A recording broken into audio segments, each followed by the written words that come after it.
I declare open this meeting of the Environment and Communications Legislation Committee and begin by acknowledging the traditional owners of the land on which we meet and pay our respects to the elders past, present and emerging. Senators, departments and agencies have been provided with advice on the arrangements in place to ensure that the Budget Estimates 2022-23 hearings are conducted in a safe environment. This guidance is also available from the Secretariat. The committee appreciates the cooperation of all attendees in adhering to these arrangements. The Senate has referred to the committee the particulars of proposed expenditure for 2022-23 for the cross-portfolio Murray-Darling Basin Plan matters. The committee is due to report to the Senate on Tuesday the 29th of November 2022 and has fixed Friday the 16th of December as the date for the return of answers to questions taken on notice. The committee's proceedings today will begin with its examination of the water outcomes for the Department of Climate Change, Energy, the Environment and Water, the Murray-Darling Basin Authority and the Commonwealth Environmental Water Holder. Under Standing Order 26, the committee must take all evidence in public session. This includes answers to questions on notice. I remind all witnesses that in giving evidence to the committee, they are protected by parliamentary privilege. It is unlawful for anyone to threaten or disadvantage a witness on account of evidence given to a committee, and such action may be treated by the Senate as contempt. It is also contempt to give false or misleading evidence to a committee. The Senate, by resolution in 1999, endorsed the following test of relevance for questions at estimates hearing. Excuse me. Any questions going to the operation or financial position of the departments and agencies which are seeking funds in the estimates are relevant questions for the purpose of estimates hearings.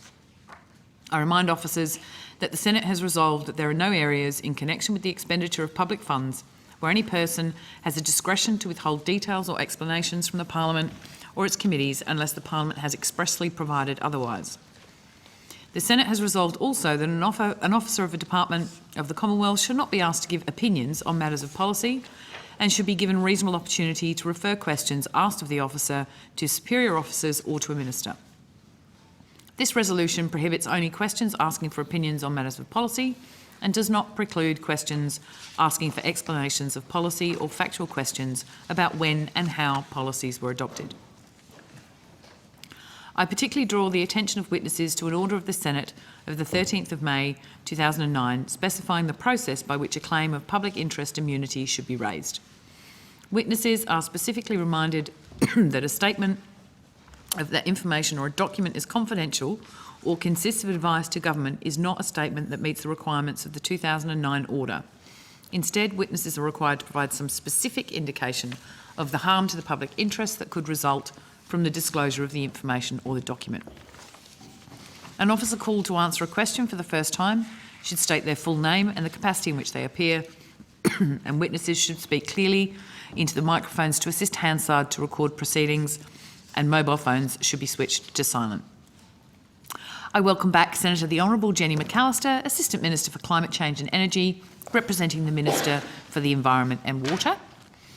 Minister, before I ask you about your opening statement, I might just give everybody a heads up on the fact that we'll be taking a break from 10 to 11, not 11 as is in your program, and resuming at 11:15 for the purposes of the Remembrance Day activities. So, Minister, would you like to make an opening statement? No, thank you. Mr Fredericks, Secretary of the Department of Climate Change, Energy, the Environment and Water, and officers of the department, I welcome you also. I welcome Mr Andrew Conville, Chief Executive Officer of the Murray-Darling Basin Authority, and Dr Simon Banks, Commonwealth Environmental Water Holder. Mr Fredericks, do you have an opening statement? I do, Chair, very briefly. So could I start by acknowledging the traditional owners of the lands and waters across Australia and pay my respects to their elders past, present and emerging. Could I particularly acknowledge the important role that our First Nations people have played as custodians of our water systems for over 60,000 years. Chair, I just thought it was appropriate to make a short opening statement this morning, given this is the first appearance in this cross-portfolio session by the new Department of Climate Change, Energy, the Environment and Water. Before I reflect on that, could I start by noting, as senators know, that the east coast of Australia is experiencing high rainfall, resulting in prolonged flooding, including across many areas of the Murray-Darling Basin.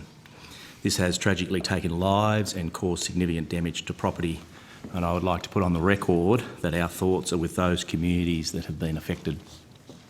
Now, the establishment by the government of DQ brings increased opportunity for joined-up delivery of the government's agenda across water, climate change, the environment, water, and the protection of our heritage. Our portfolio responsibilities for water include improving the health of our rivers and fresh water, management of our national water infrastructure, and improving the sustainable management of Australia's water supply for agriculture, industry, the environment and communities. In delivery of these responsibilities, DQ is and will continue to work closely with the state and territory governments and the wider Commonwealth to manage our water resources in the interests of our communities, our economy and the environment. Our approach will consider both immediate needs and the interests of future generations. Lastly, I'd like to take this opportunity to acknowledge some recent appointments, as you have, Chair. Mr Andrew McConville has been appointed as the Chief Executive of the Murray-Darling Basin Authority, and as you said, Chair, Dr Simon Banks has been appointed as the Commonwealth Environment Water Holder, and I look forward to working with both of them going forward. Thank you, Chair. Thank you very much. Mr McConville, would you care to make an opening statement? No, Chair. Dr Banks, would you care to make an opening statement? No, Chair. Thank you. Thank you very much. Okay, well, I will go to Senator Davey. Thank you very much, and thank you all for appearing today. Minister, my first question is to you. I refer to a press release yesterday from Minister for the Environment and Water, Minister Plibersek, announcing that, or saying, the federal budget includes $31.6 million for water market reform, which will update and improve how biosellers trade and sell their water licences. Can you point me to the actual page in the budget where that $31.6 million appears?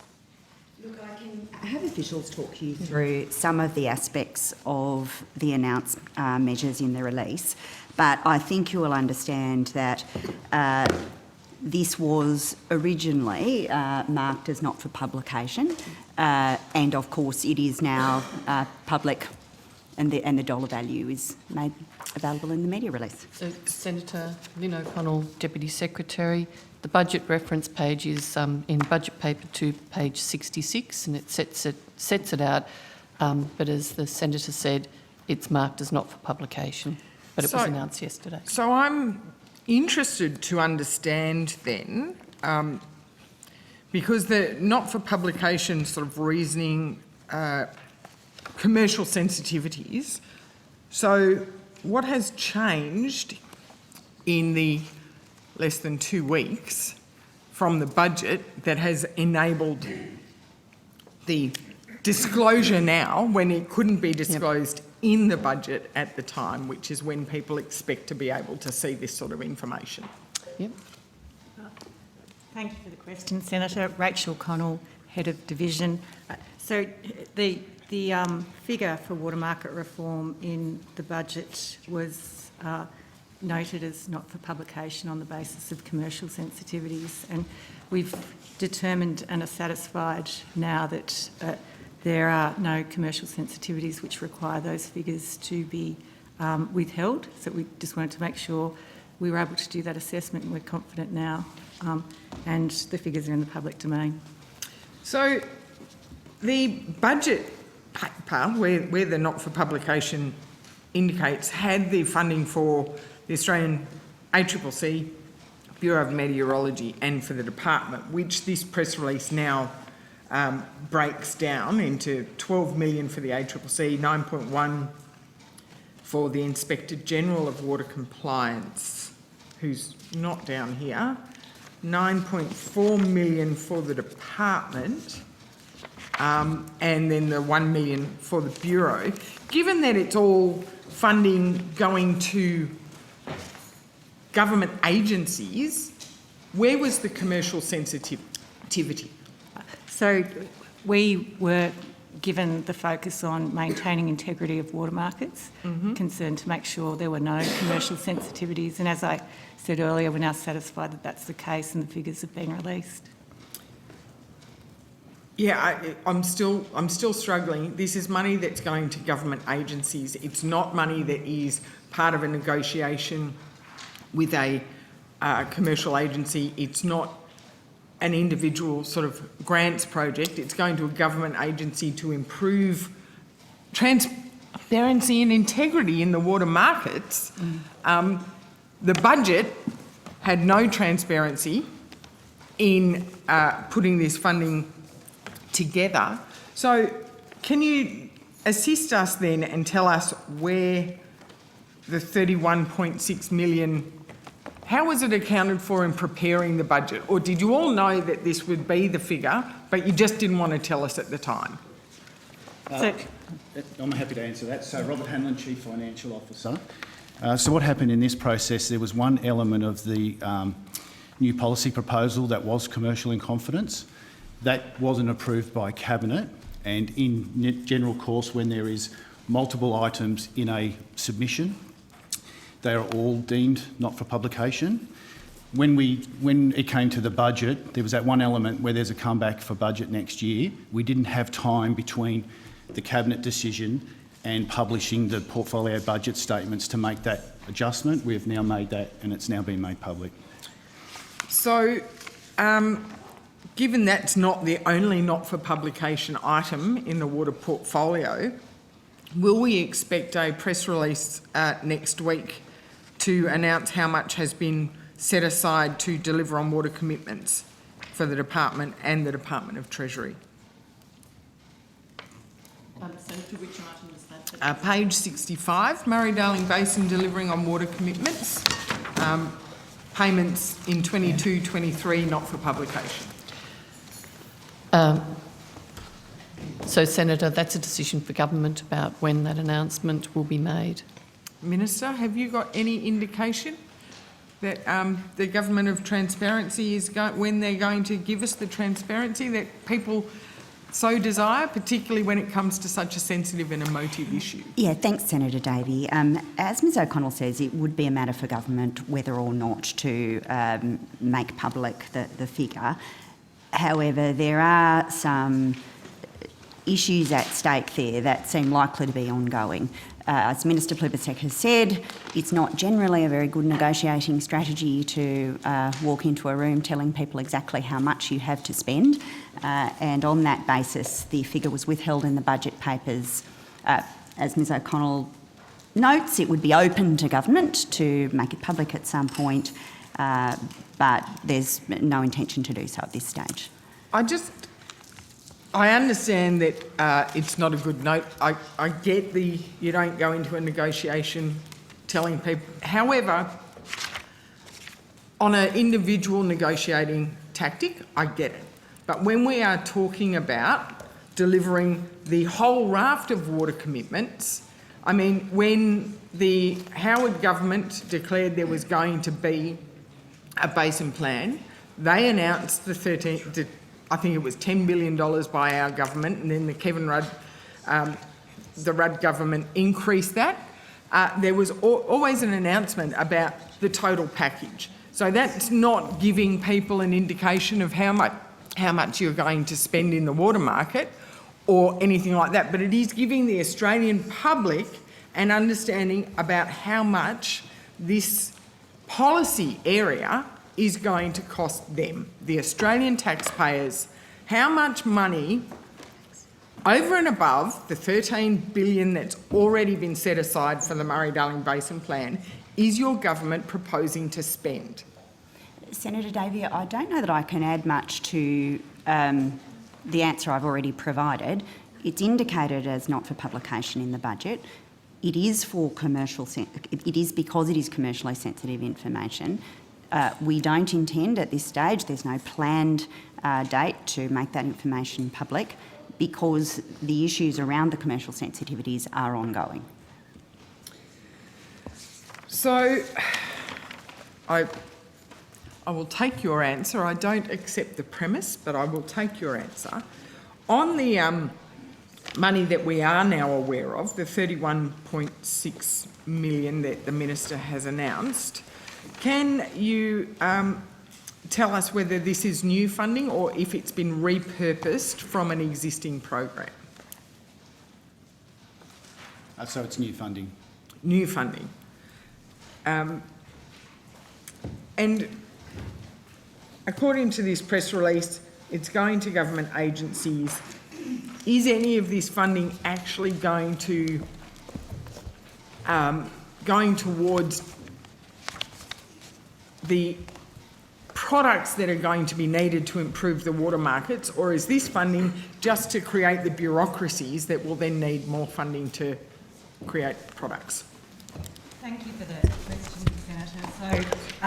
So the government has committed to implement the recommendations of the Darryl Quinlivan Water Reform Roadmap. So that roadmap was prepared by Mr Quinlivan in consultation with basin states and stakeholders following the ACCC's very significant inquiry report that was released in 2021.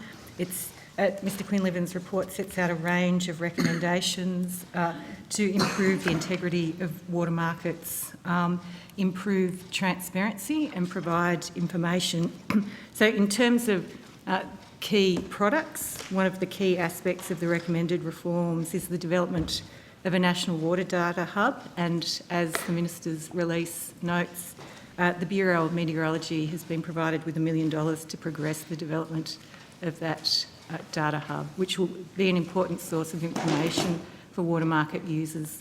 We've been trying to develop a single water data point for many years. In fact, I remember when the Labor Party was last in government, they spent over $34 million on delivering the national water market system with a common registry solutions, and none of it has come to fruition.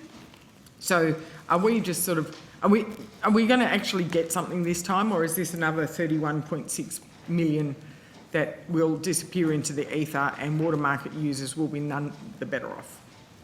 So the measures announced in the budget are new measures with work commencing in this financial year. So one of the things that ministers agreed to at the Ministerial Council meeting held on the 12th of October was that all ministers committed in principle to implement the recommendations of the Quinlivan Roadmap. And I will just note that basin states have principal responsibility for water markets, so it's going to be critical that the Commonwealth and the Commonwealth agencies work very closely with basin states to implement and progress these reforms. States have already started to move in terms of implementing water market reforms. So Victoria passed legislation last year, South Australia and New South Wales are also making changes, and I guess the key thing is states are working very closely with the Commonwealth Department to progress these important reforms. So will any of this money as well be, I note that over a decade ago, the Commonwealth Government funded one state to upgrade their water register, and I think at the time the idea was then that would be shared amongst other states, but that never came to fruition. Is any of this money going to go to the states to help them improve their registers and their systems and interoperability between the states? So, as you'd be aware, all states currently have water market registers in place, but we are conscious that there is going to have to be some work undertaken by states to implement these reforms. So there's a figure of $5 million that's currently already set aside to support states implement these reforms. So last question, just to make it clear that this money is going to government agencies, but at the end of the day, it's up to the states to actually improve their water market systems, because they're the ones that control the water market registers? It's going to require a partnership approach, and that's the approach that's been taken to date. There's been really strong, good, positive cooperation on the part of states working through the development of the roadmap, and we will continue to undertake that work to implement the reforms and provide some financial support to states to undertake the reforms as well. And Senator, I think, that was backed in terms of the Ministerial Council meeting last month, where all ministers agreed in principle to implement all of the recommendations of the roadmap for the water market reform. Okay, thank you. I will have more questions, but I'll hand over the call. Thank you. Senator Hanson-Young. Okay. I'd like to get straight into the government's comments around buybacks and putting money on the table in relation to that. And obviously out of budget night, it was a clear point made about not identifying the actual bucket of money and the quantum in relation to that. What I do want to know is what type of restraints are around that undisclosed bucket of money, what time frame this will happen in, and what quantum of actual water we're talking about. Senator, I think firstly, and this in terms was in the budget night press release, is a commitment by the government to deliver the Murray-Darling Basin Plan will be delivered in full, and that reflected the commitment that all basin ministers had given at the Ministerial Council meeting in October. It's been reconfirmed, the commitment to deliver the basin plan in full, including at the Ministerial Council meeting last month. Interesting that you identify that the commitment is to deliver the Murray-Darling Basin Plan in full, because there is a very clear absence of the word on time. When was the decision made to drop the phrase "and on time"? In full and on time. That has been the phrase used by other governments and different ministers. Well, maybe it's a question for the minister. You went to the election saying in full and on time, and now we hear the official line is in full. Senator Hanson-Young, I think you will have sat here, as I did, for the last 6 or 7 years, asking how the previous government was going in implementing the plan. And I think you and I shared a sense of frustration that in relation to some of the key elements of the plan, there seemed to be very little progress.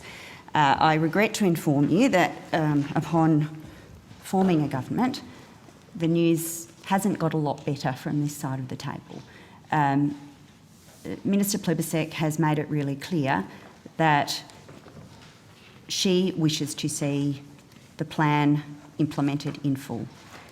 She was very pleased to attend a meeting with Basin State ministers who also confirmed that they intend to see the plan implemented in full. I think that it's quite clear that in relation to some of the measures, in particular the 450 gigalitres, where progress was slow to the point of non-existent under the previous government, there are substantial hurdles to be overcome to implement the plan. The Basin State ministers have asked for officials to bring forward options to implement the plan, and those options need to be ambitious but also realistic. They have agreed to meet again to consider the information that officials can provide them next February.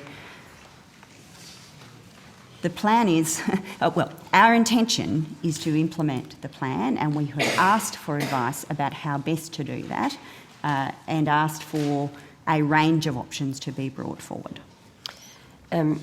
But when was the decision made at the government level to drop the commitment to on time? I'm not aware of any such decision, Senator Hanson-Young.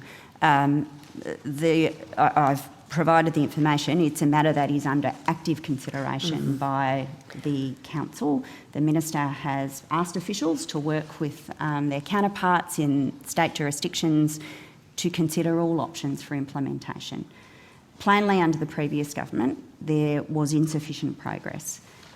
The previous government received many reports telling them that that was the case, and they chose to do nothing about it. And in fact, it seems that parts of the government worked actively to obstruct the implementation of the plan. Well, I think that is not the approach that this government intends to take, but we shouldn't misunderstand the range of challenges that that decade of inaction presents. The minister has asked for advice about how we might best meet those challenges. To be fair, I share your observations, Minister, that the previous government was riddled with people undermining the success of a scheme that is designed to save the river system. There is also state governments involved in this who have participated in holding this up as well. It has been delay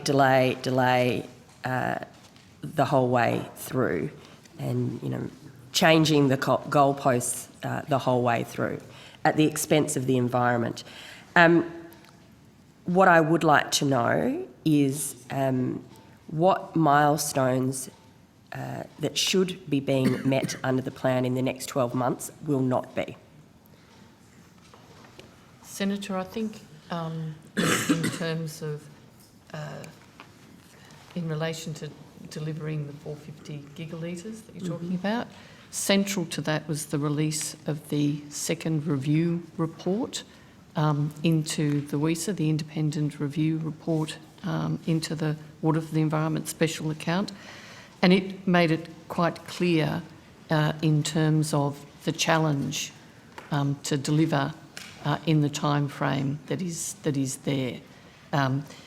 Overall, it observed that the 450, neither the 450 will be able to be delivered through the efficiency measures nor the constraint measures by the time that is allowed.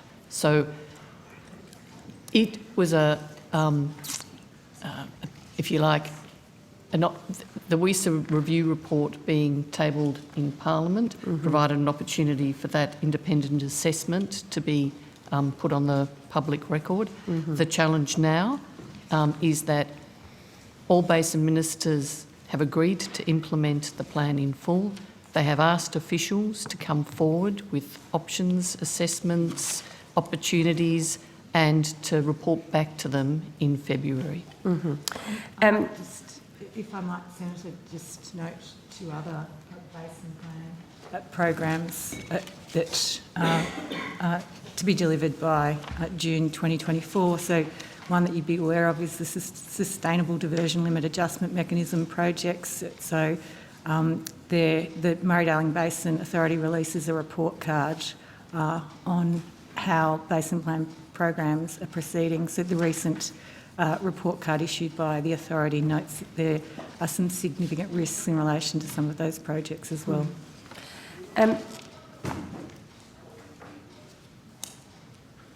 Does the government have a position on repealing the 15 gigalitre cap on buybacks? Not at this stage that I'm aware of, Senator.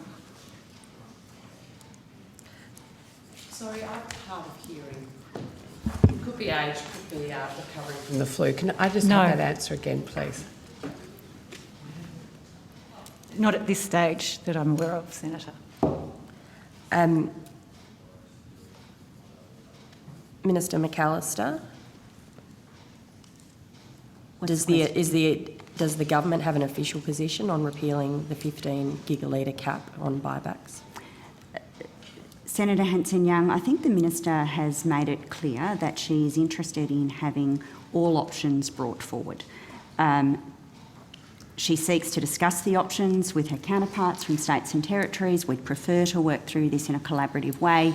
I'm not in a position to preempt specific decisions that ministers might take, but Ms O'Connell may be able to walk you through some of the decisions that were taken and are reflected in the communique from the last meeting.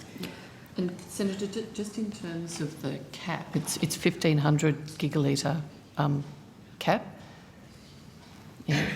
So just to get the number on the table. Yeah, so there is a provision in the Water Act that caps water purchase by the Commonwealth at 1,500 gigalitres. So there remains approximately 270 gigalitres of headroom in relation to that cap. So there's still another 270 gigalitres that can be acquired before the cap is reached. I understand. How much more water do we need to acquire to fulfil the plan in full? There are, as you'd be aware, various water recovery targets in the basin plan. So in relation to the Bridging the Gap water recovery target, there's another 46 gigalitres of surface water to be recovered and another 3 gigalitres of ground water to be recovered. In relation to the 450 gigalitres of additional environmental water for which the WESA, the Water for Environment Special Account, has been established. So there's currently 4.5 gigalitres registered with the Commonwealth Environmental Water Holder. There's a number of projects that have been contracted that will contribute to that total as well. So can we just clarify though, that 4.5 gigalitres is flagged to the 450, and can we clarify how much other water has already been recovered? No, that wasn't my question. Okay, That wasn't so my maybe question, so we'll please cut that. answer my question. My question was how much is still required to be delivered? So, as I said earlier, Senator, in relation to the Bridging the Gap target, 49 gigalitres in total surface and groundwater. In relation to the 450 gigalitres of environmental water, there's currently 4.5 gigalitres of entitlement registered, but there's another 20 or so gigalitres of projects contracted which will contribute to that target. So, doing the maths in my head, about 424 gigalitres. 424 gigalitres in total across the different programs? No, Senator. 424 gigalitres against the 450 gigalitres, and plus the 46 plus the 3. That's right. that plus the 46 plus the 3, and plus there are against the supply and constraint measures, which are often referred to as the 605. It's 161 gigalitres. So I think if it's useful, yeah. Yep. if it's useful. Sorry, just, Senator, to capture those different components of it. And at the Ministerial Council meeting, there was commitment across all ministers to deliver the plan in full, but to immediately focus on, as a matter of priority, to focus on that bridging the gap water. So that's the 46 gigalitres plus the 3, so 49 in total, to focus on delivering that through strategic purchases. Just so that we are absolutely clear for people who are playing at home trying to follow this, I would like this written down, I'd like it tabled. How much is still required in each of these programs? Because it is a hell of a lot more than 270 gigalitres that is allowed in the headroom of the buybacks, isn't it? The buyback cap. Yes, it is. That's correct, Senator. But there is also provision in the Water Act for the Water Environment Special Account, which provides for water efficiency projects to recover. Which are water. bogus. So that's Let's be honest, that's the whole reason which we're is in in this addition to cluster. the cap. It's bogus. I mean, has the government got a position on how ridiculous, how inefficient, what a rort these efficiency programs have been? I don't think you're going to find an argument from this government, Senator Hanson-Young, that progress has been woefully inadequate over the last decade under the coalition, and that the internal division within the former government and the deliberate attempts by members of that government to undermine the implementation of the plan has left the plan in a very difficult situation. We've come to government with an attempt to remedy those circumstances. I wonder, earlier in your remarks, you indicated a desire to understand how much is required to meet the goals in each of the programs. I imagine that is going to be of interest to other senators. I wonder if just having Ms O'Connell step through the relevant numbers in each of the programs, or Ms Connell, would help and set us on an even footing for the rest of the morning. Would that be of assistance? I think that would be helpful. Very useful. In the block, and there are other senators waiting to ask their questions as well. Okay, well, given that it's my block next, could we please do that through my block? I have one question to ask first, and then we'll go to you. I'm very interested that you say that we've recovered 4.5 gigalitres. Now, I'm sitting in estimates on a few occasions now asking that question. The answer was always 2, and here we are 6 months later, and the answer is 4.5. That's very exciting. Have we? It's a low bar. It's a low bar. It is a very low bar, but still a little bit of excitement. So that number has doubled. We've had 9 years. And was More than doubled, contracted yes, under the former government, Senator but Cadell. would never be acknowledged More than until it doubled. was transferred. So in 6 months, that's more than doubled. That's really, really great to hear. So now I'm not going to ask any more questions in this block. I'm just going to ask you to step through the numbers as the Minister had requested before we rotate. Thank you, Chair. So the Basin Plan includes 2 water recovery targets. So there is the Bridging the Gap water recovery target, which was originally 2,750 gigalitres of water. That was reduced by 70 gigalitres in 2018 to account for something called the Northern Basin Toolkit. So that's a number of projects that Queensland and New South Wales are required to deliver in lieu of that 70 gigalitres. So in relation to the other component of the Bridging the Gap target is what we've talked about this morning, supply and constraints measures. So that's a program of 37 projects to be delivered by South Australia, Victoria and New South Wales in lieu of 605 gigalitres of water purchase, which leaves 2,075 gigalitres of water to recover. And as I've indicated this morning, there's still 46 gigalitres to go in recovering that target, but 2,029 gigalitres has been recovered and is held by the Commonwealth Environmental Water Holder. So the second water recovery target in the Water Act and the Basin Plan is the 450 gigalitres of additional environmental water. Does that have any caveats around it? The Pardon? 450 gigalitre. Does that have any caveats around its recovery? Thank you for the question, Senator. So and just to be clear, we are going to Senator McLaughlin next. Just to Yep. follow on from yours, Chair. So Part 2AA of the Water Act sets out the requirements for recovering the 450 gigalitres And of what water. are those requirements for those who don't know the Act as intimately as you do? So there are a range of criteria, but in summary, the principal approach is to recover that water through efficiency projects. And what is the caveat around it? The caveats around its recovery. I understand how it's to be recovered. What are the caveats about it even being considered for recovery? That there are no, as Senator Davey has pointed out, that there are no negative socio-economic impacts. Thank you. Senator McLaughlin. My right to go, Senator McKenzie. Knock yourself out, South Australia. You maybe need to bring some officials to the table. I'm interested in the flows into South Australia at present, your modelling, and any possible medium and long-term implications, either for infrastructure or the health of the river, not just immediately, so an immediate assessment, and then maybe some potential issues that we need to observe going forward.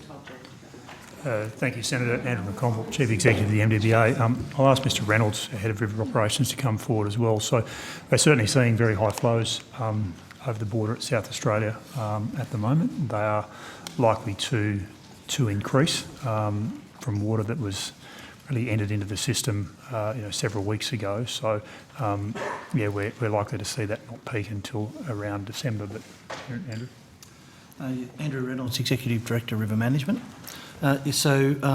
Flows across the border are currently just above 90,000 megalitres a day. We've been working with the Bureau to model anticipated flows. Current projections are that the river could get to somewhere around 165,000 megalitres a day at the border late this calendar year.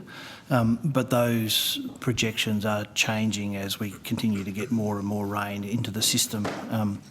And they've been progressively increasing over recent times. In terms of the impact of that, we're certainly seeing widespread flooding right across the basin, not just into South Australia. That is causing a number of impacts. Of course, there's the disruption to communities through flooding and impact on infrastructure and the like. There's also an emerging blackwater, so low oxygen blackwater issue right across the basin. As water moves across the floodplains, picks up organic material which breaks down, that consumes oxygen out of the water and can lead to the dissolved oxygen levels getting so low that fish and other aquatic organisms can't survive. We certainly see that as an emerging risk, and it's likely that we will see some fish deaths in many parts of the basin. That said, those blackwater events and that movement of organic carbon into the river system is a positive for the environment. It supports a broader food web. So in the longer term, it's a natural occurrence and it does have some positive benefits, but there are immediate impacts. The water that's moving through the system, and you asked specifically about South Australia, will take many weeks to move down through the system. The river will be very high, floodplain inundated in the South Australian Riverland and further down well into the next calendar year, I would imagine. From a South Australian perspective, what should we be looking for as a challenge of this water coming into our particular part of the system? Certainly there will be disruption to roads and transport networks. There will be properties on the floodplain, shacks and other properties that potentially could be inundated. There's a lot of work that the South Australian government's initiated now to enhance levee systems and ensure that levees that have been built some decades ago are in reasonable condition to have this floodwater against them. One of the fortunate things is the water does move through the system slowly, and so for South Australia you can see this water coming over many weeks before it arrives, so there is an opportunity to prepare for it. Have you formed a view that if the highest levels come through as potentially projected, depending on the weather, are there any long-term implications for the river system in my state? I'm not binding you, but obviously you're turning your organisation is turning its mind to it. Yeah, I think with the flows that we are expecting to see, we certainly would anticipate some significant scouring of sand at the Murray Mouth and some refreshing of the Murray Mouth. At the moment, we've stood down the dredges that were operating there. That was from the last week of October, and we don't anticipate them being reinstated. But we continue to survey the mouth on a regular basis to see how much scouring is occurring. The flow at the end of the system has not reached these peak levels yet. It's certainly got some time before it makes its way through the system, and we'll need to observe what actually occurs. We don't anticipate significant damage to river infrastructure as a result of these flows. The infrastructure is designed to be submerged if flows get really high and the like. But there will be extensive clean-up and reinstatement to be done, and I would expect that there would be damage to road infrastructure and the like. But the South Australian government would be much better positioned to comment on that than the MDBA. leaving aside the Murray mouth and maybe not needing to dredge, are there any potential long-term impacts for the river, positive or negative, from a South Australian perspective, given this flow of water, or does it just come through slowly, impact certain areas, and then we get back to normal? The floodplains in South Australia will benefit significantly from an environmental perspective from these flows. There are areas of the floodplain that will not have had water on it for many decades or several decades that will be inundated by this. Vegetation will respond, fish will respond through being able to get out in the floodplains. The Commonwealth Environmental Water Holder could probably speak to many of those environmental outcomes better than I could, but certainly the inundation of the floodplain is a positive thing for the environment, and these flows will definitely do that. I'm just interested in how long the positive impact lasts. For example, you're looking at 2 years, 4 years, 5 years. I appreciate it's a difficult question because you could have drought and other weather events, but there must be sort of a general indicator. If all things being equal, you're expecting like a 5-year benefit or a 2-year benefit? I think the benefits would extend far beyond that for some areas of the higher parts of the floodplain that haven't seen water for potentially a couple of 2 or 3 decades. This inundation will provide significant benefits for them and sustain things like black blocks communities for a decade or more. But the Commonwealth Environmental Water Holder could probably speak to those issues much. I'll ask him those questions a little bit later. So, in event of your modelling, just on the sequence of the modelling rather than the outcome of the modelling, so we wait for these flows to dissipate, and then that gets fed into your modelling, into not only the health of the river, but obviously the needs, the environmental needs, the water holder needs. What's the sort of sequencing from the plan's perspective? Or just update it? I mean, you're updating it monthly, 6 monthly. When, for example, as a senator, when do I ask you about the after effects of the river in relation to your modelling? 6 months, 12 months? When do I come back and make my further inquiries? I'm probably not the person to be speaking to the modelling of those environmental outcomes. Yeah, I think maybe, Senator, 2 points. One is the environmental outcome. Second, I think your question might be going to what does that mean for the sustainable diversion limits? Correct, yes. Yeah, I might ask Mr Goods to come up and we can... I appreciate it's early days, so I'm not trying to fine. nail your colours to the mast on this one. It's just, I'm interested in just the sequencing of your processes, and then I can time those with my own estimate inquiries. Dr Coleman. Thank you. Good morning, Senator. Dr Matthew Coleman, Head of Applied Science at the Murray-Darling Basin Authority. So just to clarify your question, you're interested to know when an event like this would be incorporated in our modelling or our decision-making? Yes, and how it then informs your view. Thank you, Senator. So our models are updated fairly regularly to incorporate evolving conditions. So it tends to depend on the model updates are driven by whatever the policy and planning and decision-making needs are. And so our next major decision milestone is the Basin Plan Review in 2026. So at the moment we're going through an update process with the basin states to update our models based on the best information we have.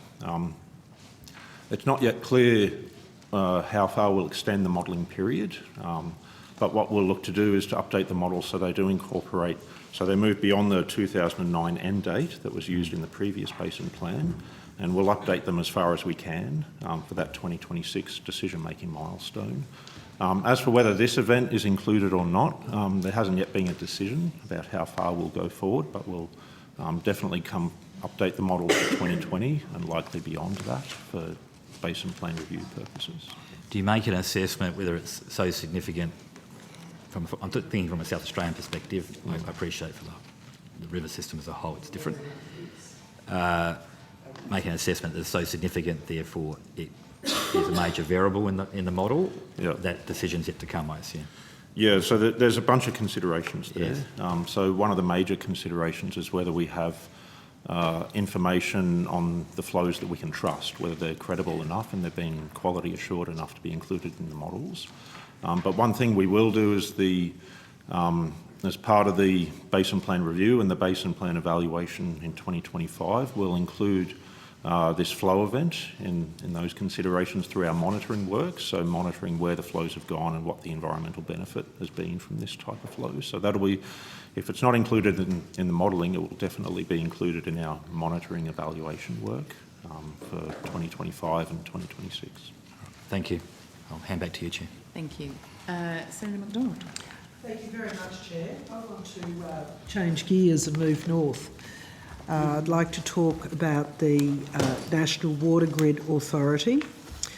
Can you please advise when precisely the decision was made to move the National Water Grid Authority to DCCEEW? We come up with better shortening for that? DEQA. And did this occur separately to the North Queensland Water Infrastructure Authority? Senator, the preferred method of describing the department, we acknowledge the difficulty with the acronym, but the preferred way to refer to it is DQ. DQ. And basically the nightclub, yeah. Yeah. Don't start, Senator. Basically, the decision for the location of the grid was one made as part of the machinery of government changes. And that happened when? So that happened after the election, Senator. You recall there was a number of machinery government changes announced. One of them was the establishment of this new department. And as one of the decisions made in the establishment of the department was the transfer of the Water Grid Authority from the infrastructure portfolio to the new DQ portfolio. DQ, okay. As of today, the North Queensland Water Infrastructure Authority website says that Hells Gate Dam Scheme is a potentially nation-building undertaking involving over $5 billion in infrastructure, $1 billion of on-farm investment during construction, creating more than 4,000 long-term regional jobs, delivering up to $1.3 billion of GRP annually into the North Queensland economy. Great news. But I assume that is Rubbish.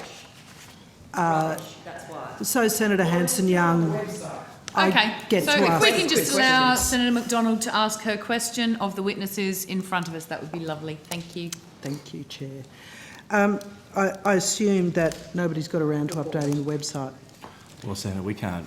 That's a question for the North Queensland Water Infrastructure Authority. So has that not been mogged to DQ? So that has been mogged to our portfolio, but it's a portfolio agency, so I can't, as the Secretary of DQ, give evidence for something that's sitting in one of my the website of a portfolio agency. Okay, so I want to ask you then, what's the budget that's been allocated under the North Queensland Water Authority and, no, just the North Queensland Water Authority? Do you mean, I'll get my officials to assist on that, but just for clarity for my colleagues, do you mean what budget has been provided to that authority? There'll be two parts. What is the budget that's been provided to the authority? And then secondly, what is the capital budget that's been provided to that authority? To the authority. Okay. Senator Stephanie Werner, Acting Division Head, Department of Climate Change, Energy, Environment and Water. So the North Queensland Water Infrastructure Authority has ongoing funding over the next 5 years of $11.6 million for its departmental functions. The North Queensland Water Infrastructure Authority does not administer any project funding for the Australian Government. That's all retained in the National Water Grid Fund, which sits in my division. Right. So can you give me the profile of the funding for the North Queensland Water Authority and where I would find that in the budget papers?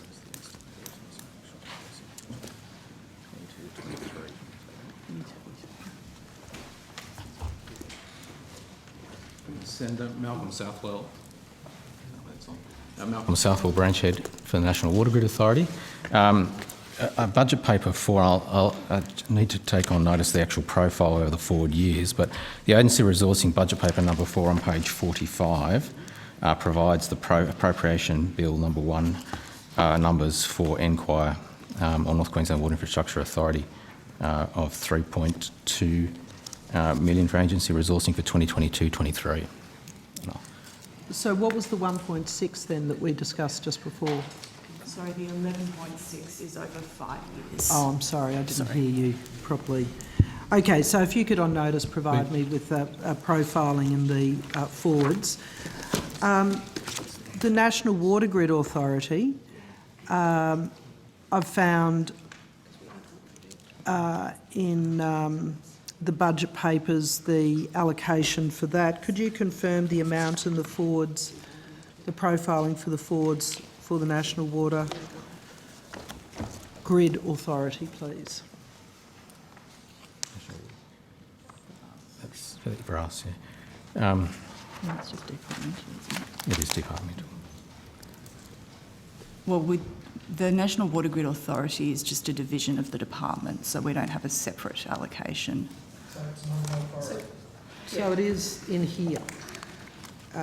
This is... Senator, can you just refer us to the page? Yes, portfolio budget statements, budget-related paper number 1.3, page 71, Department of DQ. Administered expenses. Oh, that'd be the National Water Grid Fund, Senator. Oh, the National Water Grid Fund. Just one moment, sorry. Yes, so Senator, that's under the heading of administered expenses, is that yes, the column that you're looking at? Yeah, so that's not departmental, that's administered expenses. The administered funding, Senator, I'm told, is the money that is relates to part of the science program, balance of the science program. The departmental funding for the National Water Grid Authority is part of DQ. I'm not entirely sure I'm following you along very clearly on this. I'm sorry if I continue to ask questions that are repetitive or not to the point. So you're going to provide me, can you provide me with the profiling of that money then? Perhaps on notice.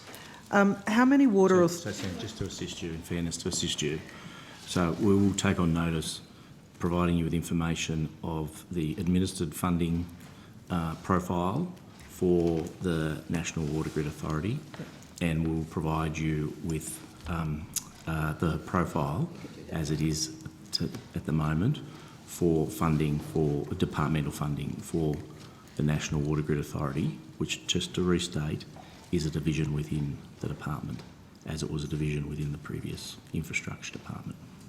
Thank you. And also the... So we'll take that on notice and give you that in a bit of detail. And also the North Queensland... Senator, I can probably provide the North Queensland Water... Well, you could, but I will run out of time. I've only got 10 minutes, yes, that's all.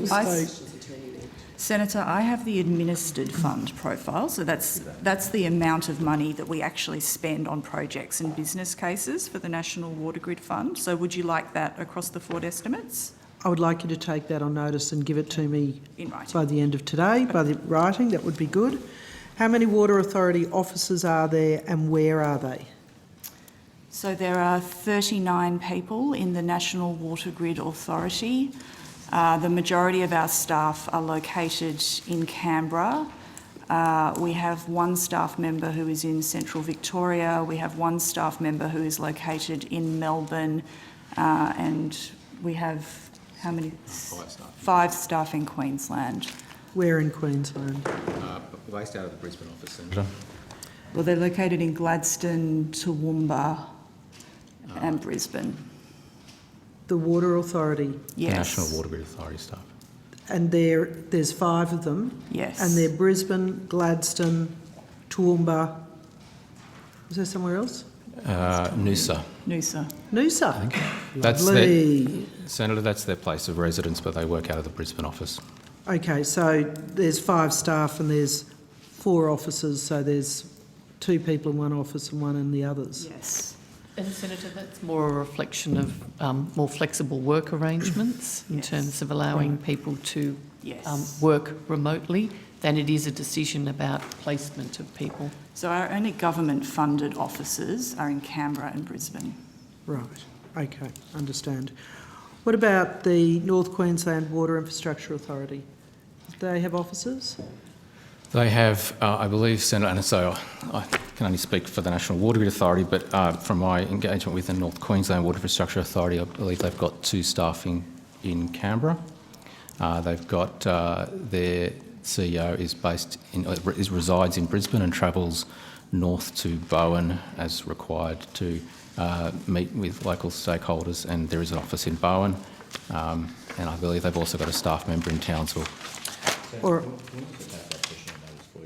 Because we need to consult with the North Queensland Water Infrastructure Authority to give you a proper answer to that. I can come back to them. I assume they'll be here this afternoon. They're not listed, Senator. Right. North Queensland. Yeah, North Queensland. North Queensland. Right. But Unfortunately, we'll take it on notice and consult with them and come back to there's you. only on one notice. senator interested in North Queensland. That's why I want apparently. to take it on notice and give you the information you're after. Thank you. All right, well, specifically, I want to ask about projects. Big Rocks Dam, Big Rocks Weir. Do you know if that project is still going ahead? $30 million of federal government funding? Yes, Senator. So Big Rocks Weir is proceeding and was allocated an additional $8 million in the March budget. And where's that sitting? Is that within the National Water Grid or where? So the North Queensland Water Infrastructure Authority is responsible for consultation and coordination around the project. The administration of the money sits with the National Water Grid Authority. Okay. The Bowen Pipeline project. Yes, Senator. What's happened to that? So the Bowen Pipeline project, Senator, the funding for that was cancelled in the March budget. So I appreciate the arrangements are very complicated, and they're complicated for us as well. When the Bowen Pipeline project was part of the Energy Security and Regional Development Plan, which was located in the infrastructure portfolio under the previous government, when the National Water Grid Authority was transferred into the Department of Climate Change, the Energy Security and Regional Development Plan remained with the Department of Infrastructure under Minister Catherine King. And so Minister Catherine King and the Department of Infrastructure were responsible for the decisions around the Bowen Pipeline. Does that also apply to Urana Dam Yes. and Hells Gate Dam? No, we have Hells Gates Dam. We do also, for Urana Dam, have the business case for Urana Dam, but the project funding remained with the Energy Security and Regional Development Could I ask for a table of the projects, the Hughenden Irrigation Scheme? Yes. Big Rocks Weir? Yes. Hells Gate? Yes. Urana? Yes. Bowen Pipeline? Yes. And Emu Swamp Dam? Yes. I'd like them to include which agency they're under, Yes. where the funding is under, whether you have and where you're up to as far as business case, Yes. EIS. Thank you. I appreciate that you have limited time, Senator, but we are able to speak to those questions on the projects that we are responsible for if you would like us to now. Well, I'd like you to, but I don't know that the chair will give me time. Well, it's about negotiating with your colleagues. Yes. Because Yes.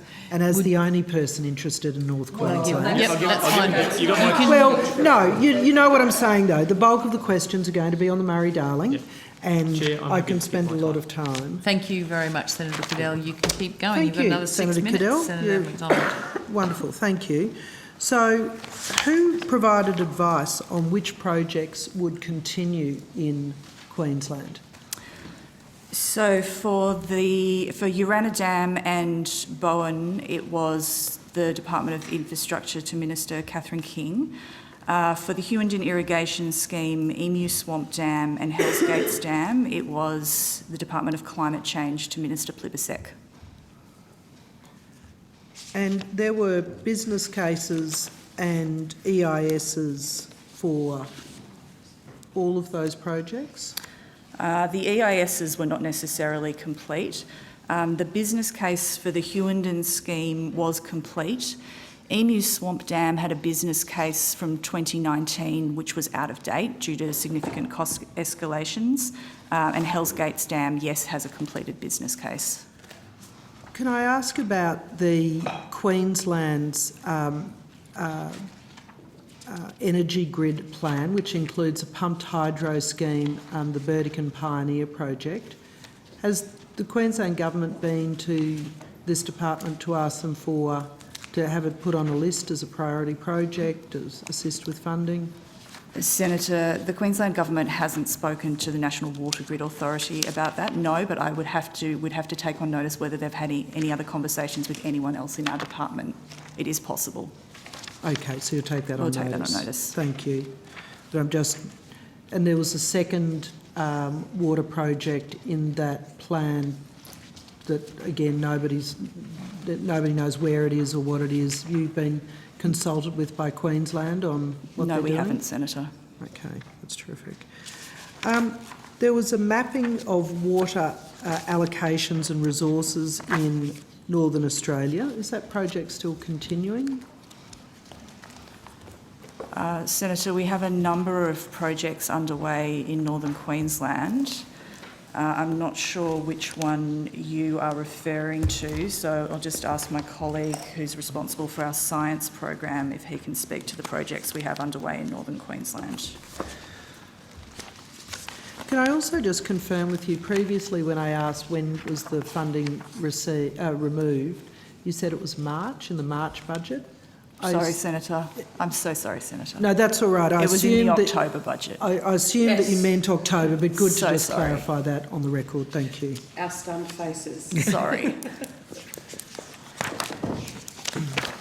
Sorry, Senator, can I ask you to clarify your question? Which project are you interested in? It was a project mapping water resources plans and allocations in North Queensland.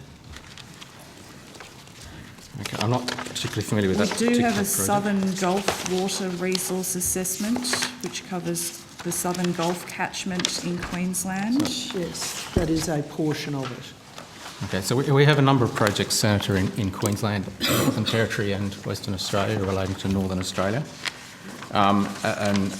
We've got a series of water resource projects that are working with CSIRO to understand the available water resources in the north.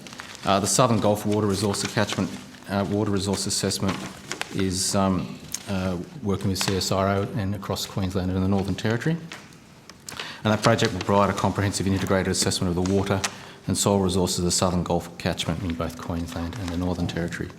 Is that the project? It's only a small portion of it, so there's a number of river streams in North Queensland. Yes. Yeah, so and the project was to map the Burdekin, the Tully, the water systems that are going to affect... Sir, are you referring to perhaps the CSIRO's review of the Bradfield scheme? No, I'm not. So the only other projects we have in Queensland are a strategic assessment of sustainable agricultural development potential for Mitchell, Flinders and Gilbert catchments, and a feasibility assessment of opportunities for underground technologies in Queensland to support future agricultural development, which is not catchment specific. Yeah, no, that's not it either. So I'll wait for the North Queensland Water Grid Authority to... who I won't see today. I'll ask the National Water Authority if they've got any... Senator, it may be the Western Queensland Irrigation Assessment Scheme project that North Queensland was running? It's not there either. Okay. It is... It doesn't matter. I'll bring you a map for the next session. Thank you. So, in the budget, when the government cut the $4.5 billion from the National Water Grid Fund projects, I think we've covered off on what projects they were. You're providing those to me on notice. Did the government have any conversations with the Queensland government prior to making those decisions? Yes. So at officials level, and I understand also at ministerial level, we had a number of conversations with the Queensland government. So that was some time before the budget? That was over... Was over the months leading up to the budget, yes. So is there any sort of planning from the department to address water insecurity both for towns and for agriculture in Queensland? Yes, Senator. So The primary mechanism that we have for doing that at the moment is the $11.5 million for strategic planning work in Queensland, which was announced in the October budget. And the idea there is that, noting there are a number of competing infrastructure projects, and by that I mean a number of water infrastructure projects that are competing for the same water allocation inside Queensland, the decision was made that we needed to do some strategic planning work with Queensland in order to identify what the opportunities were in terms of the infrastructure that could be built and the water that was available, and reach, hopefully, a joint view on what the priority projects were. So that's one element of the planning work that we are doing. With regard to Emu Swamp, with the deferral of that project, we have agreed with Queensland that we will do some work with them through their Southern Downs Regional Water Assessment to look at what the alternative solutions might be for water security issues in Stanthorpe in particular. So you're aware that Stanthorpe ran out of water and people were driving water to that town, but you've just cut actually a physical dam project to secure their water supply. So, Senator, the Emu Swamp Dam, yes, would perform the valuable role of providing water security for the town of Stanthorpe. That's one of the reasons why the decision was made to defer the project so that it can be potentially progressed when the project is ready to proceed. So no funding has been removed from the National Water Grid Fund for Emu Swamp Dam. The entirety of the $168.5 million remains in the National Water Grid Fund and is allocated to that project. The decision has been taken to defer the provision of construction funding for the project on the basis that it is not ready to proceed to construction at this time. But we are absolutely committed to working with the Queensland Government to find a solution to the water security problems of Stanthorpe, and it may be that Emu Swamp Dam is the solution, but we need more time to work that through. Right, so yes, I see you, Chair, okay. Senator, just in relation to the issue of town water supplies in a regional and remote communities, the government has broadened the remit of the National Water Grid Investment Framework to allow for those broader range of projects that do include essential town water supply in regional and remote communities. And cities like Cairns, which is projected to run out of water by 2030, and well, Townsville's got a pipeline now. And all right, on notice then, could I ask for the 11.5 million water allocation Strategic water research? planning, yes. Thank you.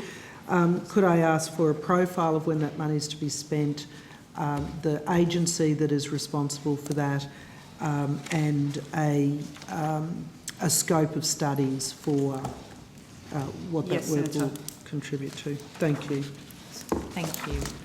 Senator Hanson-Young. Thank you.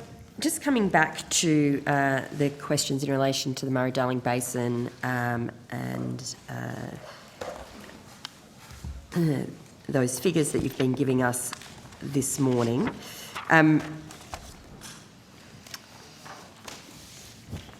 So you outlined a number of milestones that are going to be missed. They're already on track. That are already being shown that they're well off track, that it's delayed. I'm wondering if there is going to need to be any legislative amendment made because of the delay in delivering the plan. Senator. Sorry, I don't think... the challenge with the way you phrase the question is that it assumes there's a delay in delivering the plan. That is not the position. No, well, that's the evidence we got. I asked how many things are not going to be... How many elements of the plan will miss the deadline, and we were given a list of them. But Senator, they were at risk. Yeah. I don't think that's correct. Okay, will you tell me how many elements of the plan are behind schedule and will not be delivered by 2024? I'll ask my officials to address that. Yep. Senator, what we were highlighting was where there is still water recovery to be undertaken, projects to be delivered, the Water for the Environment special account, clearly stated that it would be more than a challenge to deliver the water required on the current policy settings, that being off-farm efficiency only. So at the Ministerial Council, and this is quite, key in the sense that the Ministerial Council last month, all water ministers agreed to delivery of the plan. They've asked officials to go away, and officials are getting together next week, to go away and work on what are the potential opportunities, what can be done, how it can be done, what timing that it can be delivered in terms of delivering the full plan. And the ministers are coming back together, scheduled in February, or to be scheduled in February, to meet on the basis of that advice about how to deliver the plan. So there is... I understand. I don't want to talk around in circles again. I understand that you have a commitment to deliver the plan. My concern is that we've been told, and you're softening the ground, for it not being delivered on time. That whole phrase has been dropped from the government's rhetoric. It was promised at the election. We've heard from the minister it's near impossible to reach. So tell me which milestones are going to be missed. Senator Hanson-Young, the commitment we took to the election was to deliver the plan in full and on time. The minister wishes to deliver the plan in full and on time, but accepts it will be very challenging because of all of the issues that you and I completely understand and have explored at length in this committee over a long period of time. Officials have been asked to bring forward options for ministers to consider in February, and we won't go over that again. I think you understand that that's the case, but the minister hopes and expects to work constructively with states and territories to have a plan put before them in February that is ambitious and realistic. So to be crystal clear, is the government committed to the 2024 deadline? Yes, we went to the election saying we wanted to deliver the plan in full and on time. The minister is very aware how challenging that will be and cognisant of the advice that the current policy settings will not achieve that goal. And it's on that basis that water ministers have asked officials to bring forward a suite of options. Is it the federal government's position that the request from New South Wales and Victoria to delay the 2024 deadline, to delay the implementation of the plan in full, is to be rejected? The minister is in conversation with all of the counterparts. You can't have both of these things happening at the same time. You're either committed to the 2024 deadline and you're going to pull out all stops to meet it, or you say, oh, well, we'll continue with the delays tactic. They've stuffed it up for a decade. We are where we are and we're not going to meet it. Senator Hanson-Young, I feel I've answered your question. You've asked where are we? You've had a factual account from the officers about progress to date. I think we all understand that it is inadequate, or at least a number of us do. Ministers have asked officials to bring forward options to meet the plan, understanding that on current policy settings it won't be possible. Okay. So what legislative change will be required to make sure the plan is delivered on time?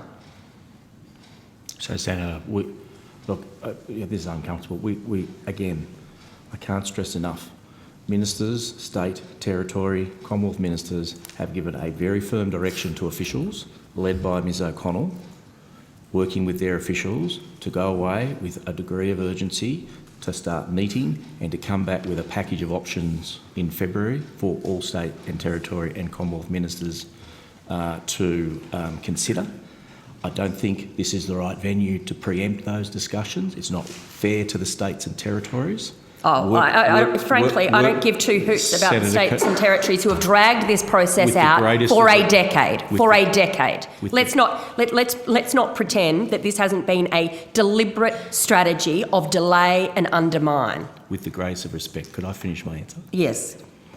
You don't have to defend the states. That is not your job. With the greatest of respect, can I finish my answer? Please. officials will work together on proposals to come back to ministers, the right thing to do is not to preempt that consideration. So we have then the government saying they're still committed to the 2024 deadline, despite the fact that in time has been dropped from all the official communications that we've got, including the press releases and the statements since the budget. But you're telling us we just have to wait. You don't have the answers as to how you're going to do that yet. We're telling you that there is a process that has been properly set up by the State and Territory and Commonwealth Ministerial Council, which is a proper process.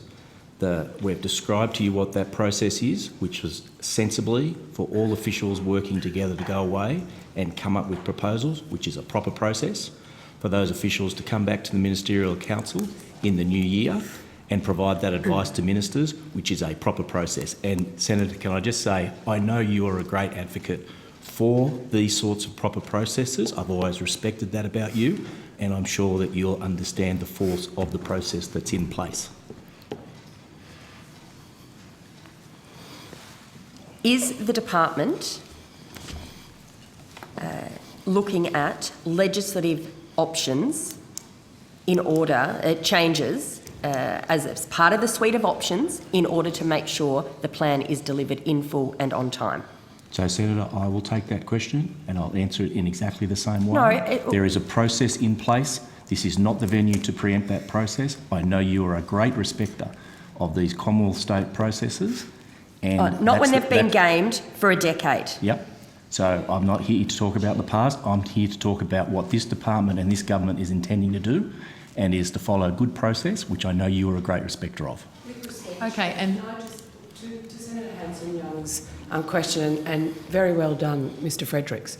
You're talking about a process that's set up in a ministerial council with state ministers and their officials. What Senator Hanson-Young is asking about is not that process. She understands you're going through a process.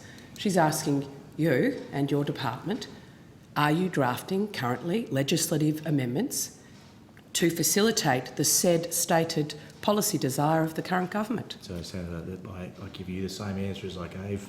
It has nothing to do with the process of the MinCo. Senator McKenzie, we are on Senator Hanson-Young's time. Thank you for the point of clarity. Very helpful. But I think that there is screaming clarity in what the Secretary has said.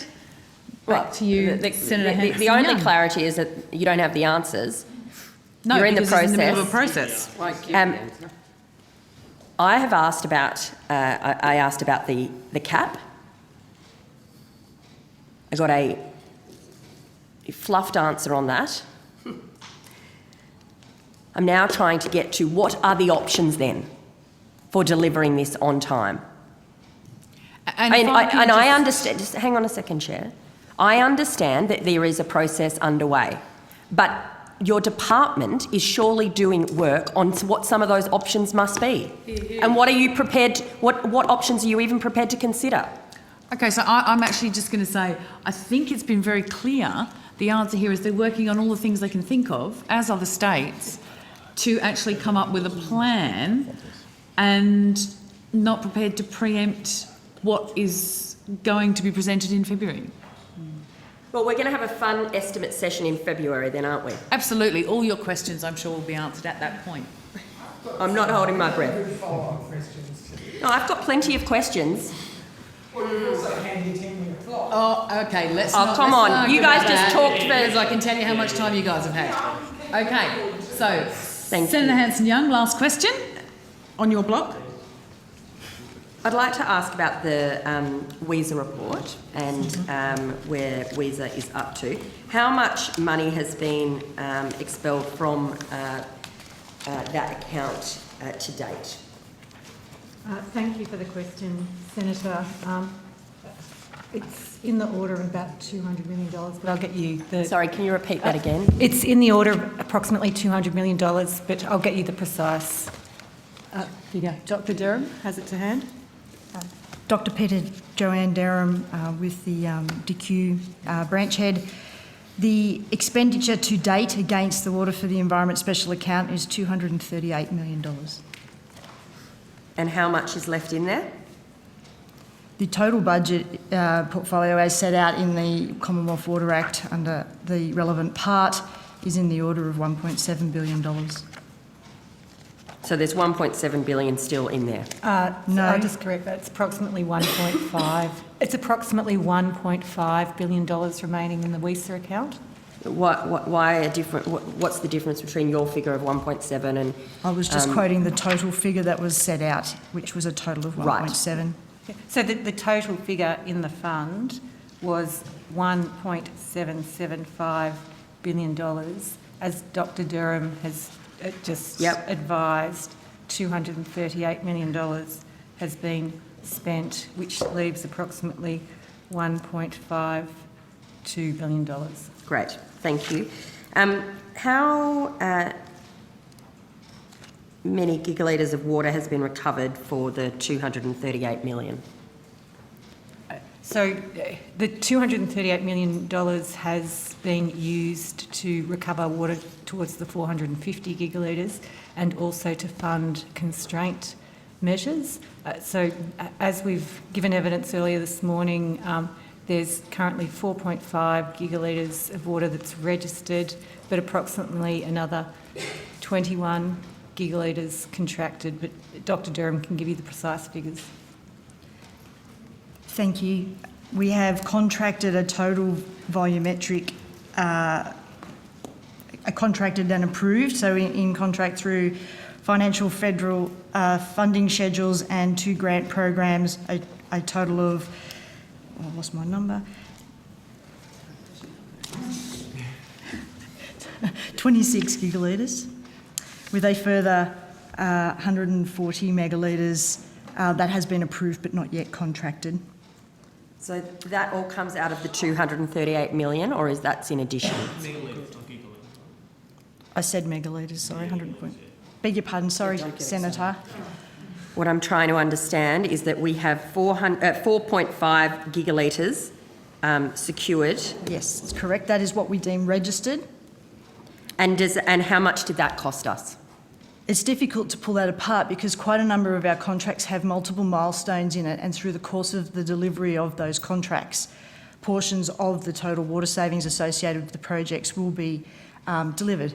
So we, on the 11th of October, received 2.4 gigalitres of water entitlements associated with the Murrumbidgee Irrigation Automation Project, and that was the first entitlement transfer of a total of 5.47 gigalitres that we expect against that project. So, Senator, I will take that on notice to be able to provide you a breakdown of the entitlements that we expect for the contracts that we have in place and the projection of water to be registered as those milestones. I've only got a couple left of this particular section. We just rotate.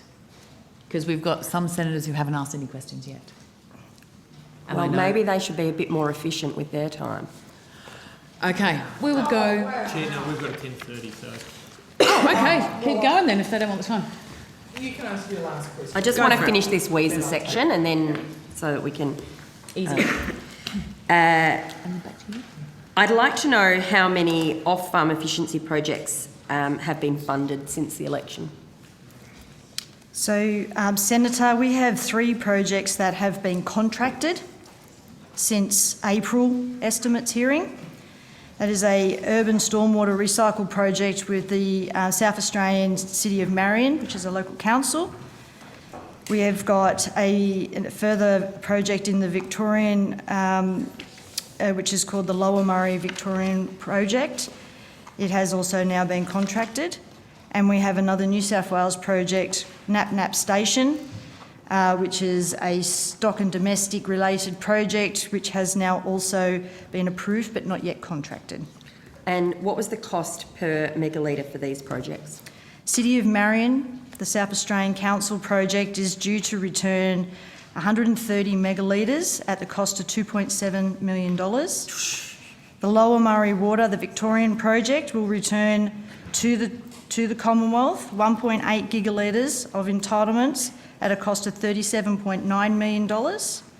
And the Nap station, which is not yet contracted, is estimated to return 140 megalitres at a cost of $2.4 million. And I might just add to Dr Derham's answer that in relation to the Victoria Lower Murray water project, that project, in addition to the 1.8 gigalitres that will go to the Commonwealth Environmental Water Holder, will also return 0.35 gigalitres to First Nations people in that area. And a figure of the same amount to secure the water supplies in that region as well. Do you think that for these three projects that this was value for money? Excuse me, Senator, we have a very comprehensive due diligence process to assess value for money and a public suite of guidelines for how those assessments are undertaken, which also includes an independent assessment of the projected costs and water savings to be expected, which includes engineering assessments. These it's projects pretty expensive per gigalitre amount, though, isn't it? But it's a requirement that the funding complies with the PGPA Act and I'm not suggesting reasons it's not. for I'm talking decision. about it's So if I can expensive just bloody finish. water. So the program criteria are clearly set out on the website, includes meeting the criteria of the Water Act and the PGPA Act, and reasons for decision are also published on the website, which explain how those projects are value for money. Much cheaper just to have bought the water, wouldn't it be? The projects are funded in accordance with statutory provisions. Chair. Thank you. Senator Davey. Look, I want to come back to Senator Hanson-Young's very relevant questioning about timelines. In budget paper number 2, on page 79, Water for the Australia Plan, it actually states that the government will extend the date for the Sustainable Rural Water Use and Infrastructure Program to 30 June 2025 and reprofile 153.8 million of unallocated funding from 23-24 to 24-25. Given your evidence this morning that you're working to the original timelines, what's the need for that extension? Well, Senator, this was in relation to a couple of specific projects that are underway. They have had delays in terms of obviously COVID, in addition to that supply chain issues, and of course the challenges with building at the current time in terms of flooding. This does not reflect a movement of the actual project delivery beyond the 30 June 2024 deadline. What it does reflect is that because the Commonwealth pays in arrears, so when things are completed, that it will just take us into the following financial year to do the full reconciliation in order to make the final payment. So it's about payment and doing necessary reconciliation work at the end of the project because the Commonwealth pays in arrears and upon completion. We can talk further to what some of those activities are if you wish. Well, I would be interested in understanding which projects they are, because I also note that given the current flooding situation we've got in the River Murray, the New South Wales government has, in my opinion, quite rightly, delayed consultation on constraints management and until next year, which makes a 2-3 month delay period, and we're still aiming for delivery on time when there's been natural delays and there's going to be construction delays because of the floods. There's going to be quite a significant delay to finalising a lot of these projects, not because of failure of governments or good intention of the officials, but just because the status of the river right now, you do not want to be going out and talking to people and saying, hey, while you're in flood, do you mind if we flood you again because we're going to relax constraints, as well as the construction issues? Senator, I'm happy to talk to this. We haven't identified exact dollar sums to individual jurisdictions, and you will note that from the statements in front of you. And the very good reason for that is that we're still working with each of the jurisdictions for which I have we have quite a number of federal funding agreement schedules in place.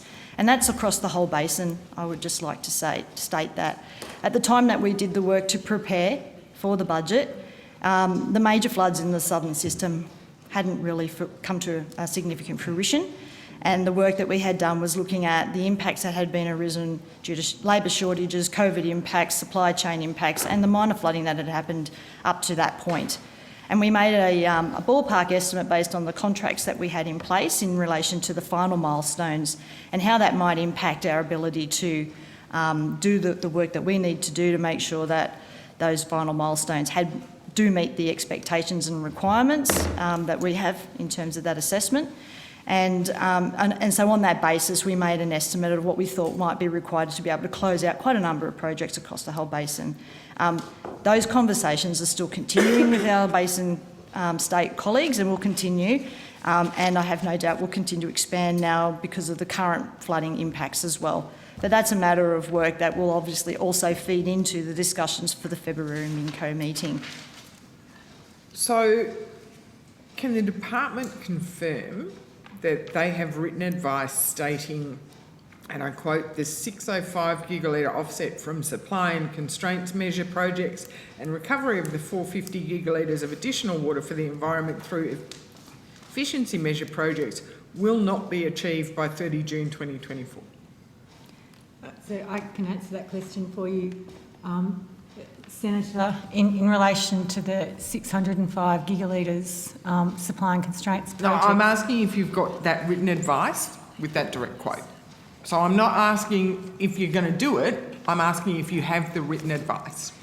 Can you ask the question again about the direct quote? So can you confirm that you've received written advice stating that the 605 gigalitres offset from supply constraints measure projects and recovery of the 450 gigalitres of additional water for the environment through efficiency measure projects will not be achieved by 30 June 2024?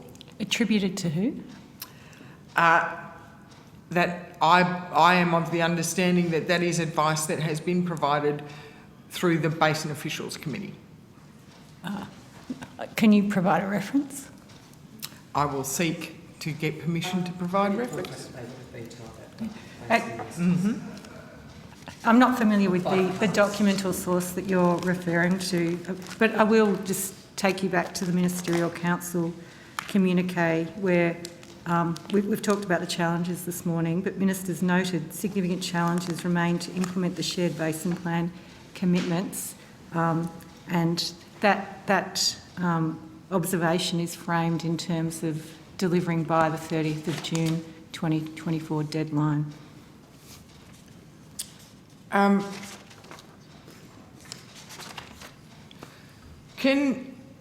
My understanding is that the Basin Officials Committee has also outlined 4 options for responding to the shortfall, if that's their words, for delivering the SIDLAM projects and the 450. Can you confirm, is that what the Ministerial Council has now been asked to go away and look at, those 4 options, which were to retain the current basin plan provisions, amend the basin plan, find a new pathway for constraints and enhanced environmental water delivery, supply measures, and a review of the basin plan? No. And Senator, the basin officials are meeting next week in terms of discharging the undertaking under the commitment given at the Ministerial Council meeting last week, where we were asked basically to go away and come back with options, alternatives, etc., to deliver the plan, but also acknowledging that we're working immediately on the bridging the gap remaining water recovery target and working closely with the jurisdictions to do that, and emphasise that it is a matter for the states to commit in terms of the projects, the deliveries, the timeframes, and really providing an opportunity for all basin states to come forward with ideas, suggestions, initiatives to be able to deliver. And then we'll provide that advice to the ministers in February. Okay, we will be watching, as you say, Senator Hanson-Young. February estimates are going to be quite fascinating. In the last few minutes, I just want to ask about the Aboriginal nations groups that the MDBA funds. So, my understanding, the MDBA provides funding to both the Northern Basin Aboriginal Nations and the Murray Lower Darling Rivers Indigenous Nations. Is that correct? Senator, yes. So the Murray Darling Basin Authority funds Mildren, so to the tune of $400,000 a year, and until the 31st of October had also funded the NBAN as well. Right. Have you got... is there anywhere published how much you fund those organisations? Is that in your annual report where you actually break down the funding that's provided to them? Tim. Senator Tim Goods, Executive Director, Basin Plan. I don't think that specifically recorded contract by contract anywhere. No, but is the total, so, you know, in 2022-23, we've given X amount to NBAN and X amount to Mildren? I'd have to take that on notice as to whether it's reported in our annual report separately on the list of contracts. And if it's not, can we get that breakdown? Certainly. Do you want me to give it to you now, Senator? If you've got it, yeah. So in 2021-22, we contracted with Mildren for $400,000 for the provision of what we call our core funding agreement with them, and a similar amount for this year. So we've actually got a 4-year funding agreement with Mildren for $1.6 million over 4 years. In 21-22, we contracted with NBAN also for $400,000, but not in 22-23. In addition to those core projects, we have contracted for the Cultural Flows project with both Mildren and NBAN, and those contracts were both $1.25 million over 5 years for that project. And the third element of funding is we also have contracted both entities for the provision or coordination of provision of First Nations advice in relation to water resource plan assessments, so the statutory seeking of advice. And so far for Mildren, since July 2021, we've made payments of $125,500 to Mildren. So that's a fee for service and reimbursement of expenses and so on. And yes, so that's with Mildren. We haven't contracted with NBAN for Part 14 advice since the beginning of the 2021 financial year. Right. Do you undertake regular audits of those organisations' finances? As part of their obligations as companies, they have audits conducted of their finances. Okay. Have any of the audits raised any concerns? Not in this period, no. We have been working with NBAN over the last 12 months, and at their request we provided some funding for them to undertake a specific audit of their going back in time a little, and so and there was no abnormalities found there. So the MDBA hasn't been forced to close the doors of NBAN following the discovery of a funding discrepancy in the order of 1.3 million? No, Senator. No? Okay. Is the MDBA aware of any complaints made against NBAN members by MDBA staff or Basin Community Committee members?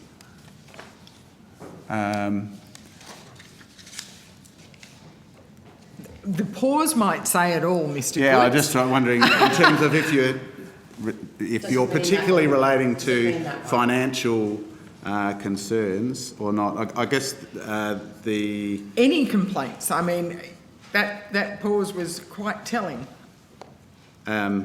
So, yes, there have been concerns that have been expressed to the MDBA. And what action has been taken? There have been a number of investigations to the extent that the nature of the complaints are material to the funding of an entity and whether it relates to the conditions of the funding agreement, as opposed to whether it's nation business and not really our concern about how a self-determining organisation runs itself.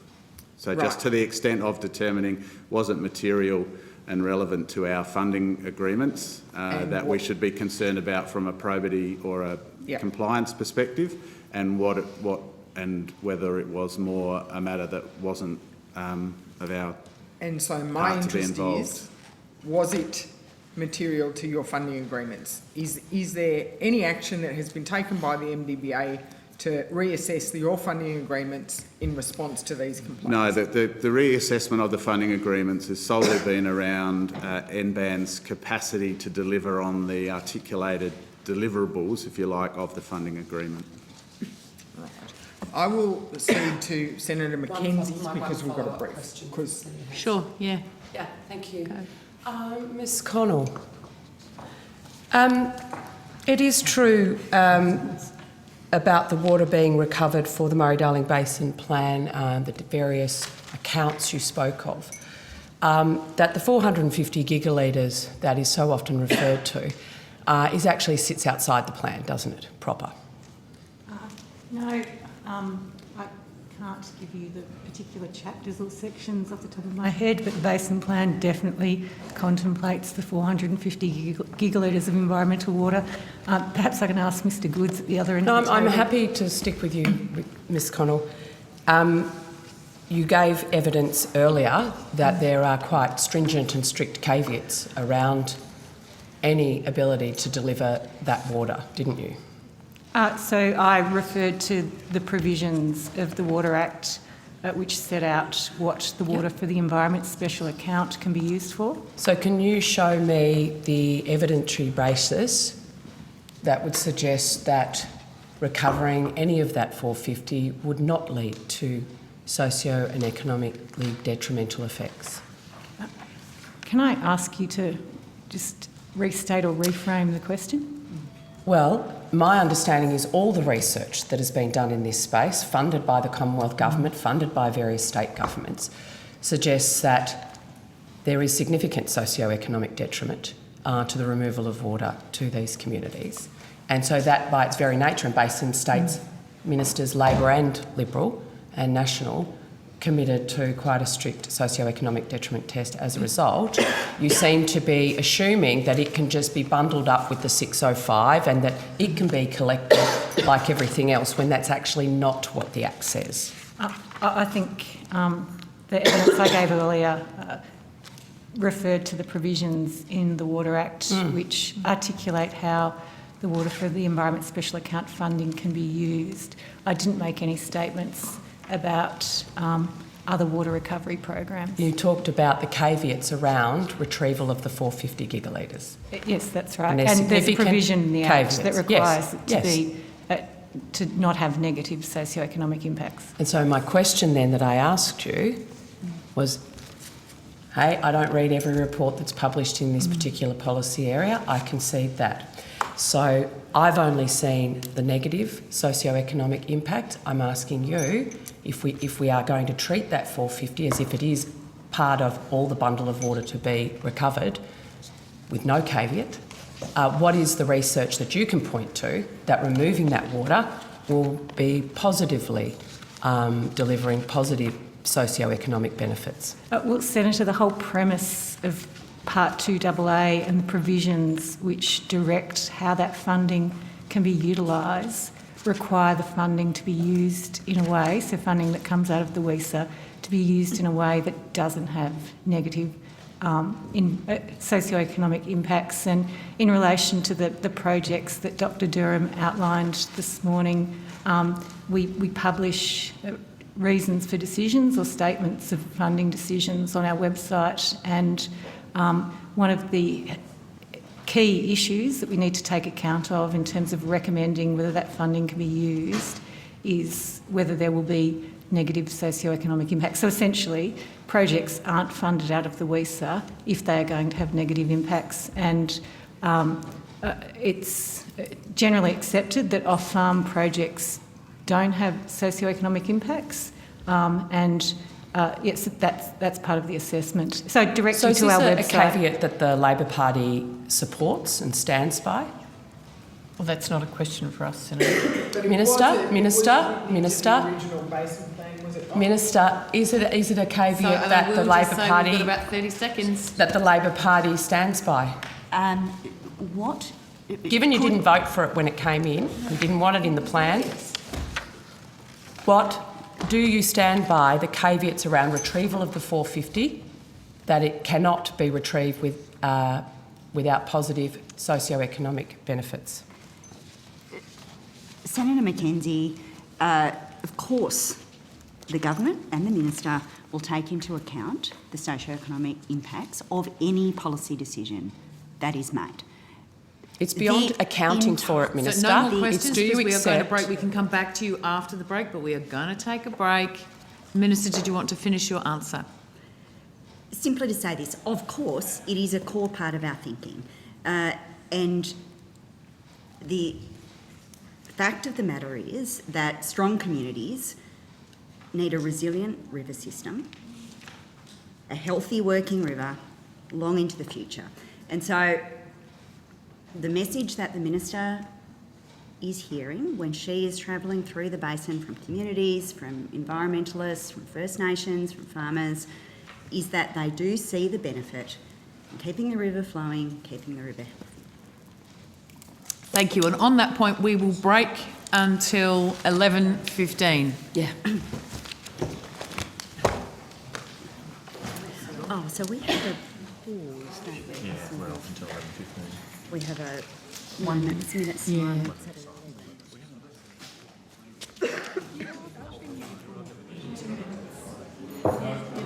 They do the announcement, do the minutes. Right. Yeah. I don't know whether they're doing it or not.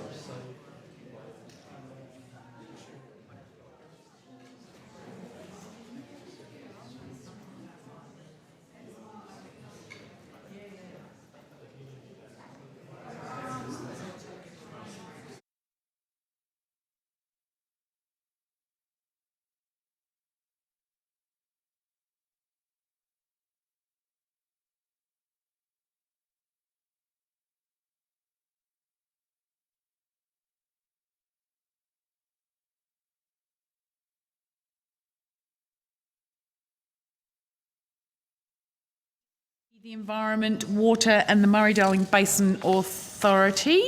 And I might start with a couple of questions.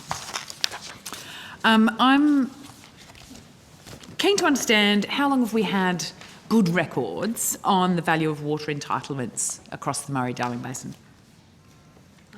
Thank you for the question, Senator. There are a number of sources which include information about the current value of entitlements and trades in the Murray-Darling Basin. So that service is provided by the Bureau of Meteorology, and I would actually have to take on notice from when that service commenced. I'm not aware of the time off the top of my head, but we can come back to you with that question this afternoon. We've got a good few years of data in terms of the value of water entitlements? That's right. Okay. And so if we went back, say, 10 years or so, say it's 2009, let's start in 2009, would you have a sense of what the average price of the entitlements would be? So, Senator, there are a multitude of entitlement types and classes across the basin. So they differ from state to state. But in terms of the increase in price from 2009 until today, I understand that there have been substantial price increases.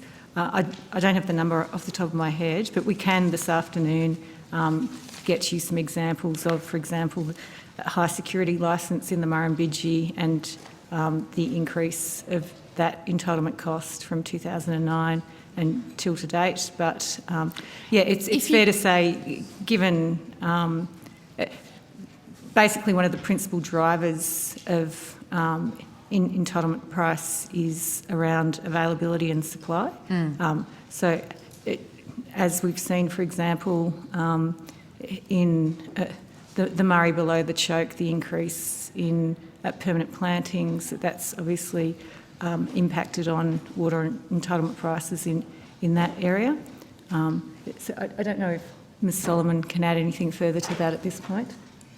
Hi, Emma Solomon, Acting Branch Head in the Water Division. No, I have the average prices of some of the entitlements below the Barmah Choke at the moment, and evidence of increase, but not the previous price. But ABARES does annually report on those figures. But as I said, we can come back to you this afternoon with some examples of how entitlement prices have increased. That would be great, like in increments if you could, in terms of, year on year. That would be excellent. All right. Thank you very much. We will now go to Senator Roberts. Thank you, Chair, and thank you all for being here today. I've just got some fairly straightforward questions that mostly involve numbers. Minister, what is the target for water ownership for the environment in total? Just one simple figure across the Murray-Darling Basin. Sorry, Senator Roberts, we went through this morning. I'm happy for the officials to talk you through it again, but essentially the plan's targets are comprised of a series of initiatives, each of which has a separate target for water recovery. Ms O'Connell, would you like to talk the Senator through it? What's the total overall for the environment? Senator, we can step through the various water recovery targets, which we did do this morning, but, the Bridging the Gap surface water, 2,075 gigalitres. The Northern Basin Review, 70 gigalitres, also called the Northern Basin Toolkit Measures. Supply and Constraints Measures, 605 gigalitres, and Efficiency Measures, 450 gigalitres. So what the total of... 3,200 gigalitres surface water, and plus there's a groundwater component as well. Good, thank you. What figure do you have for the total flow over the border to South Australia? That's environmental flow, sea flushing flow, irrigation, town water and conveyance flow. One figure that encompasses all the water going to South Australia. That's a figure that Mr Reynolds from the MDBA can provide an answer to. Senator Andrew McCombs from the MDBA. I might just get Mr Reynolds, the Head of River Operations, that can answer that for you.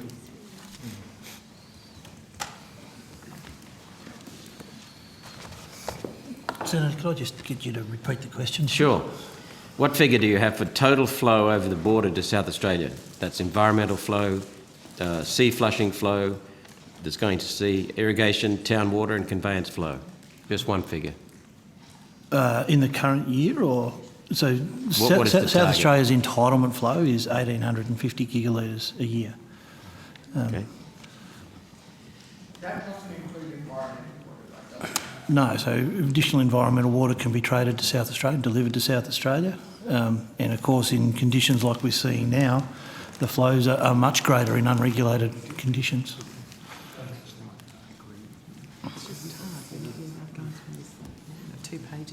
So what is there a single figure that will encompass everything?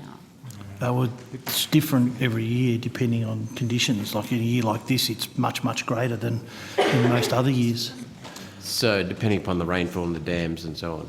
Yeah, water availability? If we're in unregulated conditions, in other words, there's flow in the system that we can't control, it's beyond the capacity of the infrastructure, then that will flow to the end of the system, and that's what we're seeing this year. In a normal year, where conditions are fully regulated, South Australia's entitlement flow is 1,850 gigalitres, but depending on the conditions of the year, there may be additional environmental water traded to South Australia. That changes every year depending on conditions. Okay, thank you. Where are we now on acquisitions? I know a lot of the LNP did some fairly cute schemes, efficiency targets and so on, have been shelved. Do you have a quick rundown on what is still going ahead, especially the yield from those? So, Senator, this goes again to the progress with water recovery. We did step through this earlier today, but I'm happy to repeat it. So against the Bridging the Gap target, which is 2,075 gigalitres, 2,029 gigalitres have been recovered and 46 gigalitres remain to be recovered. The Northern Basin Toolkit, as I mentioned, it has an equivalence of 70 gigalitres. We can go through the projects if you choose to, but I'll move on to the next area. Figures. The supply and constraints measures are 605 gigalitres, and the projects that are underway at the moment are estimated to deliver 444 gigalitres, which leaves 161 yet to be initiated. And the efficiency measures of 450 gigalitres, when you add the gigalitres already recovered and moved to the correct account and the contracted, that comes to approximately 26 gigalitres, which means there's 424 gigalitres yet to be recovered. Okay, thank you. So, taking it all together, what shortfall do we have? So that question was answered earlier this morning, Senator. So in relation to the Bridging the Gap target, there remains 46 gigalitres to recover to the surface water target, 3 to the groundwater target, and the most recent projections in relation to delivery of the 605 gigalitres of supply and constraints projects is that 161 is at risk, and Ms O'Connell walked you through the shortfall in relation. So 424 of the 450. So I just add them up to see what's still to be coming, to see the shortfall. Yeah, so the current recovery targets are 161 plus 46 plus 3 plus 424. 24, yes. Yeah. Okay. Yeah, thanks, Barry. Thank you. I'm receiving calls, Minister, from constituents that water buybacks have started. Have buybacks started?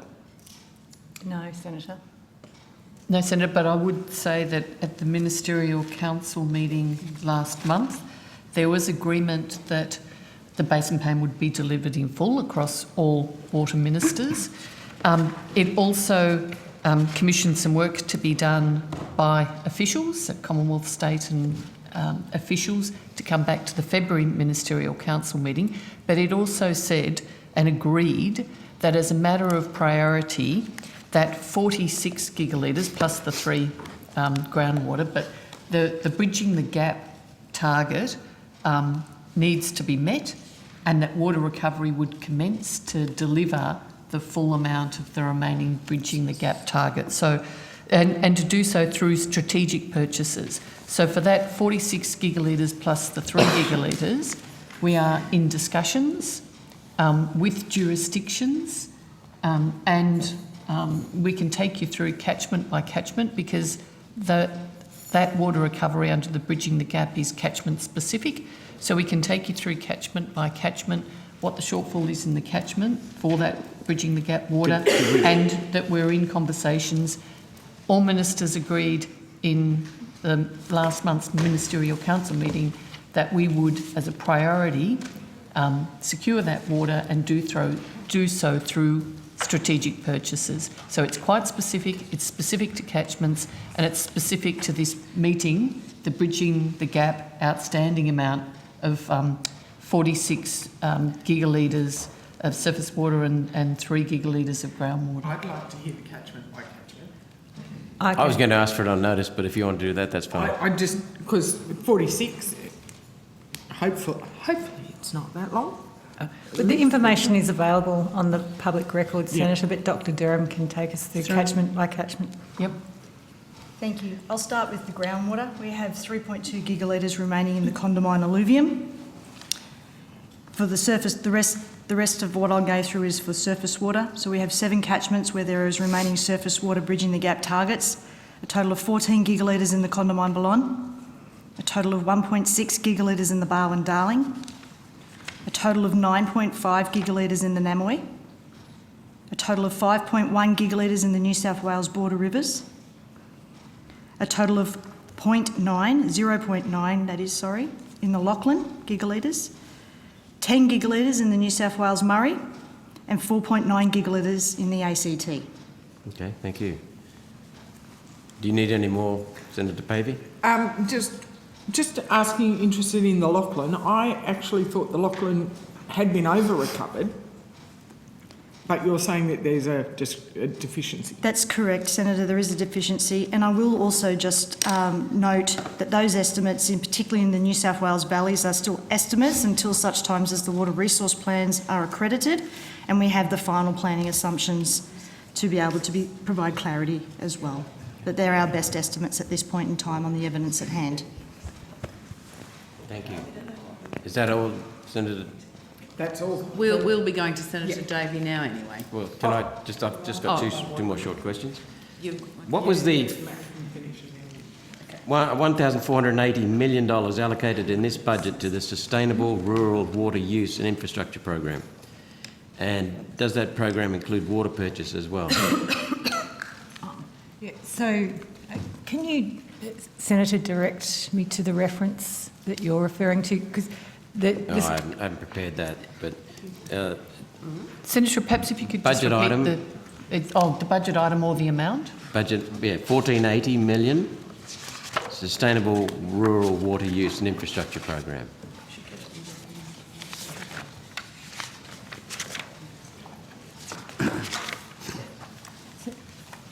I might just ask Ms Bunfield to come to the table. So the program that you're referring to is a large program that funds a range of projects and programs in relation to delivering on the Basin Plan, and it is the program which has to date funded water purchases to bridge the gap. But in relation to your specific question. Yeah, Kirsty Bunfield, Branch Head. Thanks for the question, Senator. Under the Sustainable Rural Water Use and Infrastructure Program, there's approximately $698 million allocated over this financial year. And that funding is split across a number of appropriations, including the Bill 1, which is funded within the department, and also across Treasury, which are the funds that we provide out to states for a range of different programs. Do these, could we have an itemised list of what you plan to spending the money on, please? Just on notice, it's fine. Sure. And yeah, sure. And does the program include water purchases, correct? So this program has been the source of funding for bridging the gap purchases. Thank you. Okay, the last question I have, Chair, is a simple item. The budget for 2022 and 2023 is $698.8 million, and we are about halfway through that financial year, so you'd have a very clear idea of where that money is being spent. So the budget figure is precise, 698.8, not 700 million. So it seems very specific. So, Senator, just for the record, I think the figure you're referring to is $698 million in 22-23 that's funding being provided to basin states to deliver on Basin Plan projects. So the Commonwealth funds basin states to deliver supply and constraints projects. We fund them to deliver off-farm efficiency projects. New South Wales and Queensland are receiving funding to improve metering, and there are a range of other programs, but we can provide you with that information on notice because... On notice would be fine. Thank you very much. Thanks, Chair. Thank you. Senator Mackenzie. Thank you. I've just got some quick questions on, I know the agency's on later today, but wanted to understand the overall funding allocation and cuts in this budget to water infrastructure projects. My understanding is the agencies, and to unpack that, because when we talk about a $4.6 billion cut in the budget to water infrastructure project, it doesn't seem to add up with the fact that we had $9 billion post the March budget. So I just want you to unpack the water infrastructure money for me so I can find out what's been cut and what hasn't. Thank you, Senator. The officials are coming to the table to go through the grid funding. Who's on? It's not just grid funding. Ah.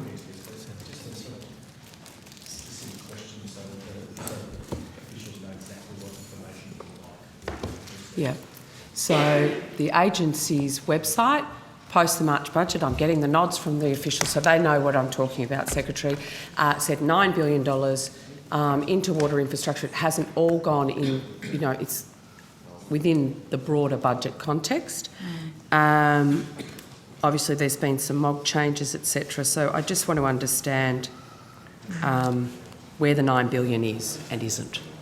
Okay, thanks very much, Senator. Stephanie Werner, Acting Division Head, Department of Climate Change. So, Senator, if I understand, you're talking about the changes post the October budget. Yes. Yeah. So... Because there was 9. Yes. And now there's 4.6. And now we've got a new budget with the new priorities, and I want to understand where and what they are.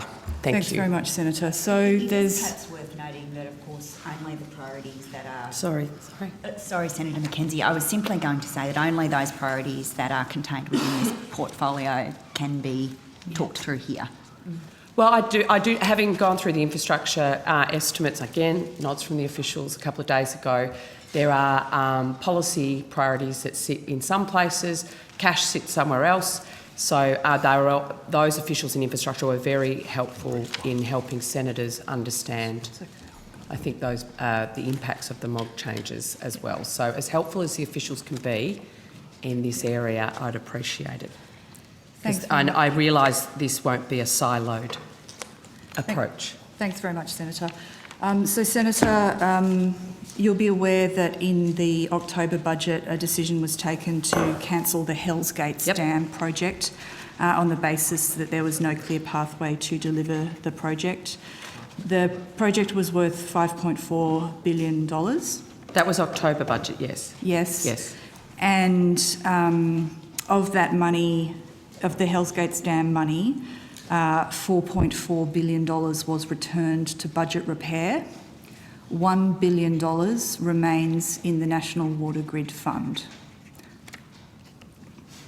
So that's that money. Right. Then several significant projects in New South Wales and Queensland which had funding allocated to them but were not ready to proceed to construction were deferred. The funding was deferred beyond the forward estimates. So not in this budget? Not in this budget. Those projects were... Well, to be precise, it's not in the forward estimates, it's all in the budget. It remains in Well, when I look at the budget papers, Secretary, I only get out over the forwards. That's fair enough. And I've just so said for it's those not in the playing forward along at estimates. home, it's not in the budget. It's in the... It is, It's in the grid. That's unfair, Senator. It is in the budget. It's just not in the forward estimates. Thank you, Secretary. Please continue. The Dungowan Dam project was deferred beyond the forward estimates. And what was the figure of the deferral? Was the amount changed? Sorry? Was the amount? 302, there was no change to the amount. There was 302 million in the forward estimates that was deferred. So the full amount The full amount remains in the grid fund, and the full amount that is remaining is 595 million. Not for Dungowan? Yes. Right, and For so, yes, Dungowan. so when over, and you're profiling that out over what, 10 years. So when is the first year funding should flow to this project on the 10-year profile? 26-27. 26-27. Thank you. Okay, that's one of the New South Wales projects. Another project which was deferred was the Wyangala Dam wall raising. Yep, I'm going to return to that one later, but yes. We deferred $265 million past the forward estimates. But right, so that's still in the grid? It remains in the fund. To the full commitment. And when is the first, and on notice give me the full profile over the 10, but 26-27. 26-27? Senator McKenzie, if I may, it is helpful for the officials to describe the reprofiling, but it is, the context for this, of course, is that the reason for the delay is the need to work up the business cases so that they are able to be assessed. The challenge, of course, is that the government you were part of made a range of commitments, and the reason for the deferral is to prepare adequate business cases so that it can be established whether or not these projects. That's a decision for government, It and is a decision I for can read the government, TPs in a variety of newspapers, but right now I'm interested in the profiling Well, it's of the money. important context because, and we're quite happy to provide the profiling and the official should continue, Thank you. but Thank you. it is contingent on the work being undertaken to refine the business cases. Thank you. The Hughenden Irrigation Scheme funding was deferred beyond the forward estimates. That's $170 million. Sorry, I'm the one with hard of hearing. Sorry. We're in Queensland now. The Hughenden Irrigation Scheme funding was deferred beyond the forward estimates. That's $170 million. And I'm assuming it's a 26-27 profile beginning? Yep. And the Emu Swamp Dam project was deferred beyond the forward estimates, also in Queensland, and that was $162.5 million. In 26-27. Thank you. So the March budget had money going to these projects starting, and just help me with the original profiling. Yes, this year. This year. So we've kicked that out. It's going to take, to the Minister's point, in excess of 4 years to get a business case on these projects up and running. Would that be typical? So, Senator, I've got, I can speak to each individual project and where it's up to. So certainly it's the case that the projects could well still proceed after we've got robust business cases, consultation and planning activities have been completed and with the support of the responsible state. But it may also be that through that process alternative solutions are identified to the problem that is sought to be being addressed by those projects. I'm happy to speak to them each individually if you would like. Yes, in terms of the thank you. status, yes. Yep. So for Dungowan Dam and pipeline, Infrastructure Australia evaluated the detailed business case for this project and they published their evaluation of that on the 17th of August this year. It was not recommended for inclusion in their priority list, and they made the assessment that the costs far outweigh the benefits that will be delivered. Now, it's the same for the suburban rail loop, but they still got 2.2. Keep going. They identified that the increased urban reserve option, Chaffey Dam, was a feasible and lower cost option and warranted further consideration, and that the service need could be met by more conservative infrastructure solutions or a package of infrastructure and non-infrastructure measures. Can I just ask how, like we've kicked this out 4 years. Yes. Now, living in the Murray-Darling Basin, just seeing the excruciating amount of time when you're wrangling with states to actually get anything, a shovel in the ground anywhere on anything. I mean, are we, and I'm not asking you to be specific, just general in your experience. I mean, could we expect these sort of considerations to take a year, 18 months, 2 years? Well, for example, with Dungowan Dam, we have been working with the New South Wales Government since June 2016 on this project, when we committed $850,000 towards a feasibility study. Yep. So it's taken us 6 years to get to the point where we've decided at the time when the construction funding is meant to flow, the project is not ready to Yep. proceed to construction. So yes, it is possible it could take another 4 years. Yeah, okay, thank you.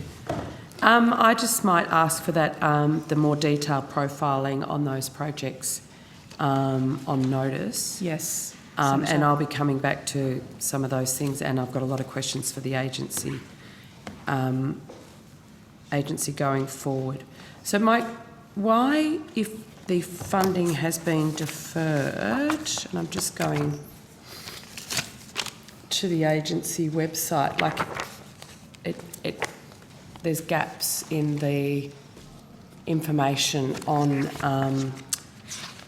the National Water Grid Fund's website, which would actually assist. Like the last 4 projects, Dungowan Dam, Wayangala, Hewenden and Emu Swamp, there's sort of like... Yes. Blank cells. Well, in what is also a colour-coded spreadsheet, I might say. Too soon. Too soon. Too soon. Tell us more. So I think the white indicates not started. If we look at the key at the top right hand of that table. I took that to say NWGF, like the fund, what's in the fund for it. That's how I read that. Oh, I'm sorry, you're looking at the $1 million funds. Yes, so that has been removed on the basis that it's not in the forward estimates. Okay. So, okay. Well, it's... If I was Senator Joe... Davey, that's actually quite unhelpful. We have officials here who are willing to talk you through in quite some detail the profiling well beyond the forward estimates. Well, and to be fair, Minister... Beyond what has been published. To be fair, Minister, the official's evidence is actually that there's no guarantee these projects will be delivered. Shall we, Bridget? Beyond the forwards. Senator McKenzie. Because of the Senator amount of work that McKenzie. needs to be done. Thank you. Let us allow the Minister to finish what she has to say, and then you can ask her another question. I was simply going to say that I think the officials are being transparent. I don't think it's helpful to accuse them of a lack of transparency. We're here, we're answering questions. Perhaps we could continue. I don't think Senator Davey was accusing the officials of lack of transparency, Minister. So then, if that's the case, that these ones have blank cells because they're beyond the forwards, and the evidence of the officials today is that given the amount of work that is going to be undertaken, we actually have no guarantee that these projects will be delivered. It's not a simple push to the right. It's a lot more detailed than that. It is an attempt to establish whether or not they actually stack up economically, which is a change in direction and approach from your government, which was constantly promising dams, built very few, and didn't do the work to establish whether or not Thank you, they Minister. were economically viable. Thank you so much for the TPs again. So just to the officials then, going to this table, Paradise Dam has $600 million against it, but my understanding is that being pushed out? No, Paradise Dam remains in the forward estimates. In the forward estimates. So if it's... Sorry? So confirmation of... Everything with figures in that column are all over the forwards. And the ones with the 4 cells at the bottom with nothing is because they've been kicked out or cut. Well, the ones up the top that are already completed, they're not in the forwards, because that's past expenditure. Yeah, okay. Last question. No, that'll do me. I'll take the rest up with the agency. Thank you. Okay, no worries. I have a few questions, but do you want to go to you first? You go. Okay. Just because it's kind of related. The National Water Grid Advisory Body, can you just take us through what that was set up for, how it was set up, and a bit of a background to it? Certainly, Mr Southwell will address that. Thank you, Senator. Malcolm Southwell, Branchhead. The National Water Grid Advisory Body was set up to provide specific advice to the Minister at the time around water infrastructure projects. There was an advisory body charter that was published on the website, and their remit was to provide independent advice to government via the Deputy Prime Minister on specific water infrastructure, policy, projects and investment priorities at the request of the Deputy Prime Minister. Okay. And how many dams or other water infrastructure projects did they provide advice on before? When were they? When did they end? Is it end of 2021? Sorry, when I missed the question, Senator. I mean, they no longer exist, No, right? Senator, So was it the end of 21? Their role was ceased as a decision in the March budget. Okay, so that was after that. So can you just tell me how many, what kind of advice they provided on dams and other water infrastructure projects in the duration of their time? So they did have a work program, Senator. Their primary piece of advice was to provide advice on the Bradfield scheme, and that work was completed. They also provided advice on feasibility projects and looking at provided advice on the science strategy. Their task was to be asked for advice on business cases at the request of the Minister when those business cases were completed. Okay, and so in that period when they were set up until the end of sort of 2021, do you have a sense of how many projects they advised on? They had, I think it was 9 tasks on their work plan, but in terms of advice on specific projects, the only project they provided advice on was the Bradfield scheme. Okay. And did they provide any advice following December 2021, when I know there was a lot of work done around dams? Did they provide any advice whatsoever on Hellsgate Dam? No, Senator. Did they provide any advice at all on the Durana Dam? No, Senator. Did they provide any advice at all on the Dungowan Dam? No, Senator. They weren't asked to provide advice on those dams. Okay. But essentially they were set up to provide such advice? They were set up to provide independent advice to the government via the Minister on specific projects at the request of the Minister. But water infrastructure projects? Yes, but the specific water infrastructure projects at the request of the Minister. And I'm advised that there was a letter sent by one of these expert members, and I understand they were all very expert in their field. Members were, I think from memory, Senator, there was 8 members, I believe. I'd have to check the exact numbers, but they were appointed by the former Deputy Prime Minister, Minister McCormack at the time, based on their skills and experience in a personal capacity. And so we had an outbreak of dam announcements, but I'm advised that one of the members had made a public comment that the dam announcements were just for brazenly political purposes, and that they were not given any opportunity to provide advice, as by their own admission felt that that was part of their job. Senator, I'm not aware of any public statements to that effect. Okay. Was there a letter or...? I am subsequently aware that there was a letter sent by a member to the chair at the time, which we were not aware of at the time. Right, but that was just sent to the chair? Correct, Senator. Okay. So would I be right in connecting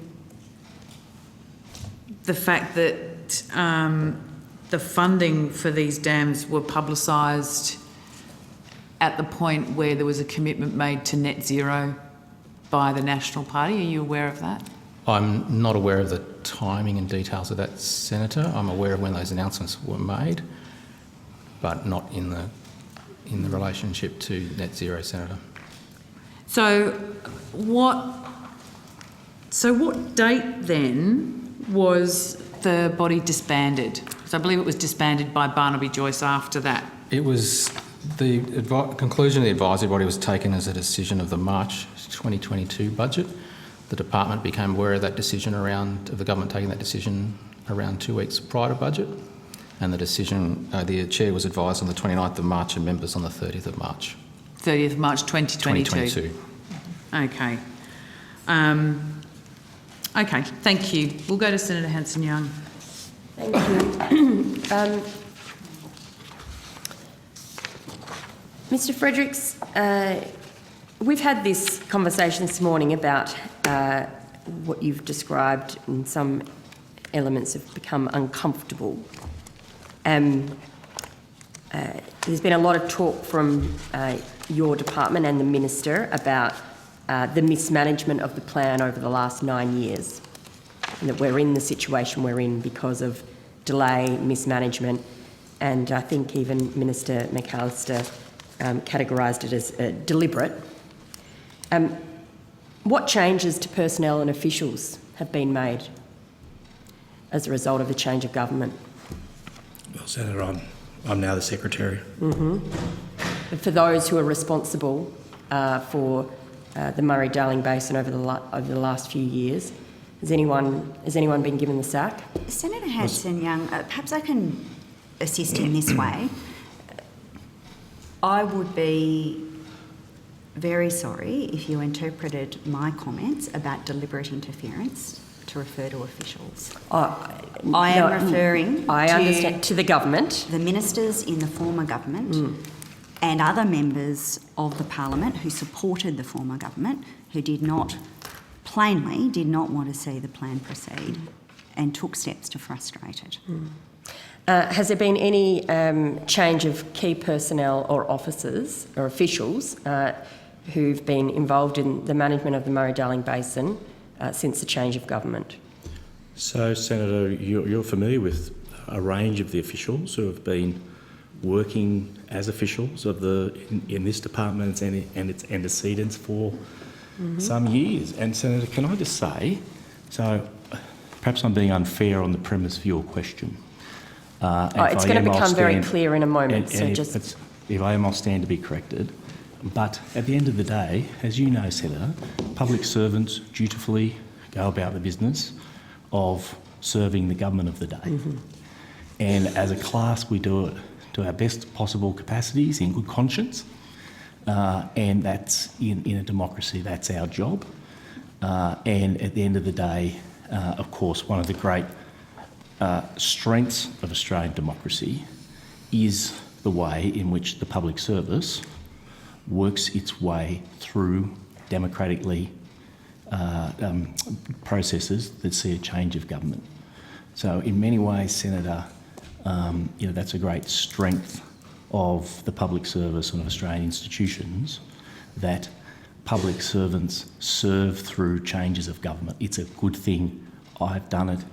Most people sitting at the table have done it, and it's Mr. a good Fredericks, thing. I understand the importance of the public service being able to deliver on the requests of the government of the day. What I'm interested in is the appointments that have been clearly political, such as the new chair, the director of the MDBA. We've heard virtually nothing from him today, Mr McConville. Virtually nothing. You're the new head of the MDBA. Has the government silenced you, have they? I don't think he's had a direct question. Not at all, Senator. I haven't received a direct question. If I receive direct questions, I'll answer them, Senator. When was your contract signed, Mr McConville? I started at the MDBA on the 19th of June, Senator. And when does your contract end? 19th of June, 4 years hence, Senator. What's your response to a lot of the commentary and criticism of your appointment being highly political? Senator, it's a question... This is your opportunity because, your first estimates, and you didn't even seek at any point to correct the record or to put to bed any of the concerns that staff, stakeholders have had. So this is your opportunity. Thank you, Senator. Senator, I applied through a competitive process. I was interviewed through a competitive process and a decision was made to appoint me. I have every confidence that I'm able and capable of doing the job. That's exactly what I'm doing. So I'm getting on with the job, Senator. What's the purpose of the MDBA? The purpose of the MDBA, Senator, is to deliver the Basin Plan and to run the Murray River. What's the purpose of the Murray-Darling Basin Plan? Murray-Darling Basin Plan is an agreement by all states and territories who cover the basin to seek to recover 3,200 gigalitres of water and return that to the environment. The task of the MDBA is to assess the progress of the states and the Commonwealth in delivering that water through a various range of mechanisms. And it's also to ensure that we work under the Murray-Darling Basin Agreement to operate the Murray River in conjunction with the states. And Mr McConville, are you familiar with the concerns and criticisms that the government's articulated of the delay and deliberate undermining of the Murray-Darling Basin Plan over the last 9 years? So, Senator, the task of the MDBA is to report on progress, which we do on a 6-monthly basis. The last report on progress was released publicly in August of this year, and in that we highlighted where the MDBA and the authority felt that there was good progress being made, and also where there was more progress that needed to be made. Mm. Where do you think the mismanagement has occurred over the last 9 years?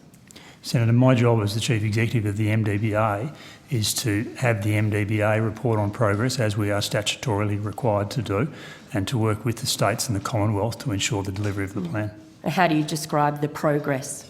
It's not how I describe the progress, Senator. The MDBA reports on progress every 6 months, as we last did in August of this year. Is the is the Murray-Darling Basin Plan up to date? Not sure I understand your question, Are we Senator. on track? Senator, we've reported that there are components of the plan that are on track, and there are components where we've highlighted that delivery in accordance with the timeframes is at significant risk. And some of those discussions have been had here this morning in terms of the 605 gigalitres of supply and constraints measures, where 7 projects we've highlighted are at risk of non-delivery by 2024.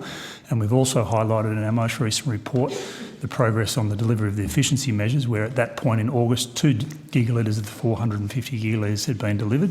We also highlighted in that report, Senator, the progress of delivery of New South Wales water resource plans.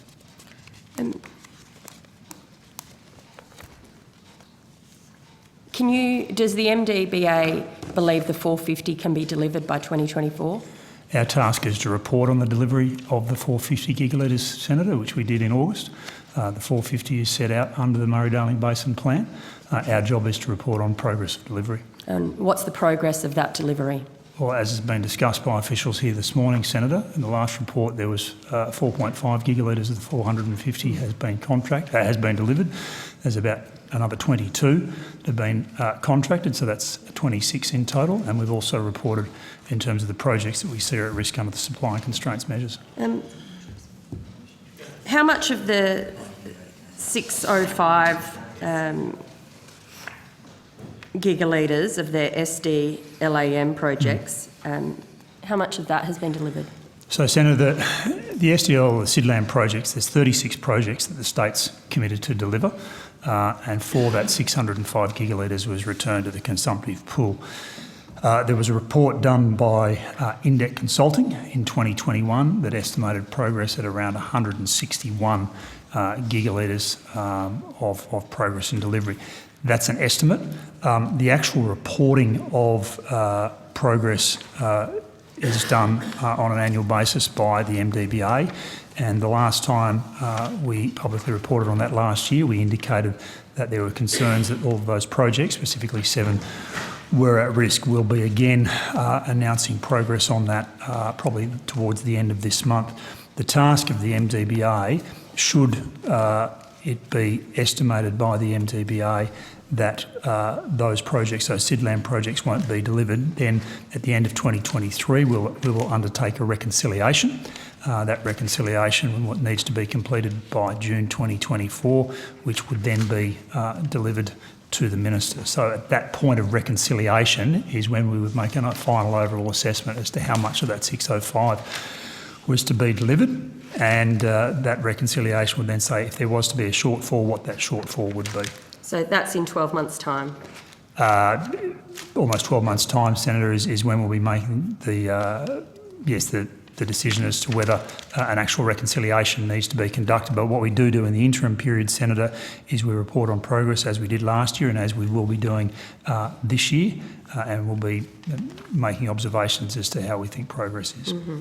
So, but to date, only 161 gigalitres of the 605. That was an estimate provided by a consulting firm in 2021. It is, I suppose, a little difficult, Senator, in the context of we need to see the actual final delivery of those projects, and there's also links in there in terms of the constraints project. So it is difficult to estimate, but that was an estimate that was provided in 2021. And we do a review every year of progress in terms of how we think that is progressing. And as we get closer to that 2024 date, we'll be more specific with what we think a shortfall, if there is to be one, will be. And then if there is a shortfall, we would make that recommendation to the Minister in June 2024. Mm-hmm. So the progress on that isn't very good. So whose fault is that? Well, Senator, we've highlighted that we think 7 of the 36 projects are at significant risk of not being delivered in the timeframes. Those projects are undertaken by the states. Is the 450 essential to the plan being complete? The 450 is stated in the Basin Plan, Senator. So it must be delivered? The 450 is stated in the Basin Plan, Senator, as part of the 3,200 gigalitres. Mm-hmm. Has the department or the government asked you to do any work in relation to how the 450 could be acquired? So, Senator, our role is to assess progress. We do engage with the states and the Commonwealth in terms of how projects might proceed. We also engage with states in the context of the impact that might have on the overall SDLs. So that's our role. What role have you undertaken to ensure that the taxpayer is getting value for money for all of these projects that is meant to be returning water? Well, our job, Senator, is to report on the progress and bring transparency to that progress. Senator, I might, if I could just clarify, I had made a mistake there as well. When we were talking about the 161 gigalitres that was estimated by Indec Consulting, that would be the shortfall, not the actual delivery. So the shortfall against 605, so I had that round the wrong way. Okay. And is that the same figure that the department is using when I asked how much water we still had to recover? Yes, Senator. So for the supply and constraints measures, the 605 gigalitres, our evidence has been that the projected to be recovered is 444 gigalitres and there's a shortfall of 161 gigalitres. And that's publicly available. The Indec assessment report that has been mentioned and referred to is publicly available. Mr McConville, what deficiencies have you identified since you've come into your role of the lack of transparency in the implementation of the Murray-Darling Basin Plan? Senator, I mean, the role of the MDBA is to provide transparent information on progress of states in delivering against the plan. That's what we continue to do. I haven't identified deficiencies, as you phrase it, Senator, in terms of transparency of information. We have very clear requirements set out under the plan in terms of what we have to report on, and we do that on an annual basis. So you don't think there has been any deficiencies over the last 9 years? I can't speculate on that, Senator. Well, if your role is to ensure transparency, and we've heard the government's position is that there have been deficiencies, there's been a deliberate delay, a lack of transparency, a lack of information. Last question. Well, Senator, what work have you done to identify them? It's not about identifying, Senator. Our job is to report on progress, as we do in terms of the delivery of the Bridging the Gap water, which is the 2100. We report on the efficiency measures, being the 450 and progress against that, and also the progress of the supply and constraints measures. What's the key achievement you've completed since your contract started in June? Senator, I've come into the role and I'm setting about doing the job to the best of my abilities. Tell us what you've done since June. Senator, I've spent a great portion of my time out in the basin, talking to communities environmental communities, scientific communities, irrigation communities, tourism communities right across the basin to understand, what they see as the key issues. And I think coming out of that, Senator, one of the key takeaways is that whilst people might disagree on elements of the plan, no one is saying we need to go back to life before the plan, and that's very, very clear. People are seeing the significant benefits that are coming from the delivery of the plan. So I've spent a lot of time doing that, Senator. I've obviously also spent a great deal of time in understanding the business and making sure that the business is running well, which it is. And making sure that I'm clear in my leadership of what our role is and what we're there to do. And in all of these consultations, you haven't come up with any clear areas where the process was, transparency was deficient, or any reasons for why there has been such a delay in delivering the plan? Senator, in undertaking my role, what I'm really focused on is ensuring that the MDBA is doing what it's required to do under the Water Act and under the Basin Plan, and that is absolutely to identify where progress is being made, to report transparently on that progress, and making sure that we are also... in order to report transparently on that progress, have you identified any deficiencies? You're well over your time. Clearly not. Either that or you don't want to tell us. Senator Hanson-Young. Senator Davey. Thank you very much. And I just want to clarify, thank you, Mr McConville, you've made it quite clear that the MDBA reports on progress against the Basin Plan. You also provide advice back to the government, but the MDBA is not the agency that undertakes the water recovery programs. That's the department. Is that correct? That is correct, Senator. Right. I just want to clarify that so we're targeting the right people. I want to come back to the not for publication in the budget, because it is, I've certainly in my time never seen a not for publication before, and I find it quite interesting. Is the not for publication because you're not sure of the steps that will be taken to finalise water recovery under the Basin Plan?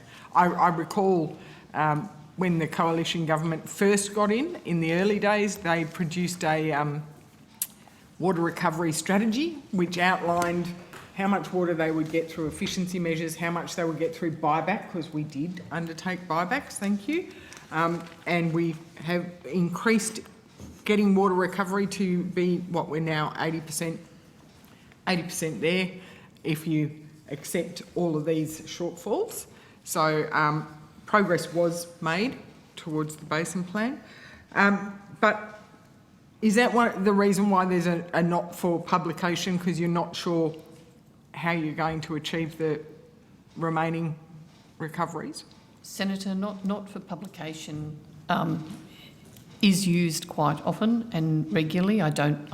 We can ask Finance and Treasury to give the history of the use of them in terms of timing, when, where, and they are really around the issue of commercial sensitivity. So where there is commercial sensitivity, it makes sense not to disclose the figures, and that's the reason for the not for publication for this measure.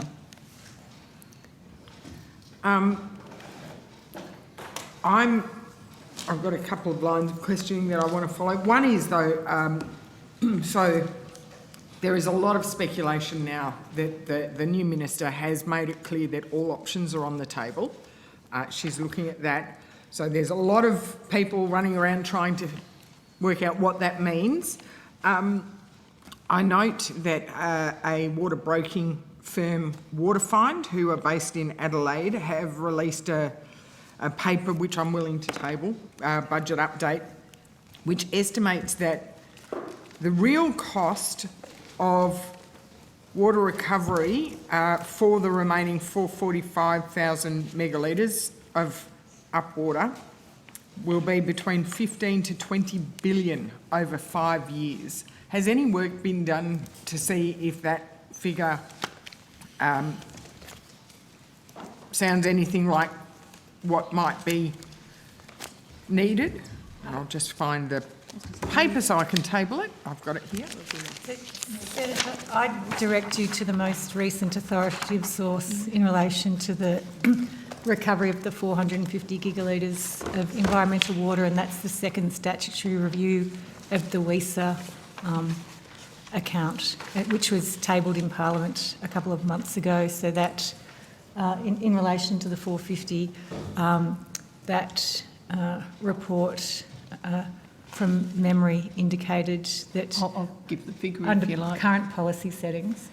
Under current policy settings, so farm efficiency projects, and it says here, the estimated cost to recover the full 450 gigalitres through efficiency measures, so those settings, is between 3.4 billion and 10.8 billion. We are familiar with the Water Fund report. They've used, perhaps some different assumptions. If you want, we can have a look at unpacking that. But I think, as Ms Connell said, the more authoritative figure is the independent review done under the Water for the Environment Special Account. Which says 3 to 10 billion. 3.4 billion to 10.8 billion, but very clearly stating, though, that is the assumption of the current policy settings, which are about efficiency programs. So it limits it to that. We have heard that at the moment there is no drafting of legislative amendments being done, so we've got to work within current policy settings. And we've also heard that there's only 1.5 billion remaining in WESA. So under current policy settings, there will be a significant financial shortfall to recovering that, the remainder of the 450 target. That's correct, but the key bit of information in that statement is that there is money remaining in the WESA account. Yes, there is, and we've got... So, at its meeting in December 2019, the Ministerial Council agreed that the department, which was then DOR, would undertake a stock take on open channel networks in the basin to see if a more comprehensive body of work is needed to consider water losses, such as evaporative losses and infrastructure upgrades that could contribute to efficiency measures to modernise the basic infrastructure as a whole. Has that stock take been completed? Yes, I asked Dr Durham to provide further information, but I note that we have at previous hearings provided information about that stock take as well. Yeah, it has previously been tabled as well in response to the Senate. There's a number of works continuing to investigate that list of prospective projects. I can today confirm that from that particular stock take list, 2 projects have been approved and contracted. That's the New South Wales Murrumbidgee Irrigation Automation Finalisation Project, the Victorian Goulburn Murray Water Efficiency Project, the South Australian Marion Water Efficiency Projects. So they all have been approved and funded under the Off-Farm Efficiency Project, and they all came from that stock take.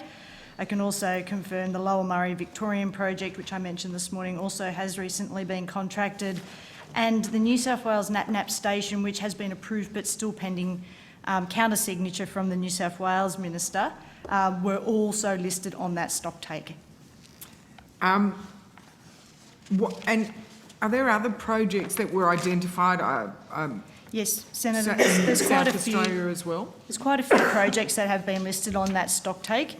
I just ran through the ones that have recently been worked through and developed up into a business case form that met the requirements of the Water for the Environment Special Account funding provisions.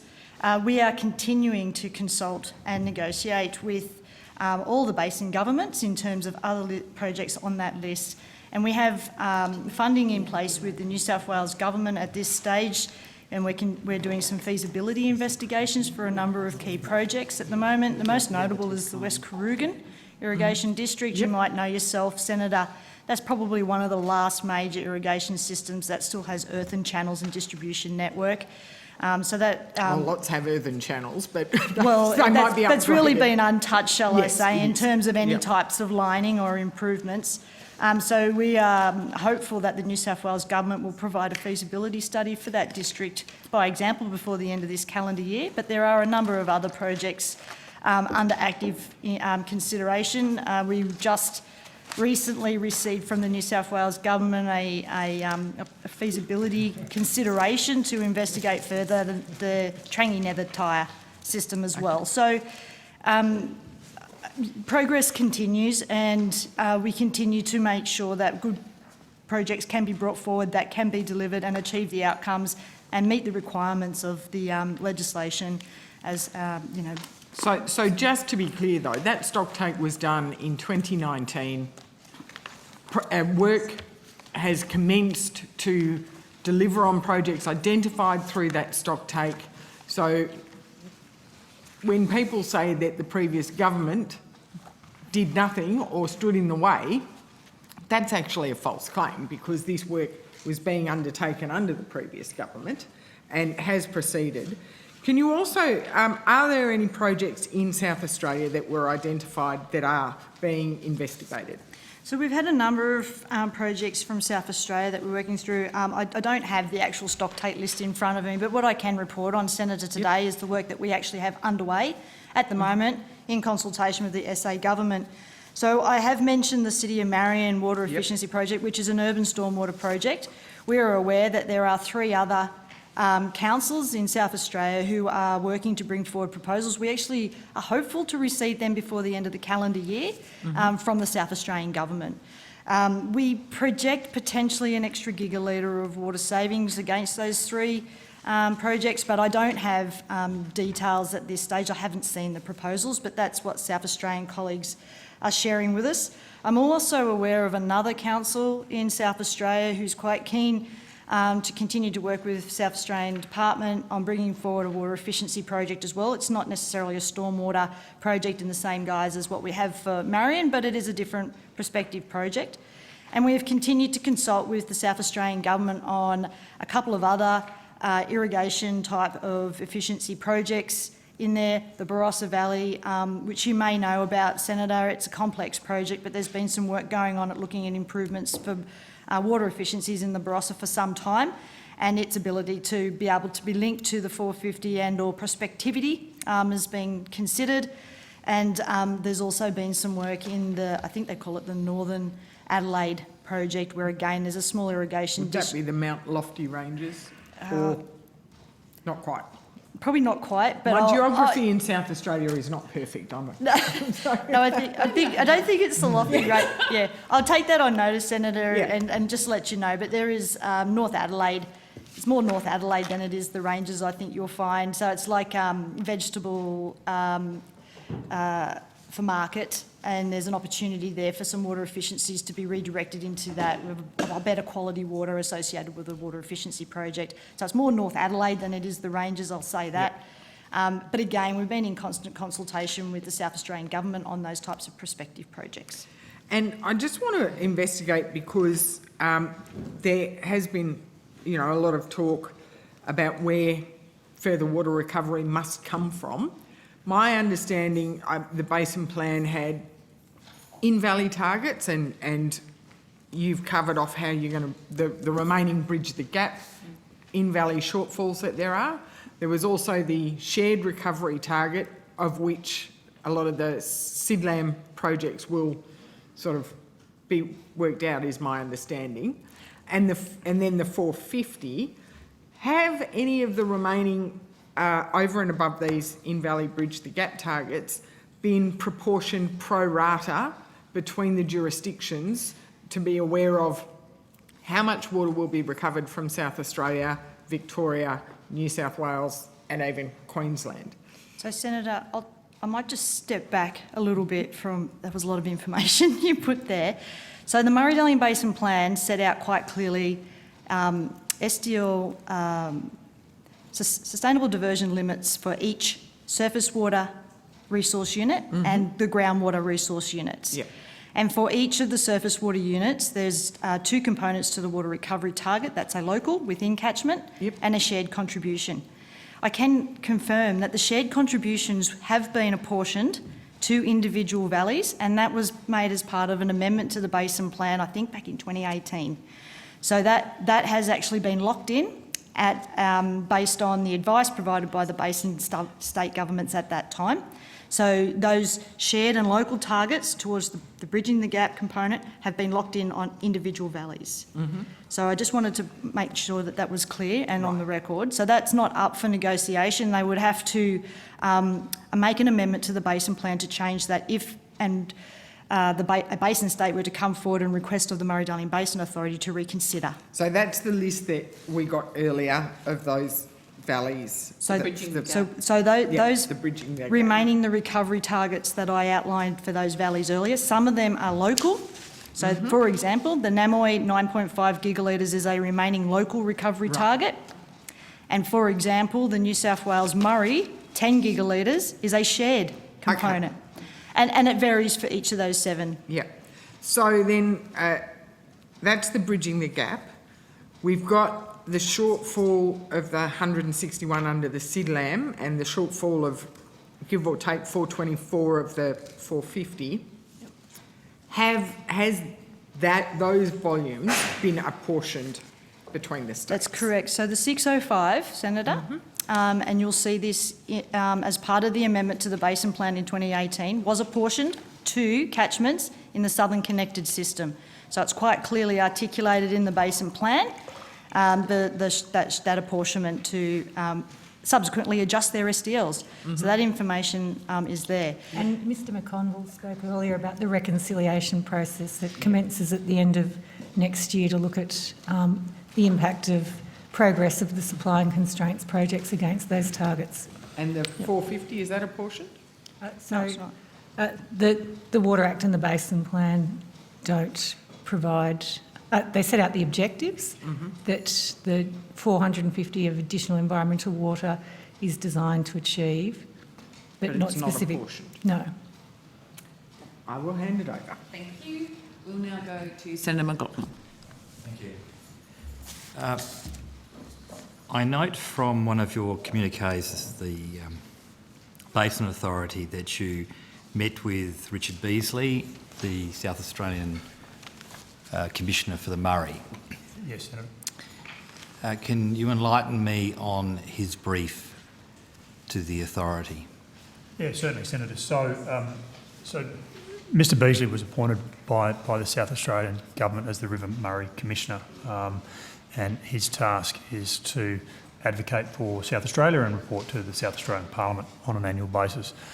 So upon his appointment, Sir Angus Houston, the Chair of the authority, and myself met with the Deputy Premier and Mr Beasley to understand his brief, and the principal outcome of that was to invite him to have further briefs with the MDBA, the various component parts, river operations, water accounting and the like. And then he, after receiving those briefings, spoke to the authority briefly, and it was really, his expression was one of obviously wanting to represent strongly the interests of South Australia in the task of water recovery, and requested that we have a good and open relationship and a flow of information to him should he request it. It was very introductory, Senator, and really nothing more than that. So there was no formal exchange of letters or no, there's no from the state, which is where I'm trying to... No, Senator. So Mr Beasley is appointed by the South Australian Government and works to the South Australian Parliament. In terms of his relationship with the MDBA, we have agreed that he come and talk to the authority on a 6-monthly basis, but that's an informal arrangement, not a formal arrangement. I'm not seeking to criticise the No, meeting. yeah. Has he or the South Australian Government, post its election, formally put to the authority its position or restated its position of the state in relation to the operation of the plan? No, Senator. No. So I could take from that, it's from a South Australian perspective, as I understand it, we're holding the line from your perspective. Sorry, Senator, I'm not sure. Well, from your perspective, the South Australian position hasn't changed. That's correct, Senator. Yeah, about the operation of the plan. That's correct. Can I ask the Secretary, have you received any correspondence from Mr Beasley in relation to his appointment and or the position of the state? I don't believe I have, but if any of my officials can assist me on that one, otherwise I'll take that on notice. Senator, I don't recall receiving anything. I don't know if there is, I'm just simply asking. No. There was obviously a public announcement by the Correct. South Australian Government at the time, so we were clearly aware of that, yes. I'll take on notice the formal Yes, question. thank you. If it exists, I'd call for it, and you can make your decision on whether you'd release it.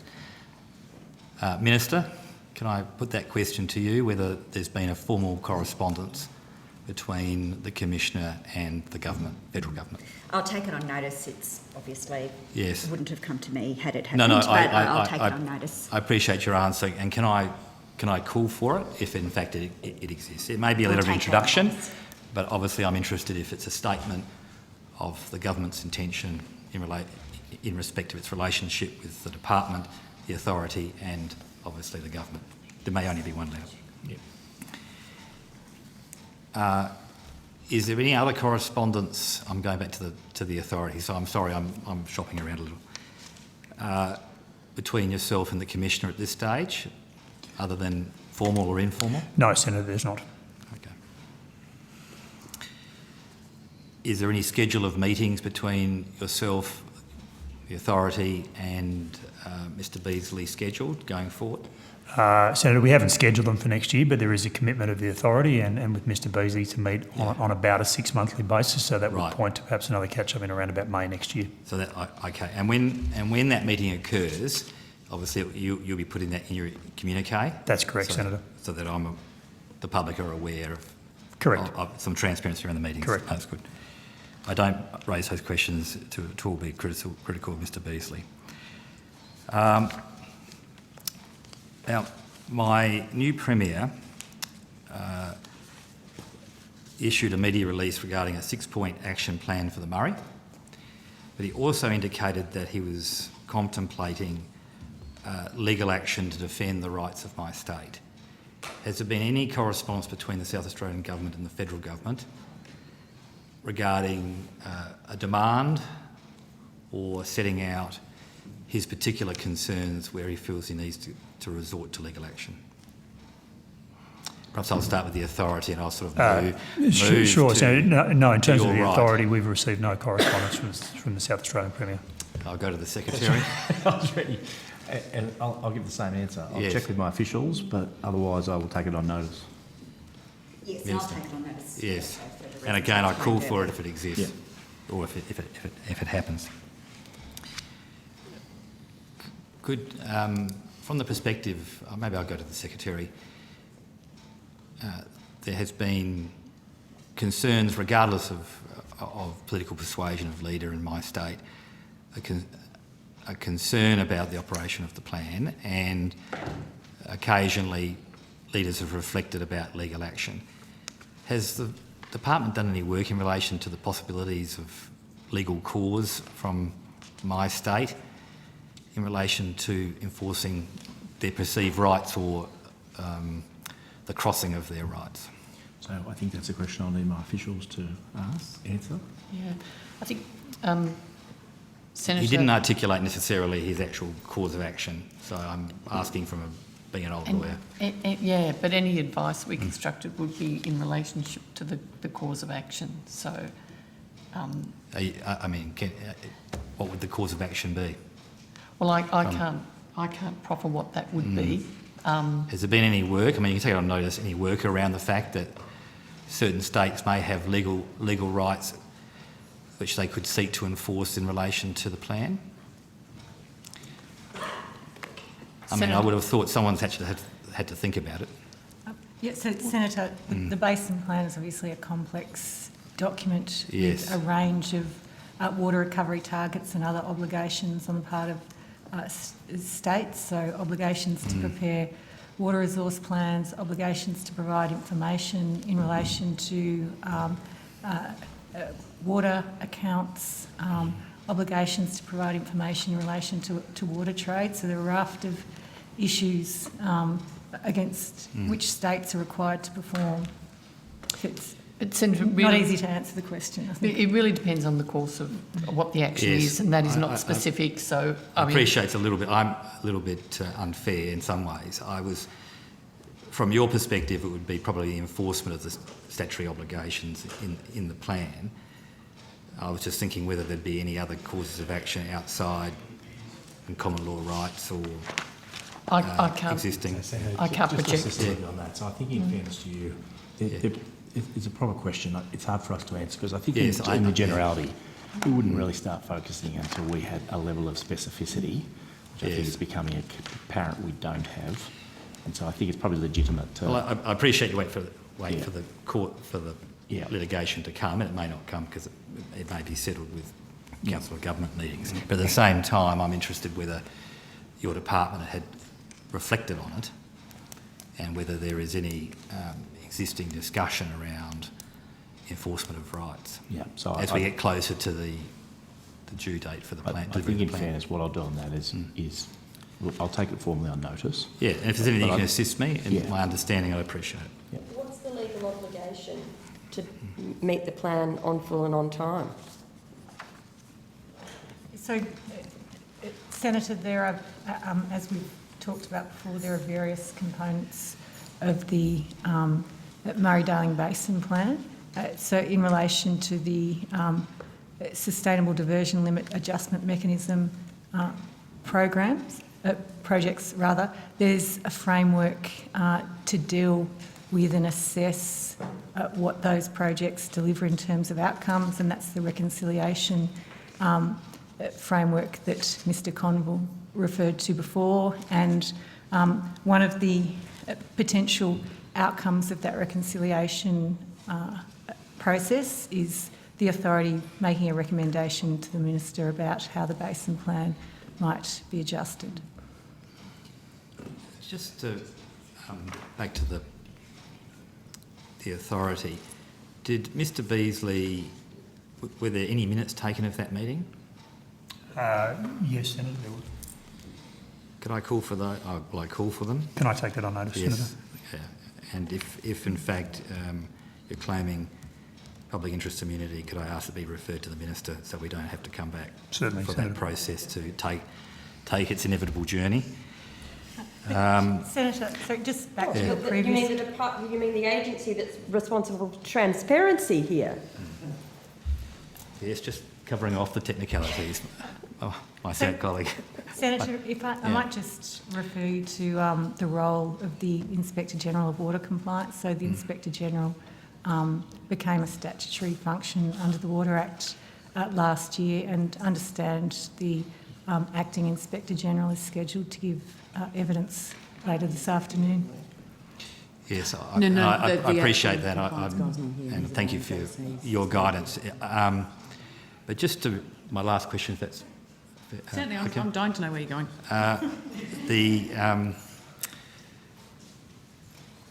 If, as I understand your contribution, if a Premier says he's going to take legal action, you're simply going to wait for the letter of demand and the proceedings to be issued. The department hasn't done any work necessarily to anticipate response. I don't ask that in criticism, I ask it. It's not yeah. Sorry, we can't hear you. I'm sorry, I don't take it as a criticism. Yep. But it isn't accurate. At the end of the day, I've said I'd take that on notice. Yeah, no, because I I think, in appreciate- fairness, I want to give you a proper answer to that question. I was just clarifying for myself. I'll hand back to you, Chair. Thank you. Senator Hanson-Young. Thank you. Mr McConville, why didn't you give us an opening statement when you came in this morning? Senator, because I felt it was, if questions were to be raised, I would answer them directly. You know, it's been a practice of the Murray-Darling Basin Authority in all estimates I've attended over the last 15 years, the last 10 years since 2012 in relation to the plan. The Murray-Darling Basin Authority head comes in, gives the opening statement alongside the Secretary. You know, is this, you've decided to do things differently? Senator, the Secretary gave a brief opening statement. He introduced me, and that was all I felt was necessary at the time, Senator. How much do you get paid? It's on the public record, isn't it? It's on the public record, Senator, yes. Yeah, $445,000? I can check for you, Senator, one moment. It's slightly higher than that, Senator, I believe. Oh, okay. Give me 1 minute, Senator. I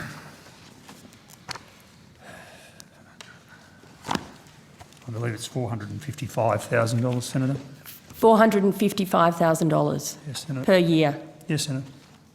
And you didn't think you should front Senate estimates on your first session and give an update, introduce yourself, this is where I'm taking the authority, this is what I've done? Senator, I believe that there's plenty of opportunities for senators to ask me direct questions, as you are, in terms of what's going on. So that was the approach I've taken, Senator. Did anybody from the department or the minister's office ask you not to give an opening statement? No, Senator. Did you at any point in preparation for this estimate session get any guidance or ask for any suggestions as to how to engage with this committee?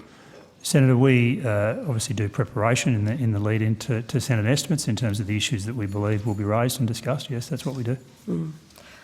I just think it's extraordinary that you're on almost $500,000 a year and you didn't think you should come and tell us what you've been up to and give us an update. Oh, Senator, You're going to sit there and wait for the direct questions, and you are in charge of transparency. Senator, I believe I set out quite clearly in my answers to you what I've been up to since I started at the MDBA. Oh, lucky there's someone here to ask some questions. Certainly, Senator. Because you haven't been up front. I find it extraordinary.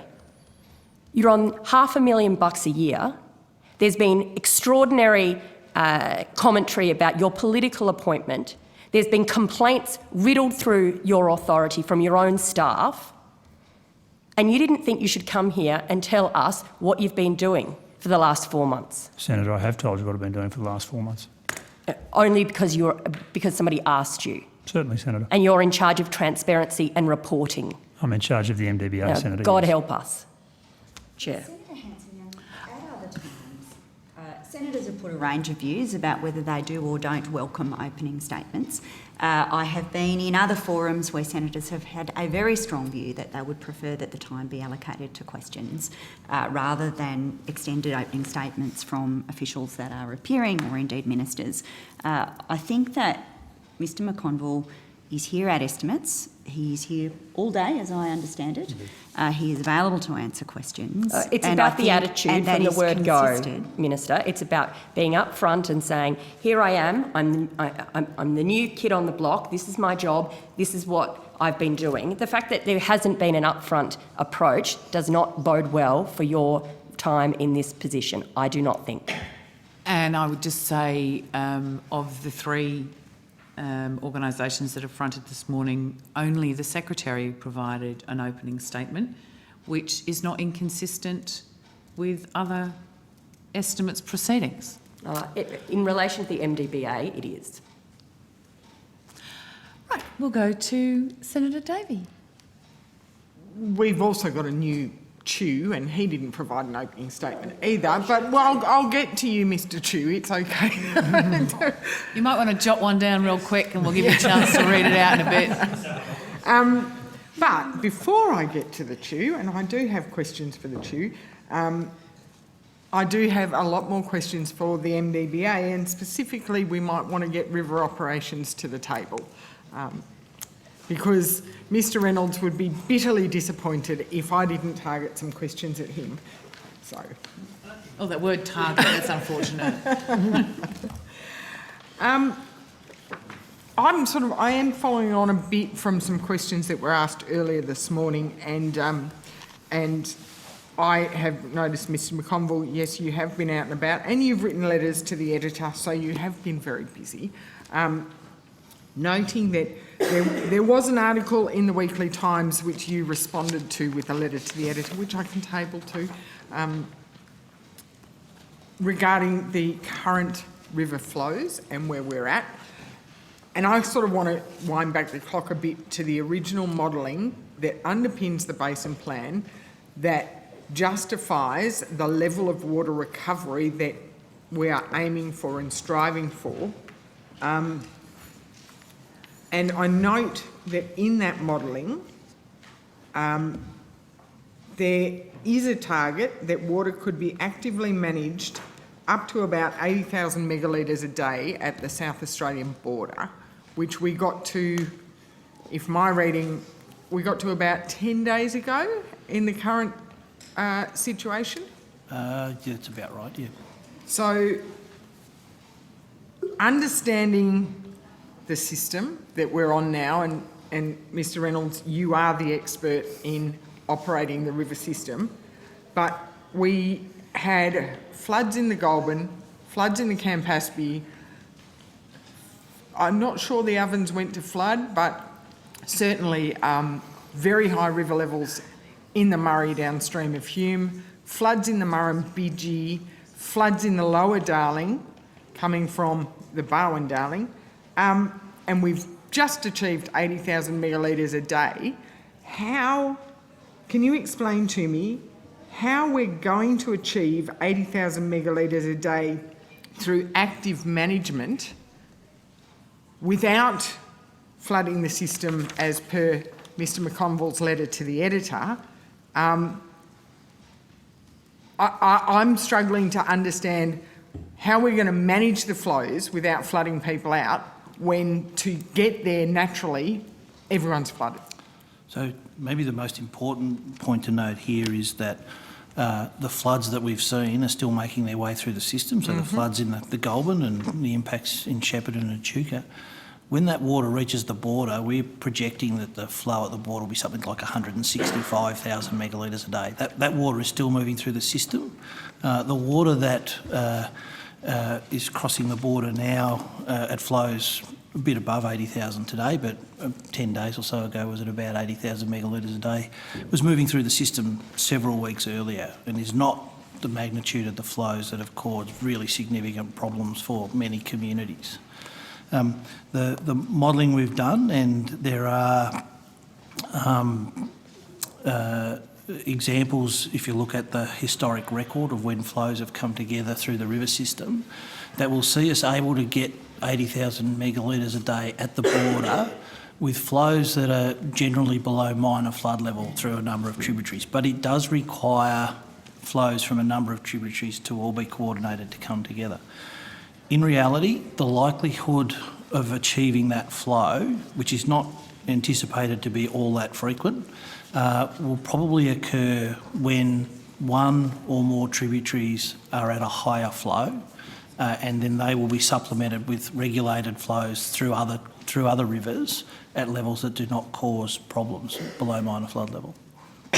But even at minor flood level, that will require the constraints agreements to be finalised, is that? That's correct. To achieve 80,000 megalitres a day at the border, that's one of the aims of the constraints relaxation strategies. It's important to note also, though, that the relaxing constraints provides really important benefits in individual valleys to be able to run to the flow that those relaxed levels are at. You won't get an argument for me on that because I am very well aware of the local benefits of dealing with that, but the fact of the matter is we haven't got those constraints agreements in place, and there is a lot of angst and concern in the communities about what that will look like. What I'm interested in is, and we heard earlier about the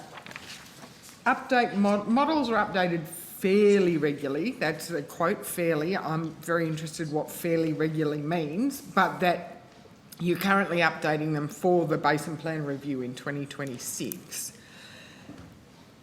Will you also be looking at what level of constraints management you might negotiate and get to? Because in the original Basin Plan, there were certain expectations that I know that certain communities have said, no way, you're not going that far, and adjusted the models accordingly to see if, to manage the water that you've got, will there still be the requirement for the full, to use Mr McConville's terminology, 3200 gig plan, if you can't actually use it to the best and most optimal benefits because you can't get the agreements to go to the maximum of the constraints management that was once the ideal.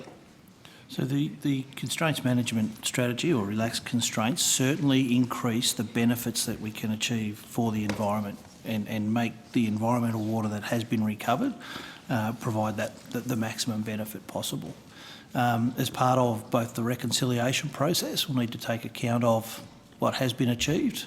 Constraints also contribute to the SIDLAM mechanism, but also as part of the basin plan review, we'll be considering how that water can move through the system, the benefits it achieves as well.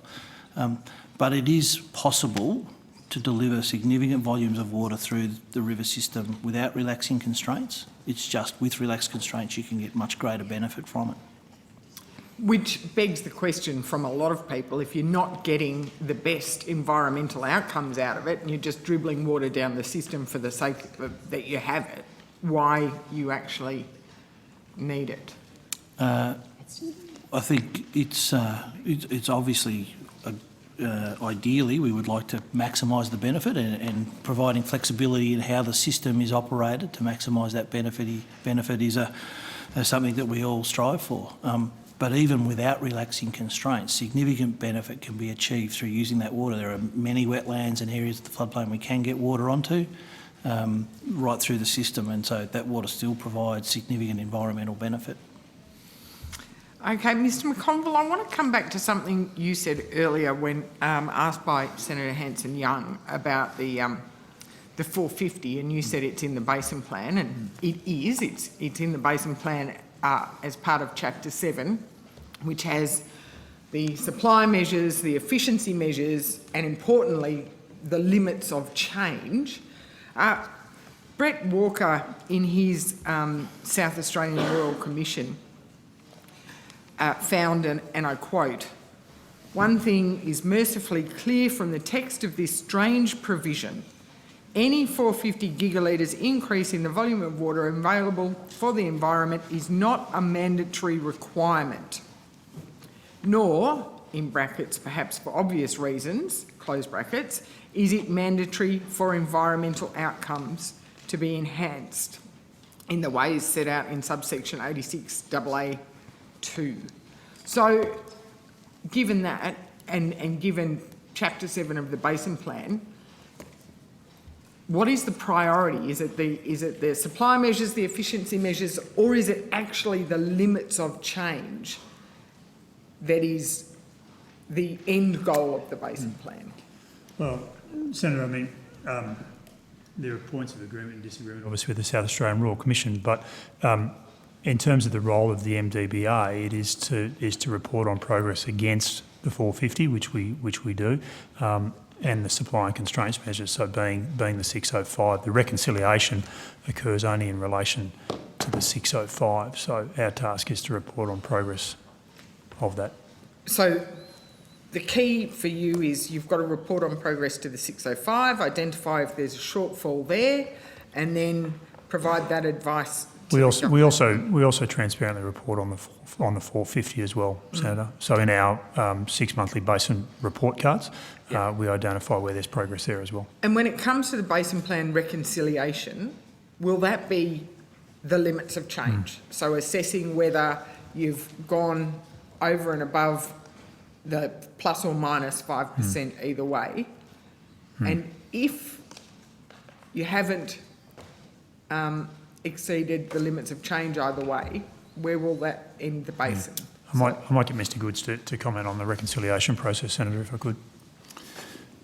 Thanks, Senator. So at the point of reconciliation, so an assessment of assessment of the notified projects at June 2024 give a different result than the 2017 determination.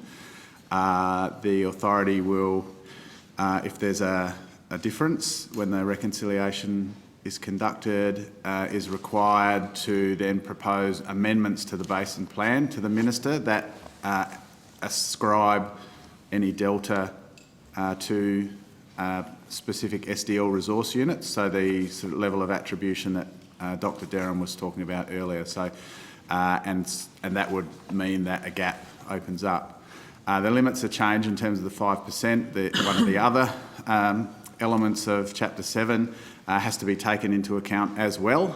And so that is if we were to achieve the full 605, so if all the projects that were notified were assessed to be delivered as notified and there was no reconciliation, for example, and the offset was 605, but there was still the current 4.5 gigs of the 450 in the bank, then the limits of change come into effect, and only up to 543 gigs of the 605 could actually be accredited, and so there'd be debits, as there currently are, in the annual registers of take.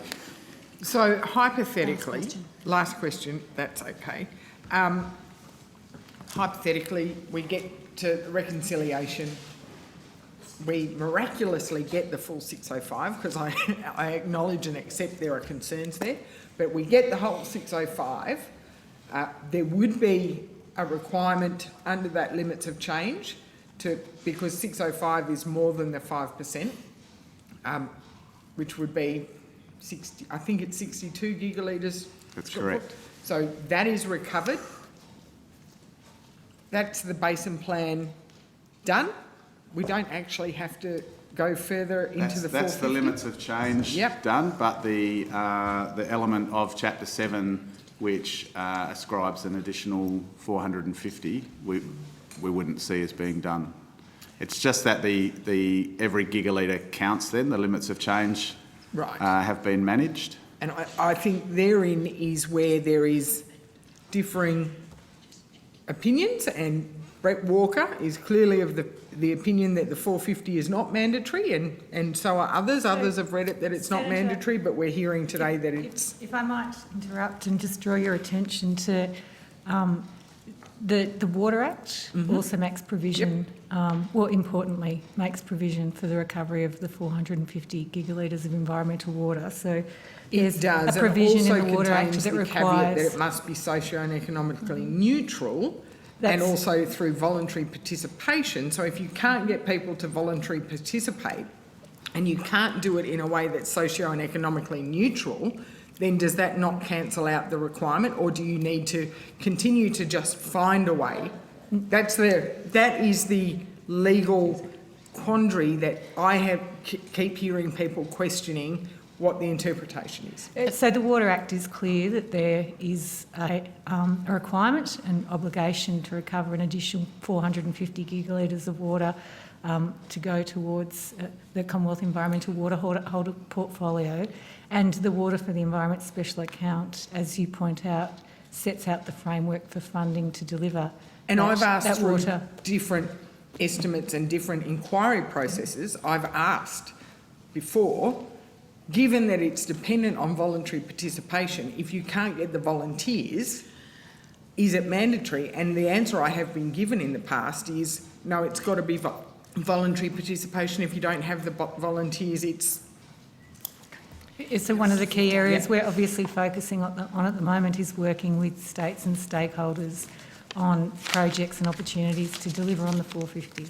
And again, Minister, the Ministerial Council, so all water ministers of all jurisdictions, committed just last month to work together to overcome the challenges to deliver the plan, including delivery of the 450. And we will now go to Senator Billick. Thank you. If these questions have already been asked, just let me know. I've had to add another estimates as well. So we've heard a lot about the 450 gigalitres of additional environmental water. So I just want to clarify its legal basis. What legislation does the 450 appear in? Yeah, so, Senator, we've just dealt with those questions. So the requirement for the recovery of 450 gigalitres of water is set out in Part 2AA of the Water Act, but it's also supported by provisions in the Basin Plan, so Chapter 7 and I think it's Schedule 5. Great. And the Shadow Water Minister described the 450 gigalitres as an upper limit. Would you agree with this way of describing it? So as we've just said, the Water Act provides for, and I'll read out the provisions. So it's Section 86AA, subsection 3B, provides that the object of this part, so Part 2AA of the Water Act, is to increase the volume of the basin water resources that are available for environmental use by 450 gigalitres. Okay. So not by at least? No. Or by, up to? An upper limit, yeah. So I just want to be very clear, it's not an upper limit, it's that amount. That's right. Yep. Specifies 450. Thank you. The Shadow Water Minister also indicated that only 62 gigalitres is needed. Does the legislation only require 62 gigalitres to be delivered? No, Senator. So the Shadow Water Minister was quoted as saying that the 450 gigalitres had, and I'll quote, morphed into an interpreted fixed target. How long has the legislation been in place that requires 450 gigalitres of additional environmental water? From memory, Senator, those provisions were inserted into the Water Act in 2013 and commenced in 2014. In your view, is this description that the 450 gigalitres has morphed into an interpreted fixed target an accurate description? It's not my role to comment on that, Senator. If someone were to talk about delivering the basin plan in full, does the legislation support the view that the entire 450 gigalitres is involved? So I read out the provision in the Water Act. So the view is that 450 gigalitres is required to be recovered. But I would also just draw your attention to the objects of Part 2AA of the Water Act, which are to improve the health of the Murray-Darling Basin, in particular the health of the floodplains and wetlands in the Murray system. Thank you for that. I hope that's clarified a few things for those listening, so thanks. I wonder if you had anything to add to that, Minister, given it is an issue that gets bandied around quite a lot about how relevant and what part of the 450 is actually going to be delivered and whether it is an upper limit or a guess or a mythology. Maybe you'd have a comment. Perhaps just to say this, it is regrettable that there are continuing attempts to pull apart the plan.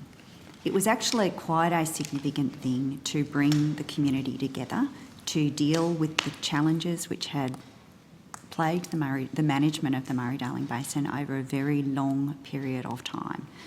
And the decision by the then government to step in and take national leadership in bringing all of the basin states together to start to manage this national asset for the long term was a very important decision.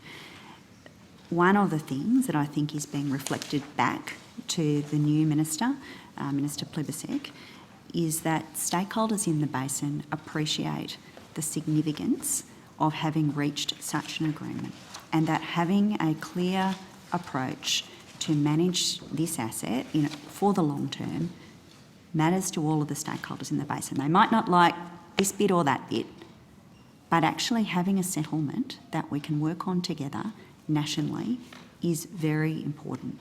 And I don't think any of us really want to go backwards, and I think people might want to reflect on that when they try to cherry pick those parts of the plan that they like and those parts they don't. The plan is an integrated whole and the government is committed to implementing it. Thank you very much.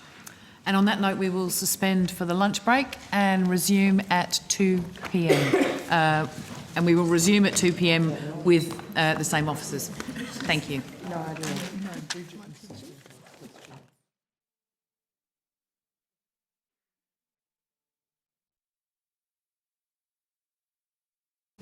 I would like to welcome back officers from the Department of Climate Change, Energy, the Environment and Water and the Murray-Darling Basin Authority. I will first go to Mr McConville for an update on some of the questions asked this morning. Thank you, Senator. Yes, Senator McLaughlin asked in relation to the availability of the minutes of the meeting that Mr Beasley attended. Those minutes will be approved by the authority at its next meeting, which is the 9th of December. So we would be able to provide them back through the Secretariat after that. And Senator Davey also posed a question as to whether the payments from the MDBA to First Nations groups Mildren and NBAN are publicly stated in the MDBA annual report. They are not, Senator. Thank you very much, Mr McConville. Senator Cadell. Thank you, Madam Chair. In the absence of my senior people, I'll just come back a bit. We mentioned earlier this morning the pushing out in the budget and forward of Dungowan, specifically in New South Wales. What works have been completed? I think the pipeline is underway. Is that my understanding? Is there any works on the Dungowan project at all underway? Senator, we just need 1 minute. Yes, sorry. Have the officials join the table. And in relation to just Dungowan, the full amount that was previously allocated remains within the grid. But we will give you the updated status. Senator Stephanie Werner, I'm the Acting Head of Division. Apologies, I appear to have misplaced my name card. So for the Dungowan Dam, we have completed some works. Just having a look. I'll just apologise. There is a lot of clattering going on up here. We've got a little security alarm problem. It'll be fixed in a moment. Please continue. So for Dungowan Dam, the construction of stage 1 of the new Dungowan Dam to Kalala treatment plant delivery pipeline commenced in February 2022. Stage 1 is a no regrets piece with the pipeline at risk of significant failure. Stage 2 of that pipeline would be to connect to the new dam. So that is obviously on hold. Yeah, but stage 1 is... okay. When we're talking about even profiling out between, just to help my understanding of these projects, we do business cases, we get Wyangla, we get things, but for example, if Wyangla was now ready to commence, is my understanding the water level has to be down to 30%, so we wouldn't be progressing anyway at the moment? Is that correct? That's correct, yes. I understand it has to be down to 50%, but yes, it needs to be at 50% before construction could commence. So how do we plan for that? How do we, if we have wet weather events for La Ninas, wets and stuff like that, we have this great idea, we have a plan, we have an approval, and flows would act as... How do you manage that? Yes, so Senator, it's very challenging, and it's one of the reasons why water infrastructure projects are so complicated. And we're in a situation now where one of our major construction projects, I think, has been delayed for the 4th time now due to flooding, the Rookwood Weir in Queensland, and it simply means that the project has to be delayed. We're able to make an application to move the funds that are allocated to the project for that year into the next year, which is called a movement of funds request. And so we simply move the funds into the next year. The projects are contracted with the states and territories as delivery partners, so they take on the majority of that risk, to be honest. And then whoever the actual delivery agent is would have to manage things like retaining their workforce and moving all the equipment out of the flooded site and then moving it back in. Okay. Thank you. I might, Madam Chair, just hand over to my senior... Oh, give back to you to give to whoever you may choose, Madam Chair. Thank you kindly, Senator Cadell. You're coming along nicely. Senator Davey. Yes. I have a question for the department. In May, there was $97 million announced for the Healthy Rivers, Healthy Communities program. Now, I accept that that was during the caretaker period. Just wondering if that program is actually proceeding and if it's in the actual budget, or there were a lot of projects identified under that program where people were very excited at the thought that they would get some funding to improve the river condition and habitats around the basin. Is that program budgeted, or has it been cut? So, Senator, as part of the October budget, the government announced that the Healthy Rivers, Healthy Communities grant funding program will not proceed. Will not proceed. So, okay, that's an easy one. Any communities out there listening with interest in developing or delivering those projects, put your pencils away. Well, I will just note that the money has gone back into the Sustainable Rural Water Use and Infrastructure Program to support the implementation of the Murray-Darling Basin Plan. Right, so it's gone back to entitlement recovery, or is that the CLAMP component? As we explained this morning, the Sustainable Rural Water Use and Infrastructure Program covers a broad range of projects and programs under the Basin Plan, including everything from Northern Basin Toolkit to fish hatcheries to the Sustainable Diversion Limit Adjustment Mechanism projects to metering to hydrometrics.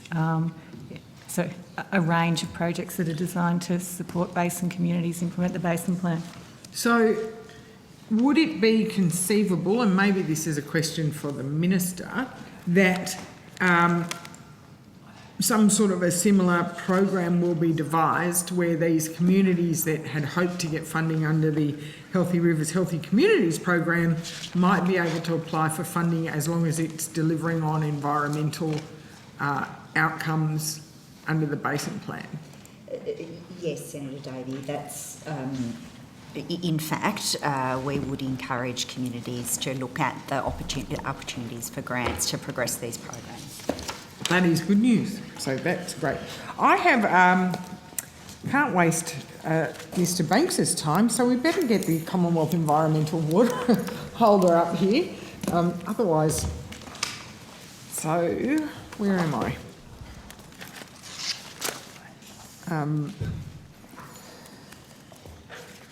Welcome, Mr Banks, and congratulations on your appointment. I understand this is your first estimates as the Commonwealth Environmental Water Holder, but my understanding is you have been in that agency previously, under a few years ago, under a different title. Yeah, that's correct, Senator. Simon Banks, Commonwealth Environmental Water Holder. I worked for the Commonwealth Environmental Water Office between 2009 and 2014, focused mostly on water delivery throughout the basin at that time. Which is good, so you're no stranger to the challenges of the cross-portfolio. Now, the Environmental Water Holder has a very significant portfolio, almost 2,100 gigalitres of long-term environmental equivalents. And not everyone is aware that you actually hold a hell of a lot more entitlements or licences than the volume. Can you tell us how many entitlements, and I know they've got different values and different, but how many entitlements you hold? So the volume of entitlements is 2,877 gigalitres. The long-term average annual yield from that, which is what counts to the Basin Plan, is 1,991 gigalitres. 1,991 gigalitres. Have you got the current portfolio value, what those entitlements would currently be valued at? Senator, I understand the asset value is about $4 billion. Right. $4 billion. So I think, if my memory serves me correctly, that's had quite a significant capital gain. It's increased in value over time. Look, Senator, I don't have the details in terms of what the growth in that asset value is. We can look at that and perhaps try and get back to you later on this afternoon. Or you can take it on notice. Would be very interesting just to know price paid and what the current value is, because I think it's very interesting. When it comes to managing the portfolio, do you use carryover? Yes, Senator. Look, in managing the portfolio of environmental water, There's options. The first sort of consideration is how much we can use in a particular water year, and our planning for that water is giving consideration to the environmental water plan and the environmental water strategy, but also having regard to the annual priorities that are developed by the Murray-Darling Basin Authority. We work through that. And then once sort of those, the use has been sort of determined, we also think multi-year. So what's the sort of volume of carryover that might be appropriate? And I should say the rules that apply to Commonwealth environmental water are the same that apply to the irrigation entitlements. So we're restricted in terms of the amount of carryover that we can make in certain valleys and things like that. We'll think about what the needs are for the subsequent year and do we'll carry over water. Typically, in a water year, we've used about 70% of our between 60 and 70% of our water each water year. That's come through allocations. And do you ever, because you have such a large portfolio across multiple zones, trading zones, do you ever do what is commonly called use carryover parking, whereby you might, if in one water valley that you've got too much water to carry over or something, transfer it to another valley where you've got capacity to carry over water? Do you ever use that? Look, I'm not familiar with that particular term, Senator, but we'll as I indicated, we'll manage our portfolio according to the rules that are set. So there could, we do transfer water. I just don't know if we've transferred water for the purposes of sort of, carryover. But anything we do is within the rules that are set by the state governments. Can you take that? Yeah, I can take that on notice and we'll come back. And it is what you said before about the same rules apply to your water as to anyone else's. That is a very important caveat because when other water users, general security, for example, in New South Wales are on 0%, you're on 0%? Is that that's correct, Senator. So do you look at your portfolio, look at where water will be needed in the future and provide advice back to the MDBA and the department about what sort of water products they should be looking for to meet the gaps insofar as where you can use it, how valuable it is, and how often you might be on 0% so the water's not there to be used?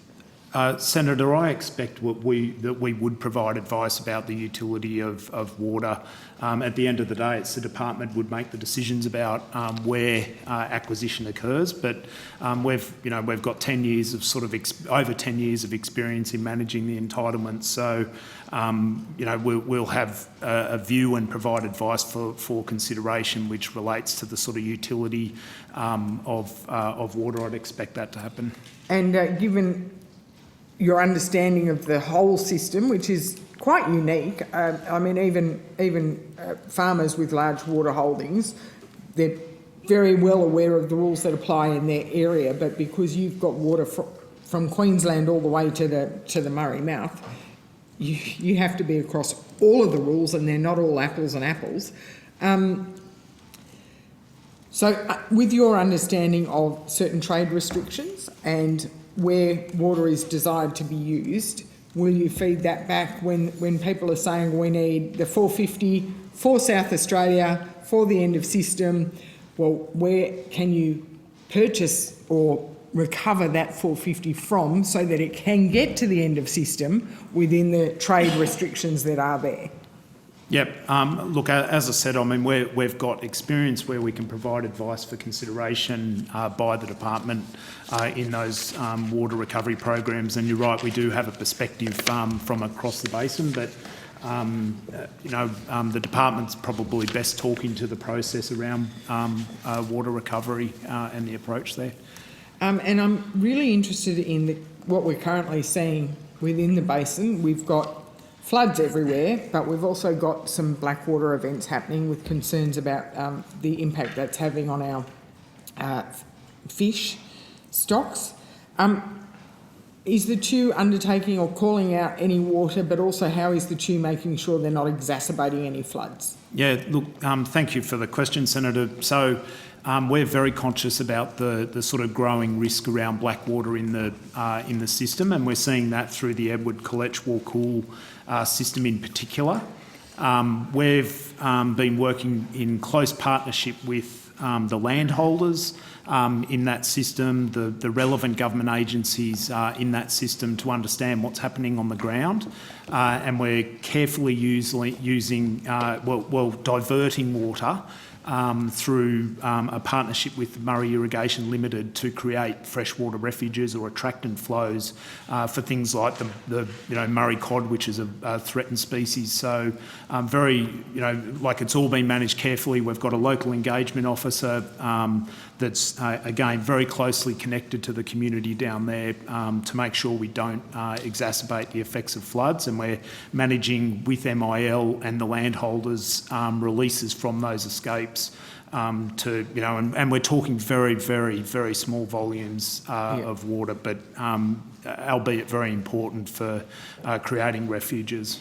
And I know that you've got that agreement with Murray Irrigation to use their escapes.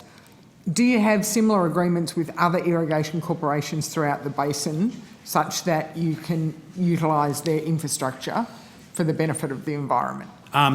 We do, Senator. So we have one with a partnership arrangement with Renmark Irrigation Trust, so which is similarly how we can use their infrastructure to support some of the wetlands. And in fact, I was only down there earlier this week with the Renmark Irrigation Trust folk having a look at some of the sites that have historically been watered, but also noting that there are flows that are up at the present time.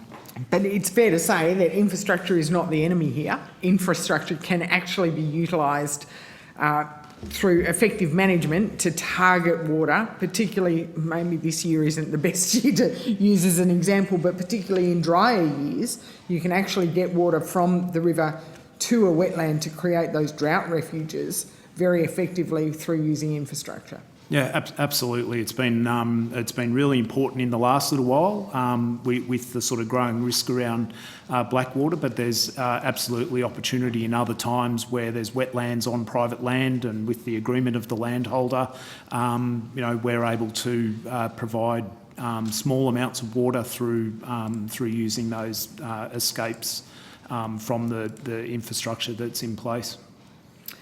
Okay, I think that's it for me. For the, did you have questions for Chew? I have questions. Or you've got questions, and good. I'll cede for now, and you can come back to me. Please, Senator McLaughlin, go ahead. Mr. Reynolds.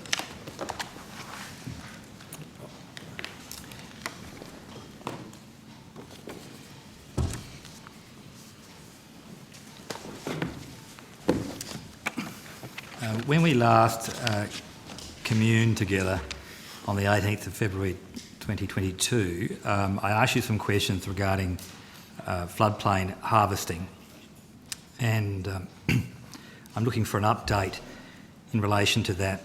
I can read out your answers, but I effectively, you said to me that you're waiting for the information to come from the New South Wales Government as part of their water resource plans, and you're expecting those in 6 months. So I'm really looking for an update from your perspective regards the delivery of those plans. I'm well aware that there's been another regulations have been disallowed. If you could give me a snapshot from your perspective of where we're at. Senator, if I might, yeah. Mr Reynolds was answering in his capacity as acting CEO. I don't mind. So I'll ask Mr Goods to come up and we can update you on the water resource plans and address that specific question. It was just that Mr Reynolds had answered no, my no question. problem, Senator. That's fine. Senator, there's not much change in the status. There's been some further action. There's been some further action on the New South Wales end, both from working up the water resource plans, which will regulate and will bring floodplain harvesting under the regulatory framework as far as the basin plan's concerned, and for their own water sharing plans.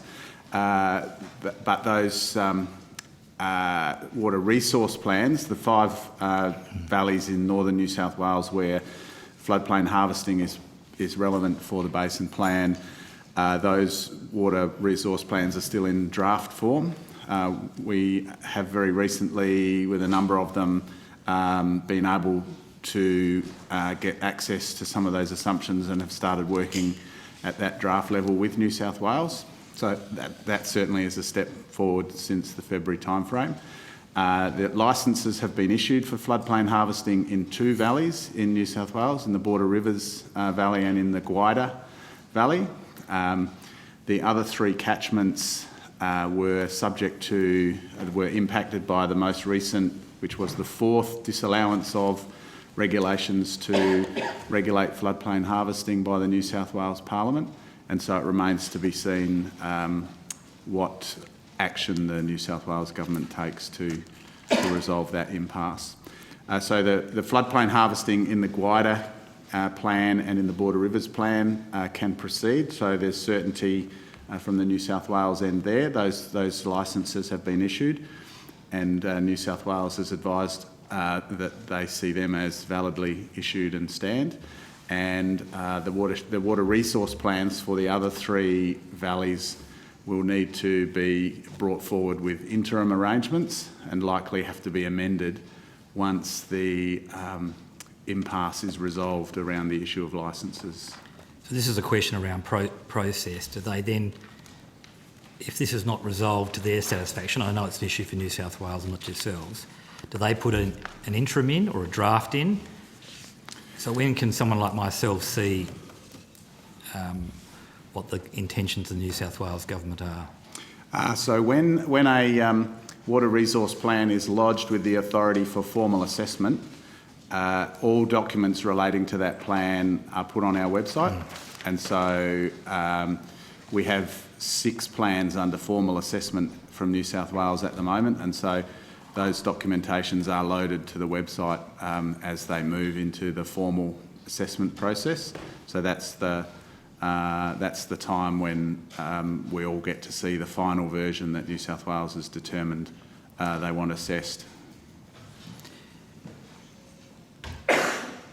Apart from polite queries from the authority, you just simply have to wait for New South Wales to deliver the plans and work with them.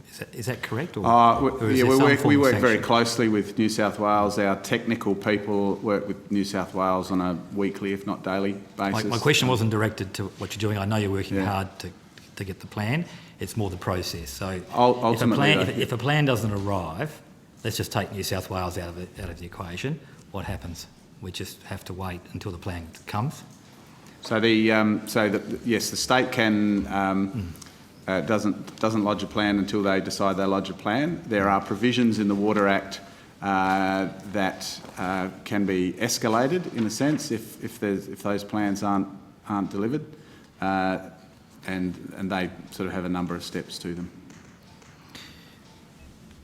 Whilst I accept it's New South Wales' issue, is I understand the delay is because they have these regulations which are constantly disallowed, and it was a component they were planning to put into their plans. Is that the reason for the delay, as far as you understand it?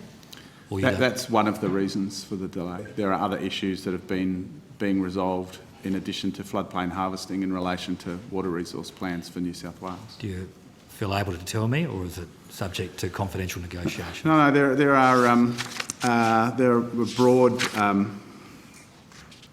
reasons for some of those issues. So there were issues with the first. So New South Wales lodged a tranche of plans in 2020-ish, and they were all assessed. And the authority provided New South Wales with, for each plan, specific areas where we felt it was unlikely that the draft plan met basin plan requirements. There were issues around the models and processes to determine levels of take on an annual basis. There were issues around the definition of planned environmental water and the substantiation of how the plan ensured that there was no net reduction in the protection of that water. There were a number of issues in a number of plans around the adequacy of how the plans expressed articulated or represented First Nations values and uses and objectives in the plans. So all of those were provided to New South Wales, but they're the sort of broad themes. Thank you. I'll hand back to you, Chair. Thank you. I would like to go back to the flooding situation that we're seeing at the moment. And can you describe the flood levels observed in the Murray River from the recent flooding in terms of, you know, minor, moderate and major, which is the Bureau of Meteorology's sort of interpretation? What would you call what we're seeing at the moment? Definitely major flooding in many parts of the Murray River. Immediately downstream of Hume Dam, we've been at moderate flooding, but it's very high probability that it'll go above that in coming weeks with the rain that's forecast. But certainly throughout the Murray, around Echuca, Moama, Barham and places like that, very much major flooding.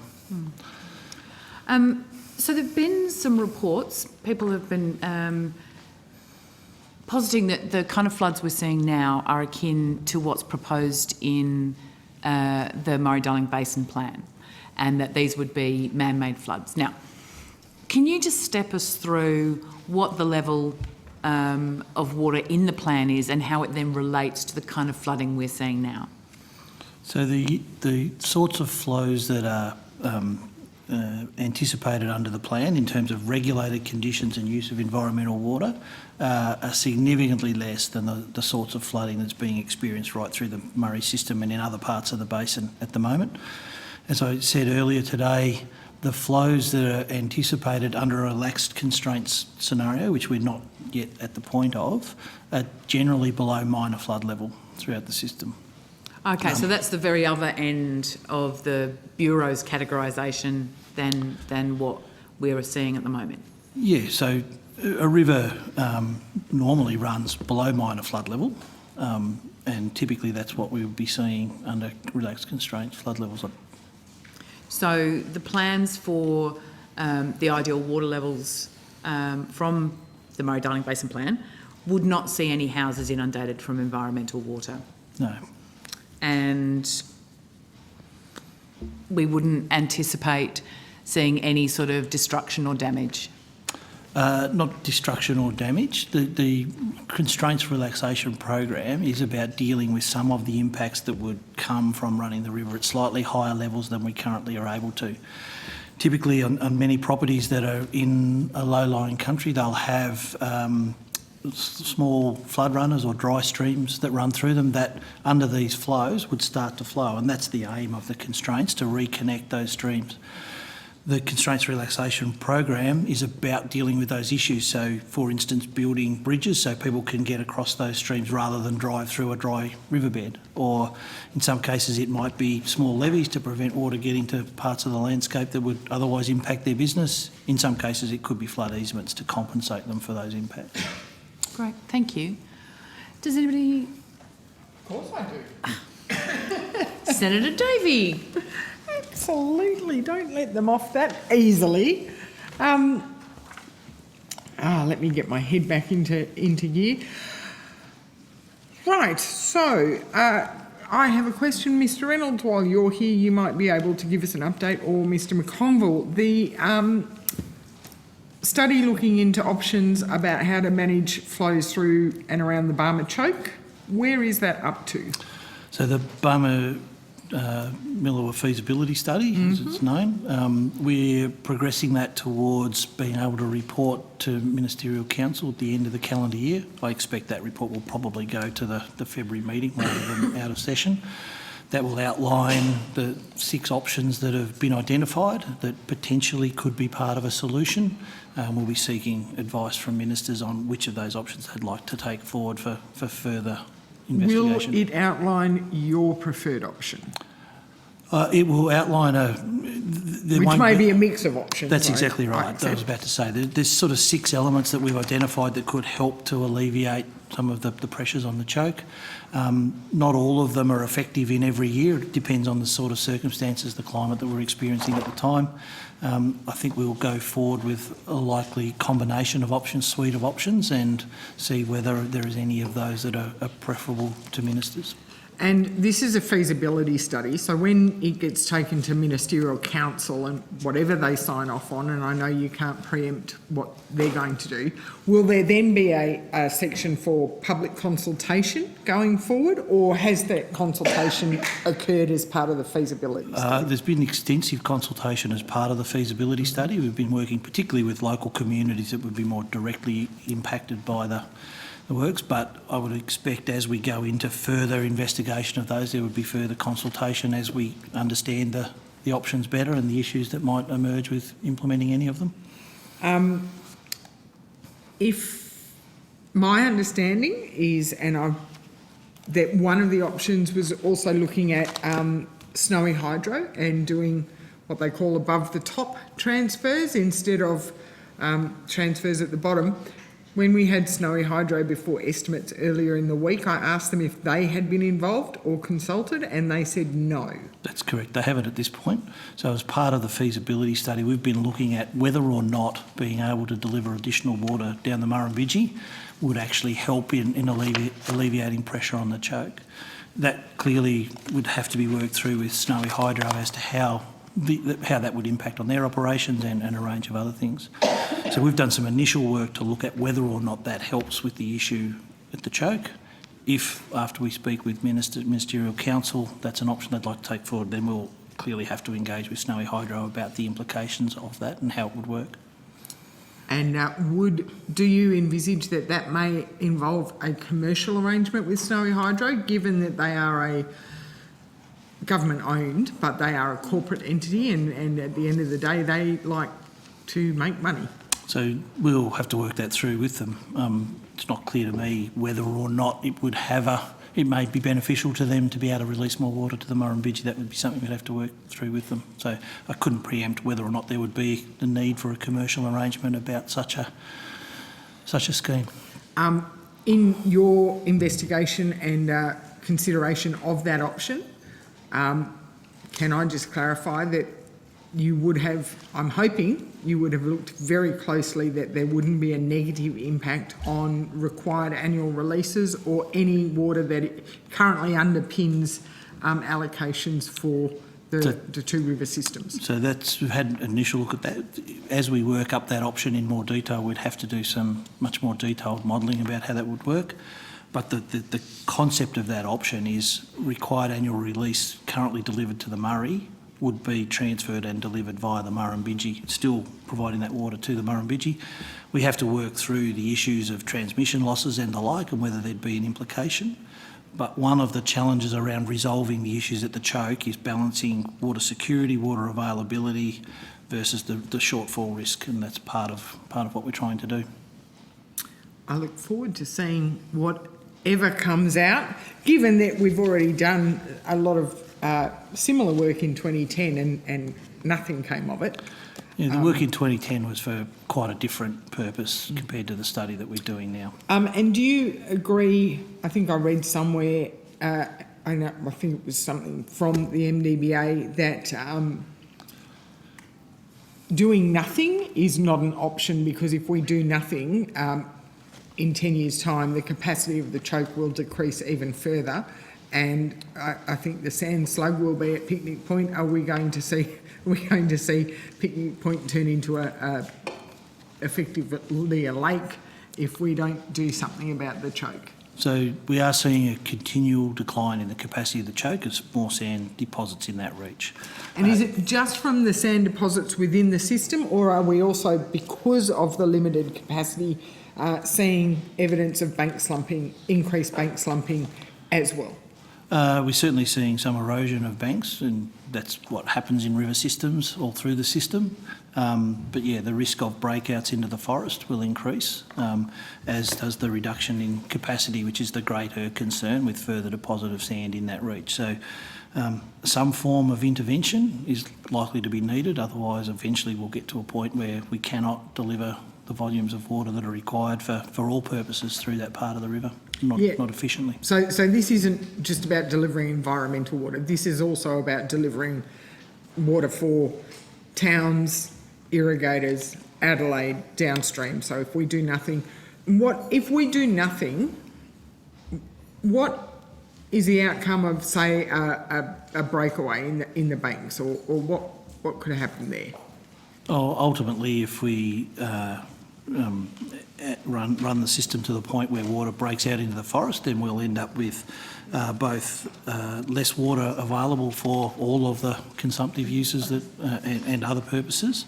Potentially end up, because those higher flows are required through summer to meet irrigation demands throughout the system, some of that inundation into the forest potentially happens at times of the year when it's not conducive to good environmental outcomes. So there's a range of problematic issues if that were to occur.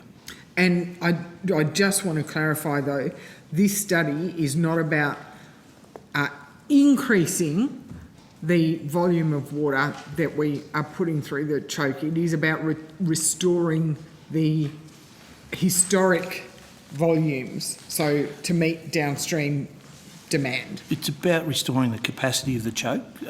All governments have committed to retaining the existing Barmah Choke Trade Rule, which prevents water trading from above the choke to below the choke without a net upstream trade in advance. So it's not about additional water heading downstream.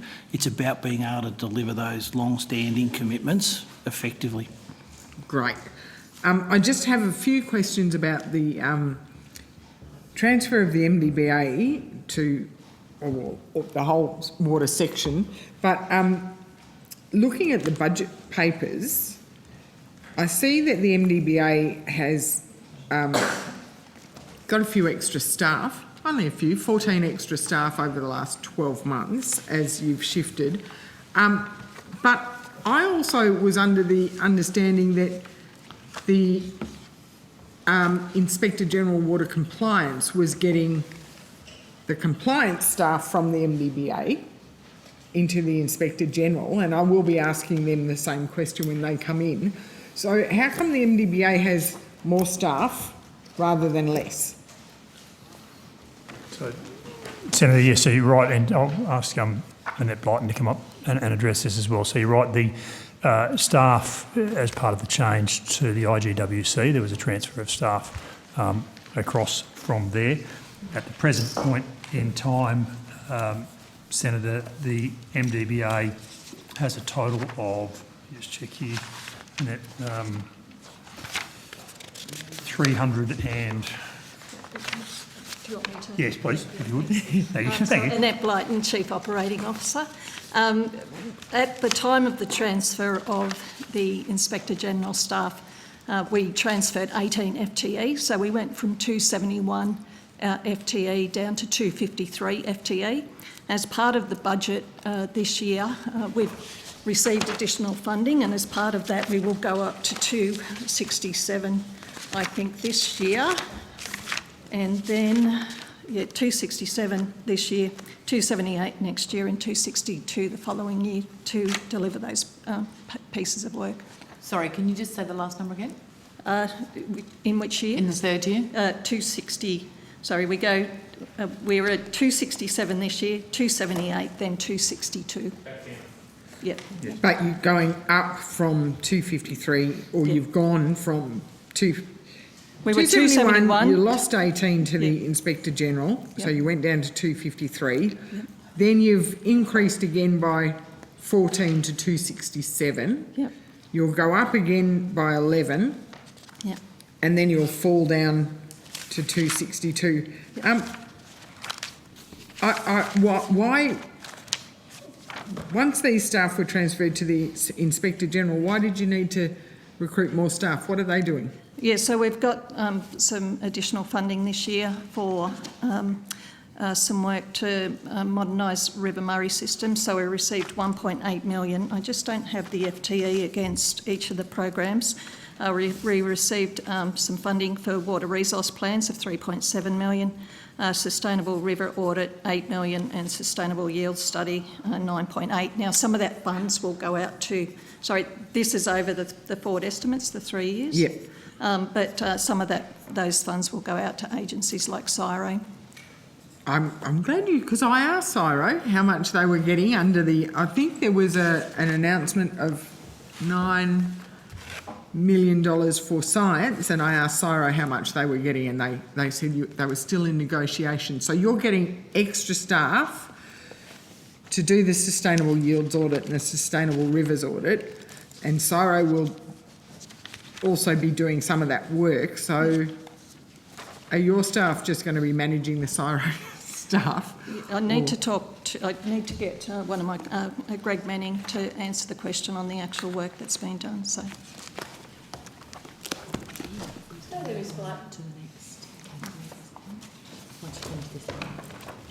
Sure, if Bridget hasn't, or Andrew hasn't got any more questions? Because we're finishing at 5. Yep, we are, yes, promise. Greg Manning is my name, Acting Executive Director of the Basin Strategy and Knowledge Portfolio. So I think your question was in relation to the Sustainable Yield Study, Senator?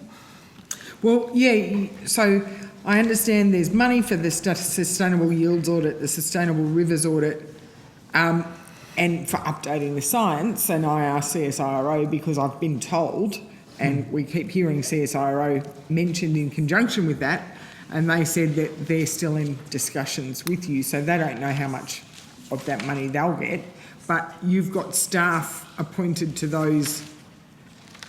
So I'm and you can take it on notice if you want, I'm wanting to understand the increase in staffing, what the staff are going to be doing, so that we can, and those following on at home, can understand sort of where the staff are, what their jobs are, because on the surface we would have thought that the staffing levels would go backwards because you've lost a chunk to the Inspector General, but now you're getting more staff. It's like the bureaucracy just breeds itself. I can't speak for the bureaucracy writ large, but in terms of the Sustainable Yield Study specifically, so yes, we received $9.8 million over 3 years to deliver that study. We're at the very early stages of planning that, so we literally had our first workshop last week to sit down to look at the scope of that study. So step number 1, work out the scope, work out where it fits within our science journey, and then once we've worked through those details, we'll get into the detailed project planning, and that will include staff allocation. So from my perspective, we're doing that within our existing team at the current point in time, and we'll make decisions in relation to what we need as we work the project up. Okay, well, I note that we are at time, so can I ask that you take it on notice that once you've got the structure all worked out, once you've mapped out the process, can you provide the committee with just a structure? We can take that on notice, yeah. The allocation of staff across the business and the direction of numbers of staff over the period. We'll take it on notice. Thank you very much, Chair. Fantastic. And now I would like to thank you all for coming along, and we will now move on to the National Water Grid Authority. So I'll leave it to you, Secretary, to work out who's going. Chair, we're fine. Some very familiar people are about to come and sit at the table.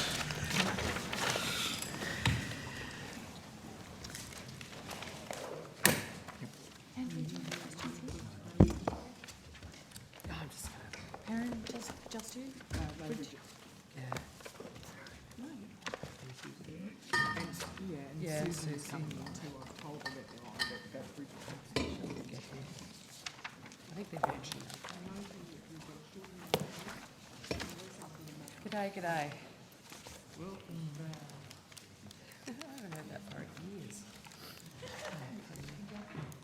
Thank you so much. I do just want to return to our questioning earlier. We had $9 billion in the March budget across government for water infrastructure projects. There's now $1 billion for the National Water Grid in the October budget. I just want to confirm that that essentially means $8 billion has been either cut or deferred from water infrastructure projects across government. Thank you, Senator. Stephanie Werner, Acting Head of Division and also Acting CEO of the National Water Grid Authority. So, no, Senator, the headline level of funding over the life of the program has gone from $8.9 billion in the March budget to $4.6 billion. Yes, I appreciate that, and we had an earlier discussion about outside of this budget. Yep. And I don't want to go to just holdings within the National Water Grid Authority, but across government in itself. So I've got Hells Gate, 5.4, Urana, 483 million, Dungowan, 433 million, Wyangala, 325 million. Tell me if I've got any of these figures wrong. Emu Swamp, 168.5 million. Deferred. Hughenden Irrigation, 170 million deferred. Dungowan's deferred. Urana is cut and Hells Gate is cut. Yes, that's correct, Senator. Right. So that gets us to about $7 billion of cuts or deferment. Senator, I think we're comparing different things here in terms of the funds in the grid in total. So some of those dams that you mentioned, for example, Dungowan, the full amount of funding for the Dungowan dam remains within the grid. And other dams that were mentioned are not part of the grid funding. No, and that's why, Ms O'Connell, I actually said across government. Because it's not just about what's funded out of the grid money per se. Like, there are things that were accounted for, shall we say, in the March budget that were in the energy security package. Yes. Yes. All right, yes. So that's what I think the official does know exactly where my head's at in terms of what I'm seeking. It is across government, not the national grid money per se. Yes, so we returned from the grid $4.573 billion to budget repair of our Well, you say budget repair, we say cuts. This government likes to say any spending outside of Melbourne, Sydney or Brisbane is a waste. So, and I appreciate you have to say that. But when we say cuts to these sort of things, when you say savings, that to me says cuts. To be fair, the official is entitled to give the evidence that she gave. And I appreciate that she has to say what she has to say. She is giving truthful evidence, as you know, Senator. I do. Thank you, Secretary. Can I just interrupt for a moment? Anyone who is not part of the National Water Grid Authority or Inspector General of Water Compliance can go. I apparently was not clear enough. Your weekend starts now. Have one for me.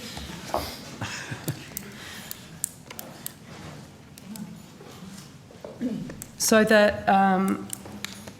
additional monies that exist in the National Water Grid Authority then aren't for specific projects? They are for specific projects. And so if a great idea comes up over the next 4 years? We would either require new money or we would need to reprioritise the existing projects. Which is just a decision of... A decision of government, yes. So there's nothing really guaranteeing the government changing its mind over the next 4 years of all those deferred projects, the Dungowan, Wyangala, Emu Swamp and Hughenden Irrigation. Well, Senator, to be fair, the witness can't give an answer to that Well, question. Secretary, is there anything changing, is there any restriction on your minister changing her mind on whether to pursue other water infrastructure projects through the National Water Grid over the next 4 years than the 4 deferred projects we're talking about? So, Senator, that's a matter for government, as you know. There is there's nothing to stop her changing her mind. Senator, that's a matter for government, as you know.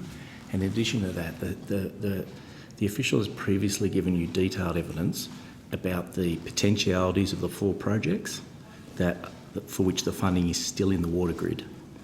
And so that evidence is the answer to your question. So I know the money sits in the never of the water grid beyond this budget, supposedly for projects that people are scurrying around now to do business cases on to potentially make sure those projects never actually eventuate, right? Well, it's another not way a of new, thinking about this, that's Senator hardly Mackenzie, surprising. is there not? I mean, so Senator, there is that real is- concern in these excuse me. communities about Okay. these projects. And there is an issue with characterising it in that way, Senator Mackenzie. as and waste. You're right, there is an issue So with can I just characterising intervene spending here in the for a regions moment? as waste. Senator Mackenzie, you've asked a range of questions which I think go beyond what is reasonable to ask the department. The Minister is now stepping in to help answer your question. If you could just allow her some time Thank to do you, that. Minister. Thank you very much. A number of projects have been deferred. And those projects which have been deferred that's occurred because we see that there may be a pathway in the future for a business case to be developed that stacks up. The challenge, of course, is that under the previous government, ministers went around promising regional communities, actually 100 dams were promised, and I think 2 were built. So I don't really think that we're in a position to take advice from coalition senators about any of this. We are looking to have a Not offering advice. proper process to examine the business cases for these projects. It would have been better had these business cases been done satisfactorily earlier, under your government. You had 9 years to do it. We are now getting on with it, and we're asking these proponents to work up the business cases so they may be properly assessed and examined. Does this government believe in building dams? Because the state government in Queensland has to be dragged to the table. The state Labor government in Victoria won't build a dam, and I very much doubt the South Australian Labor government will build a dam. I mean, does your government support the building of water infrastructure such as dams in this modern era? Yes, Senator Yes? Mackenzie, Excellent. where there is a business case and it makes sense for that community, we are keen to support water infrastructure. So I'm just wanting to find on that table before Urana Dam, what's happened to Urana Dam funding? So the funding for Urana Dam has been cancelled. What's that amount? It's 483 million. 483 million. Yes. So we are up about 7 billion of cuts or deferrals to water infrastructure. I just might go on to another area of questioning, if I may, Chair. With regard to the investment framework of the authority, can you please outline the significant changes to the document since the election, strategic objectives, investment principles and eligibility criteria specifically? Yes, Senator. The government has introduced 3 new strategic objectives for the fund. Those are to provide safe and reliable water for regional and remote communities, to generate public benefit through responsible investment in water infrastructure for productive use, and to build resilient water infrastructure that is environmentally sustainable and culturally responsible. Thank you. And were any strategic objectives deleted in there are 3 that are added? 3 were certainly changed, yes. So each of those replaces a previous one. Would you like me to read out the previous ones? Just on notice. Okay, Great. Yep. Investment principles? So a new investment principle has been added, which states that project development must include engagement with the First Nations communities of potentially affected areas to comprehensively identify and manage impacts on cultural heritage. And eligibility criteria. Yep.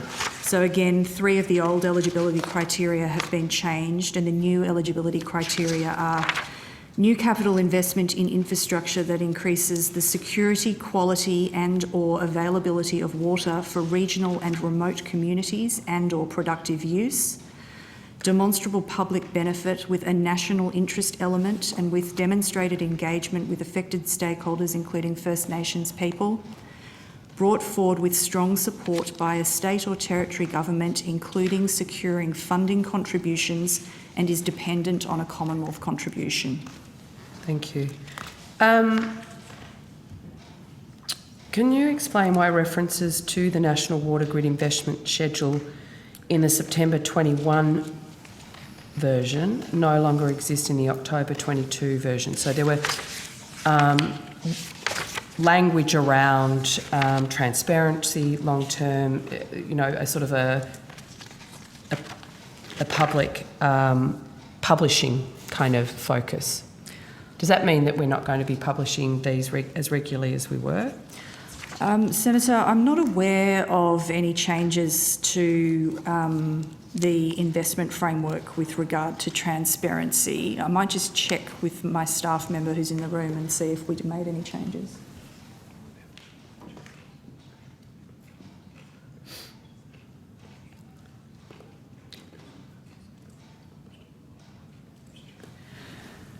I'm advised that there were some changes to language made around streamlining the process, but there is no intention to change the documents that are published or the regularity with which they are published. Fantastic news. In terms of your program of work on notice, could you give the details on the funding of projects by program that have been contractually committed but not yet contracted, and any funding that has not yet been allocated? Details of any changes that have occurred since last estimates hearings, since pre-election economic fiscal outlook, and where there have been changes, particularly delays in scheduled project completion times, a list of projects by program which at the time of last estimates hearing were scheduled for completion in each of 22-23, 23-24. And a list of programs that have been discontinued since the 23rd of May 2022. Should we have a little break there? And yeah, I'm happy to.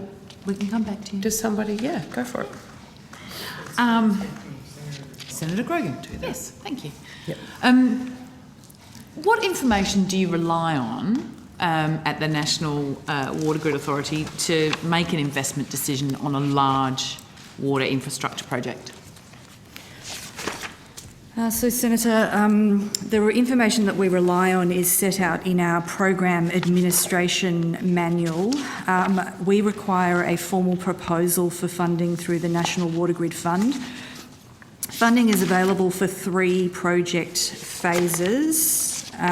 You might seek funding for a feasibility study, you might seek funding for a preliminary business case, or you might seek funding for a detailed business case.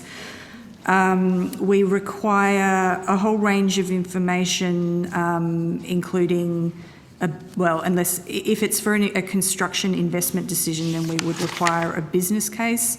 We would require details about the environmental, social and other impacts of the project. We require an indication of state or territory support for the project, the process that the proponent plans to follow for approval, delivery, communication and completion. We require a plan for engagement with Indigenous communities and employment opportunities for Indigenous communities through the project. Those are the main kind of things that we require. Okay.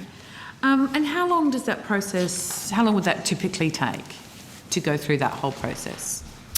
To make a decision on whether we're going to, from a project proposal to an announcement of funding, it would take around 6 months. About 6 months.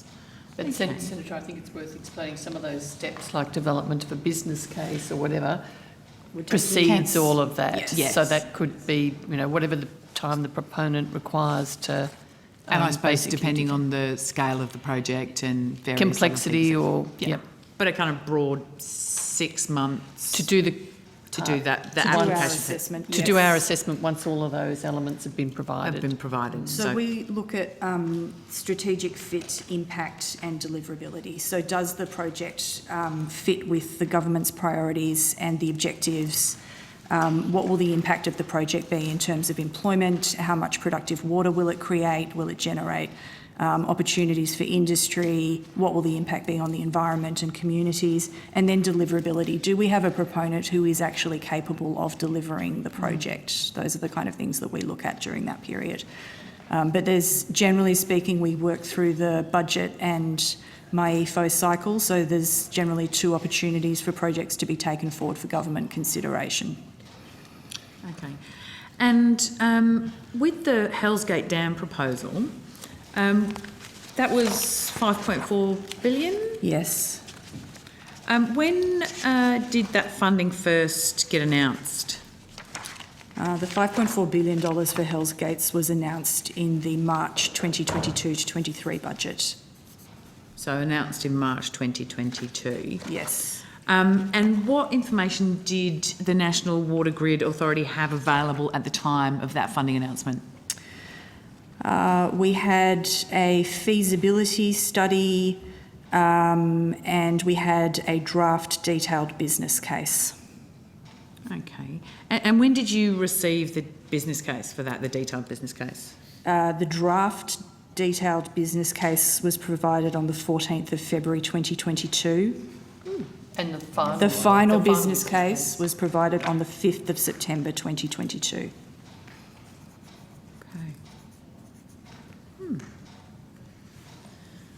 So you wouldn't say, so it didn't actually, the detailed material wasn't there before the announcement was made? No. No. So with your various steps and things that you consider, did the assessment of the environmental and social impact, had that been done? The environmental impact statement is not complete, no. There's certainly some consideration of the environmental impact. I mean, considerable consideration of the environmental impact is contained in the detailed business case. And there's also significant information about the social impact of the project in the detailed business case. But the environmental approvals for the project, no, were not done at that time. Okay. And one of your guiding principles, providing capital, a consistent, robust analysis of cost benefits is used and an assessment of appropriate funding and financing arrangements is undertaken. Was this assessed when funding for Hells Gate Dam was first announced?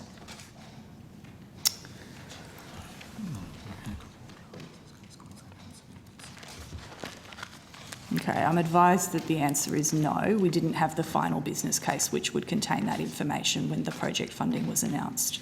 Okay. And you also referred to having strong state support. Had that been locked in for Hells Gate Dam at the time of the announcement of the funding?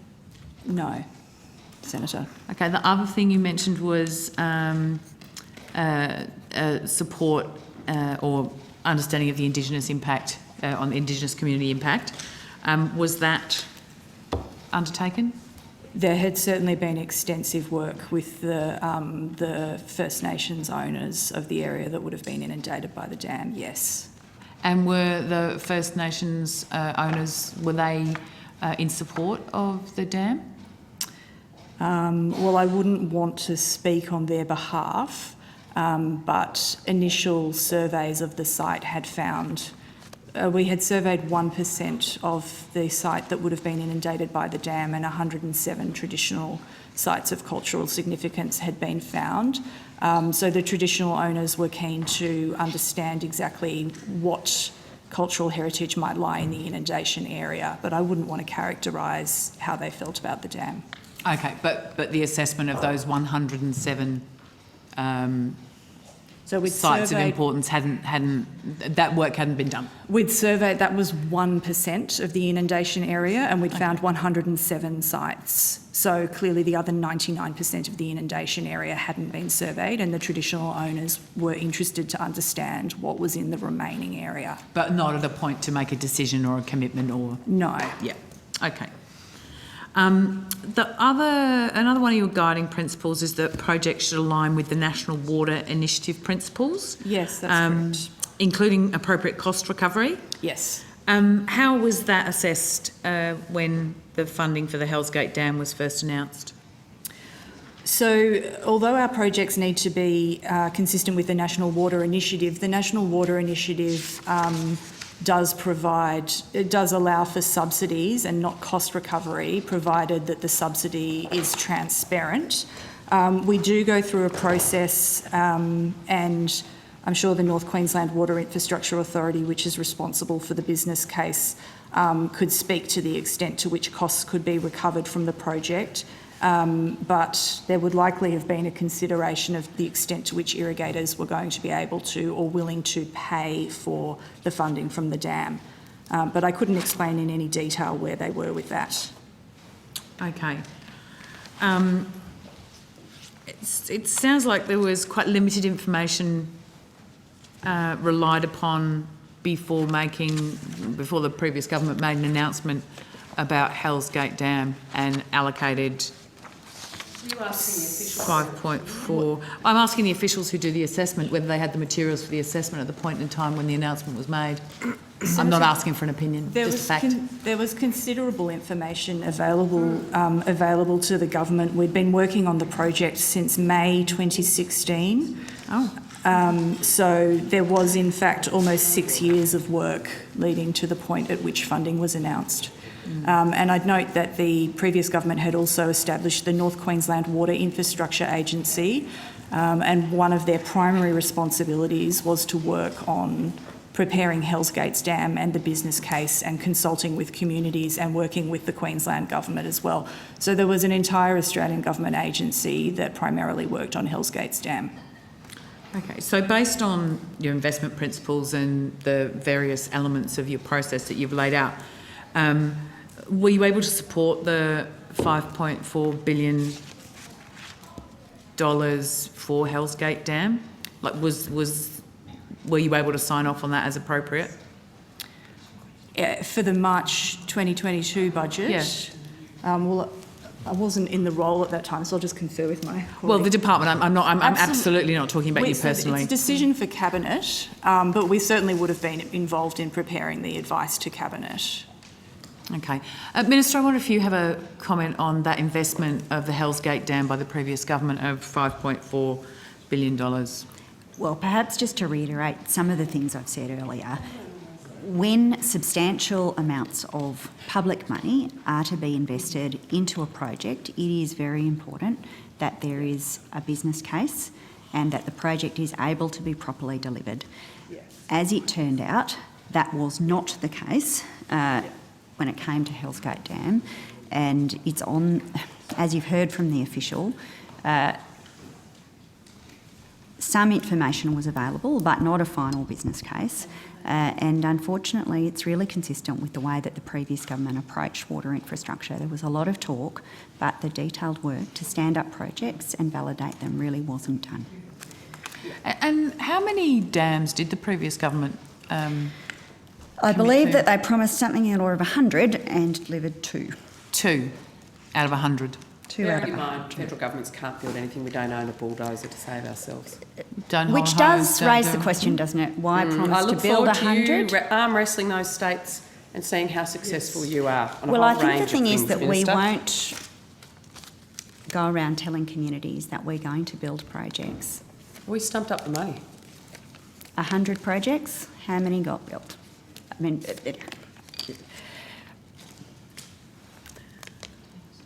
Okay, Senator McDonald, do you have some questions? I think Senator McKenzie does, and then thank you. next. Thank you. But, Senator, if you could table that list of 100 dam promises for the committee, that would be fantastic, that the previous government made, alongside the financial commitments. I've got questions on Warragamba Dam. Have we got everyone at the table? On the 14th of October, there was a bit of confusion because the Prime Minister said hadn't received any request from Premier Perrottet, haven't received any details, direct quote. The Premier's Office of New South Wales obviously then refuted the claim. Does the department or the authority hold any correspondence between the Albanese government and the Perrottet government relating to this project that was exchanged prior to the Prime Minister making these comments on the 14th of October? I think we're going to have to take that on notice. I think in your estimates prep, Secretary, this could have been flagged as a hot topic to be asked. That the Premier's saying one thing, Prime Minister's saying another. There's reportedly some correspondence from a minister that's not from this department. So Was that right? there is no one behind you that actually has the answer, the Coro list. I'm happy to check with my officials at the table. Is there correspondence? So, Senator, first, in terms of Warragamba Dam, it's not proposed as a measure to increase water supply. It's proposed as a flood mitigation measure. There's questions about whether it would be eligible under the grid, so it's not necessarily connected to the grid. My question's one about correspondence between the government, the federal Albanese government and the New South Wales Perrottet government prior to the Prime Minister saying publicly, we haven't received any request, we haven't received any details. Now, I know how extensively departments keep correspondence tracks. Yes. I'm pretty confident that that is a yes or no answer from this department. Senator, in terms of correspondence with New South Wales Government, there is a letter from Stuart Ayres to Minister King in relation to Warragamba Dam. It is not a request under the grid. No, and but obviously if it's going to Minister King, does it's not infrastructure. does not propose or put forward a proposal for funding under the grid. And there is a reply from Minister King. Back to Minister Ayres. Ayres. To Minister Ayres. Oh, Stuart Ayres, not Jenny's heir. We've got an Ayres in the Senate. Sorry? Well, yes. There is a member of the Sorry, Labor so Party Stuart Ayres whose from the name New is South Wales Senator government. Ayres. Got it. That is correct. Yeah. Thank you. Sorry, confusion about my heirs. So the nature of the correspondence then from the New South Wales minister at the time, was he a minister then, Stuart Ayres? Yes, the date's, yes. And what is the date of that correspondence? Well, it's not dated on the letter, Senator.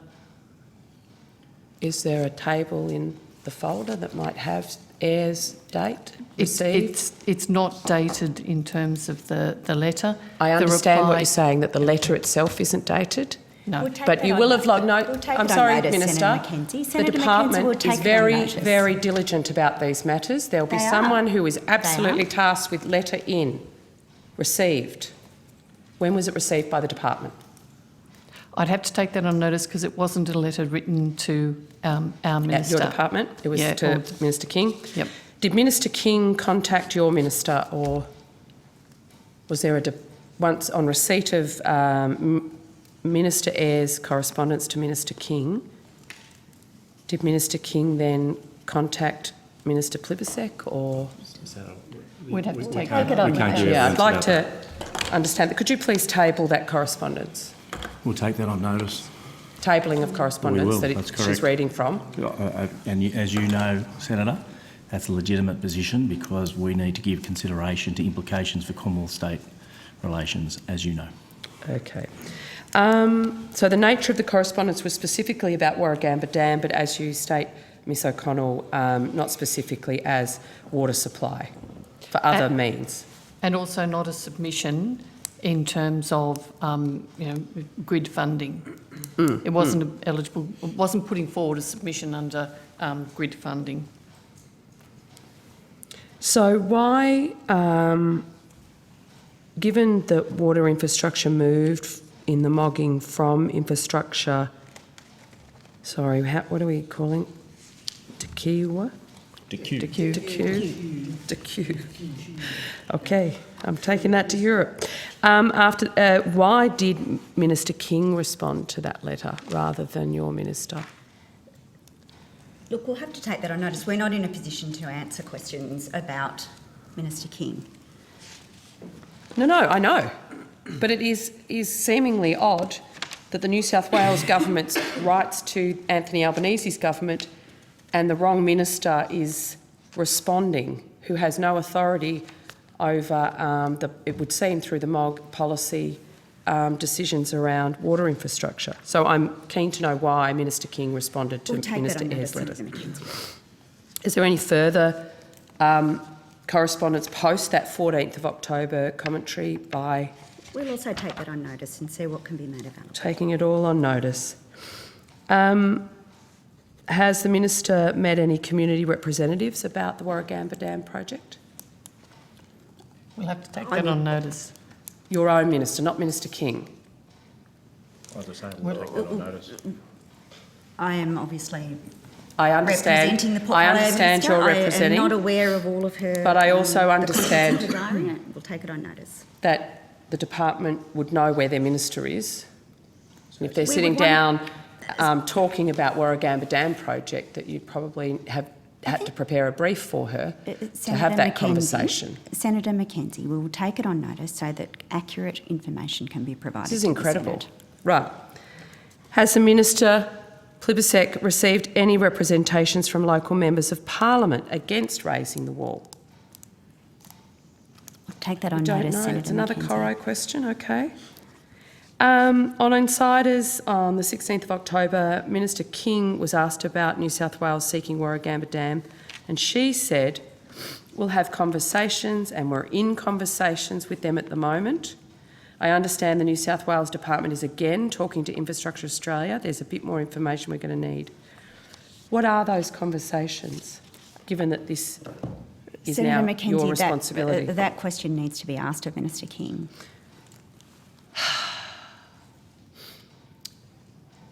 I understand that there may be a bit of papers gone missing between this part of government shifting departments.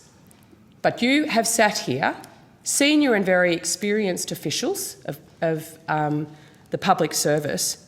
You don't have correspondence records. You don't know where your minister's been. You haven't prepared briefs on projects that another senior minister, Catherine King, has said you're actually actively in conversations with the New South Wales government about. I mean, this is passing crazy that you don't have this level of detail. So, Senator, in fairness, I think you, in that at the start of your question, referenced a reference to Infrastructure Australia. Am I right in that? That infrastructure, the New South Wales Department is talking to Infrastructure Australia. So, Infrastructure Australia is still a portfolio I appreciate agency that. in the infrastructure portfolio. So my question, though, to your minister, has your minister, as the responsible minister, met with locals and or received any correspondence or lobbying from local MPs around this project about for or against raising the wall? Senator, for or against raising the wall? That's a legitimate question, Secretary, to ask. And you did ask that as Minister question, Plibersek. and it was taken on notice. Yes. What communication does the department have with Infrastructure Australia around water infrastructure projects? So we have a monthly catch-up with Infrastructure Australia. Infrastructure Australia is required to assess any proposals that are over $250 million. So before we made a Commonwealth Government commitment to funding a project that was over $250 million, the correct procedure is that Infrastructure Australia conducts an assessment of that project. Infrastructure Australia would then brief us on the outcomes of that assessment, but there's not that many projects of that size coming through. So our main engagement is we catch up with them regularly. We talk to them about a whole range of issues to do with infrastructure that they're responsible for. Yeah, they are our key advisor on infrastructure matters. So you would know that if New South Wales Government, well, if Minister King's saying the New South Wales Government is talking to Infrastructure Australia, there's more, it's quite an iterative process as we've outlined today. You would be informed about how those conversations are going or not? Infrastructure Australia has never mentioned to me that they are in conversations with New South Wales about Warragamba Dam. And you are the responsible official at those meetings? Nor have I ever, well, other members of my team attend the meetings and there's Could you meetings... take on notice to just check with them? Happy to do that. Thank you. I also would like to know if the business case has been finalised yet Has it been submitted at Infrastructure Australia, maybe your next monthly meeting? When is the department expecting Infrastructure to have completed their assessment? And noting the National Water Grid has moved, what is your relationship between IEA, the two? So you have a monthly meeting. Is there any other formalised or informal arrangements to make that a productive relationship? Yes. I will take that on notice, Senator. Can I just say also, by the way, those part questions that you raised about Infrastructure Australia again, in fairness to you, we'll do two things. We'll take them on notice in our own right, and we'll transmit those questions to the infrastructure portfolio in their right. Thank you, Secretary. I do appreciate it. That will save me an email. Thank you. Oh, I just did on Hell's Gate. Yes, well, no, so I think I know. we might just flick across to This is circulate, unless you just got one wrappy up one. I do. So the status of the projects listed in the March budget, the Adelaide River Catchment Water Allocation Plan in the NT, the $7.1 million there. What is the status of that project? Yes, that's been retained, Minister. The Collie to Coast business case in Western Australia, 800,000.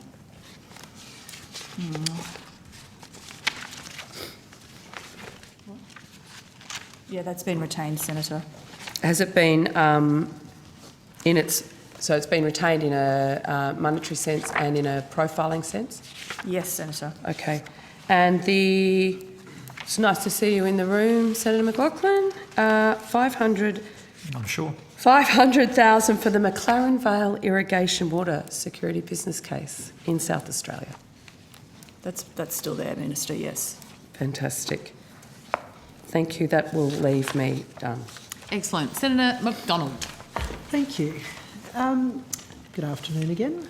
I wanted to just ask you quickly on the Infrastructure Australia consultation that you have, does it make any differences to the agency that Infrastructure Australia is not currently Core 8, doesn't have enough board members to be operational?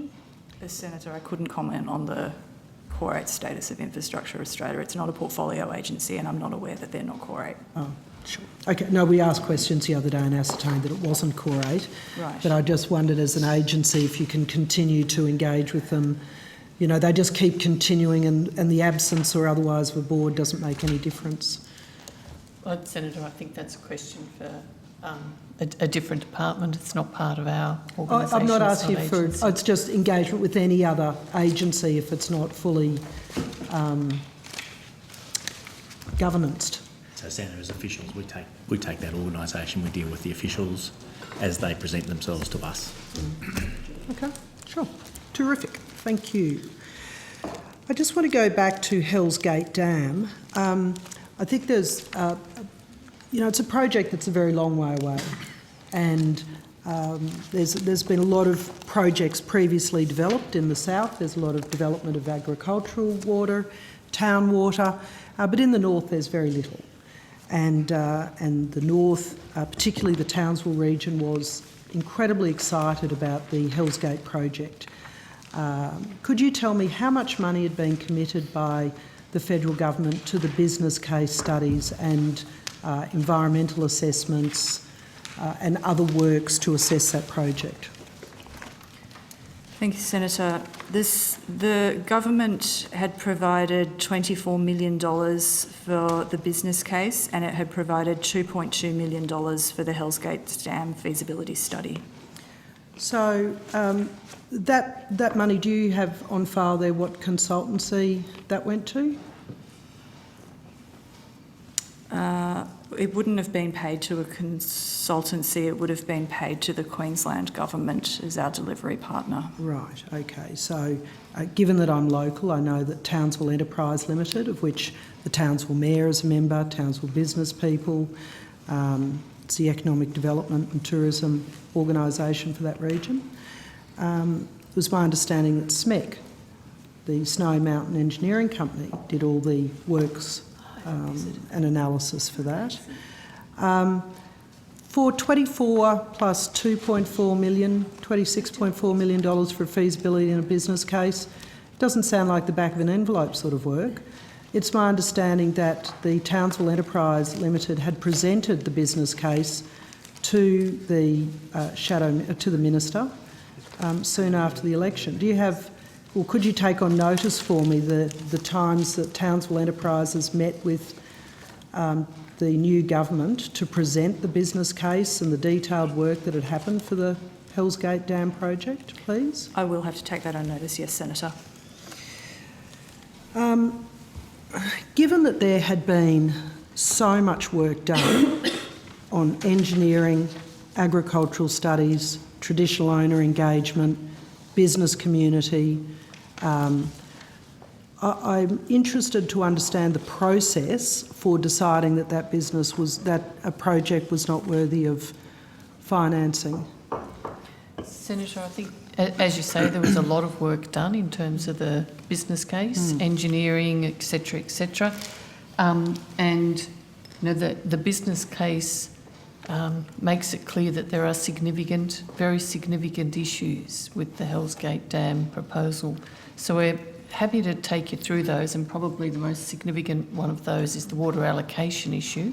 So we're happy to take you through the issues that the business case So you very neatly lead me back to the question that I wanted to talk about, which was the $11.1 million that's been allocated to assisting the Queensland Government.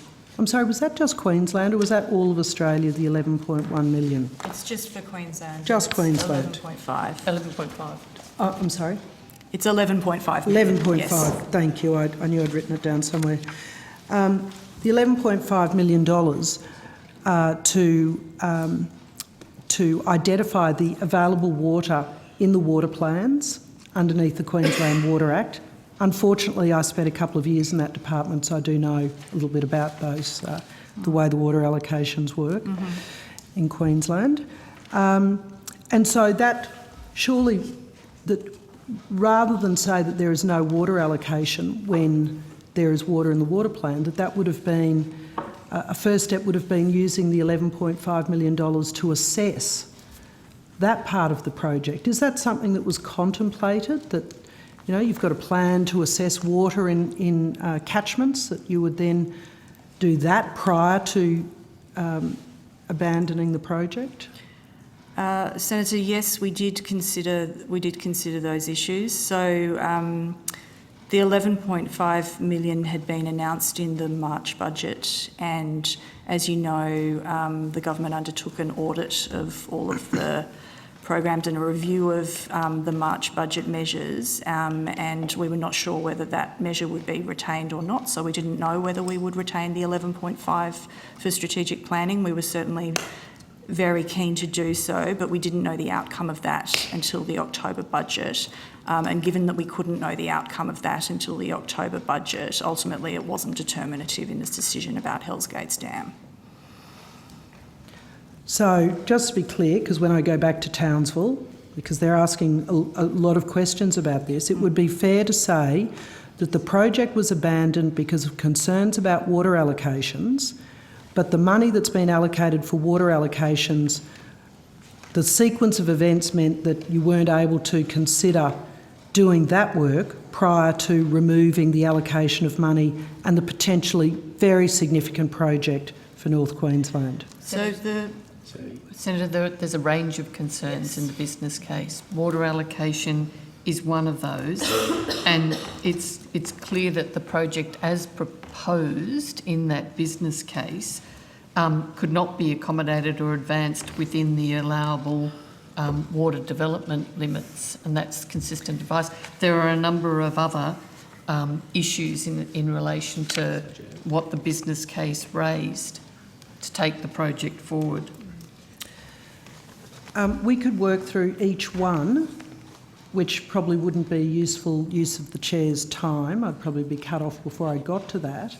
But I'm just very concerned that Townsville, the Townsville Enterprise Limited, the Townsville region weren't appraised of those things with the opportunity to work through those issues, because Townsville now has a significant amount of focus on hydrogen but no water supply, a significant electricity shortfall and no water supply. We have a whole range of things that Hells Gate Dam was going to assist with that city and that region progressing, standing still, much less progressing.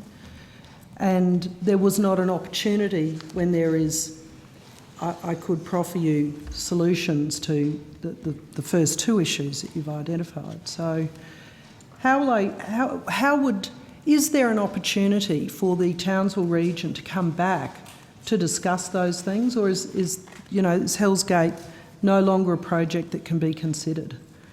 So, Senator, even with this $11.5 million of strategic planning work in Queensland, Queensland won't be able to find enough water for a project the size of Hells Gates Dam. So the strategic planning work in Queensland is not about necessarily creating more water, although it is about, in part, updating the science. It's about looking at all the projects in that area and assessing which of the possible projects is the most prospective to move forward for that area. And I would note that there is $1 billion of uncommitted funding in the National Water Grid Fund, which was retained when Hells Gates Dam was cancelled, and that funding, remains available for future applications. Can you tell me another project that you're considering on the Burdekin River system? Senator, the purpose of the $11.5 million is to work with the Queensland Government to determine of the range of projects that are in the Burdekin. There are a number of dam projects that are proposed and a number of projects that are potential to work through. Could you name one? Both. Could you name one, please? Burdekin Falls Dam raising. Yep. So to work through the Queensland. My understanding is that the Minister is not progressing with the Queensland State Minister is not proceeding with that. Well, the Queensland Government hasn't provided us with a proposal for Hells Gates Dam either. I mean, Queensland Government hasn't provided us with a proposal for a number of these projects in Queensland. So has the Queensland Government provided you with a project for any North Queensland water projects? Well, yes, we are working with Queensland Government on a number of projects. I mean, we've got Paradise Dam. That's not in North Queensland. Okay, well, yes, I'm just thinking, where do you start North Queensland? Well, the North Queensland line is Gladstone. We've got Big Rocks Weir. So $38 million for a 10,000 megalitre project. Rookwood Weir is right on the edge of North Queensland. Rookwood Weir is, yes, on the border of North Queensland.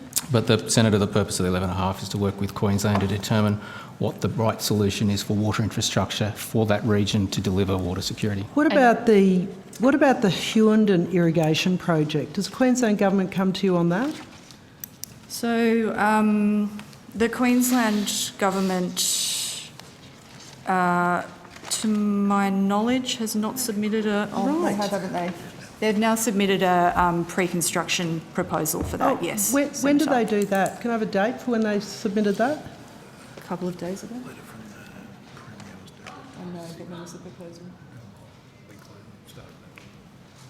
Early November. We don't have the exact date. Early November. Right. So, and what is this department's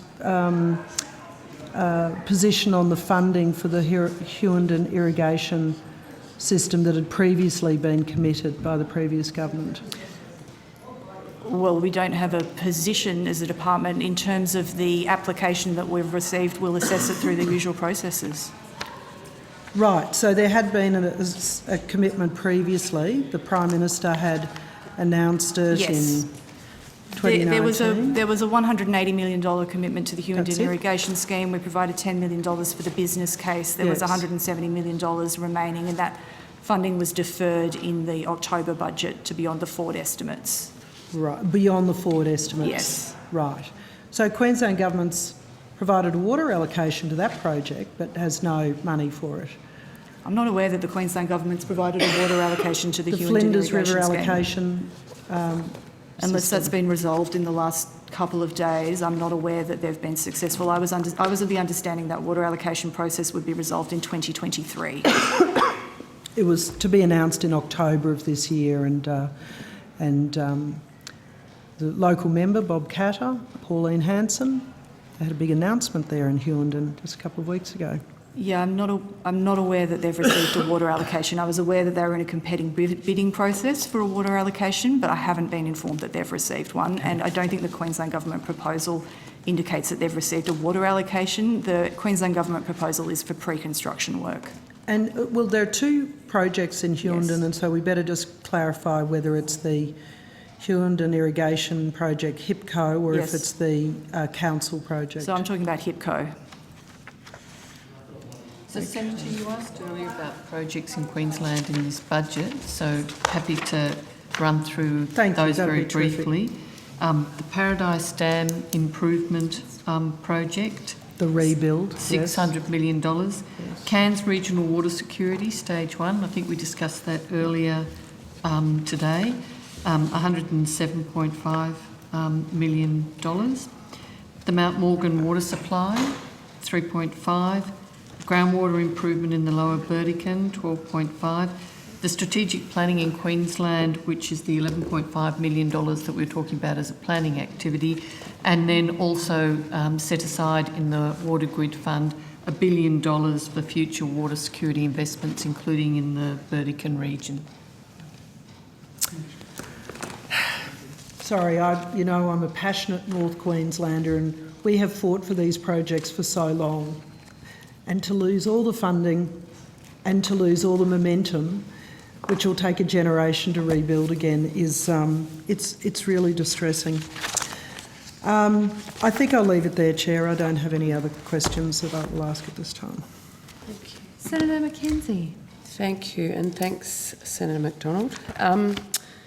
Ms Werner, you just said in an answer to Senator McDonald's questions about Hell's Gate and if there is some alternative thing from the Queensland Government, you said there's $1 billion in the Water Grid Authority for new projects. Yes, Senator.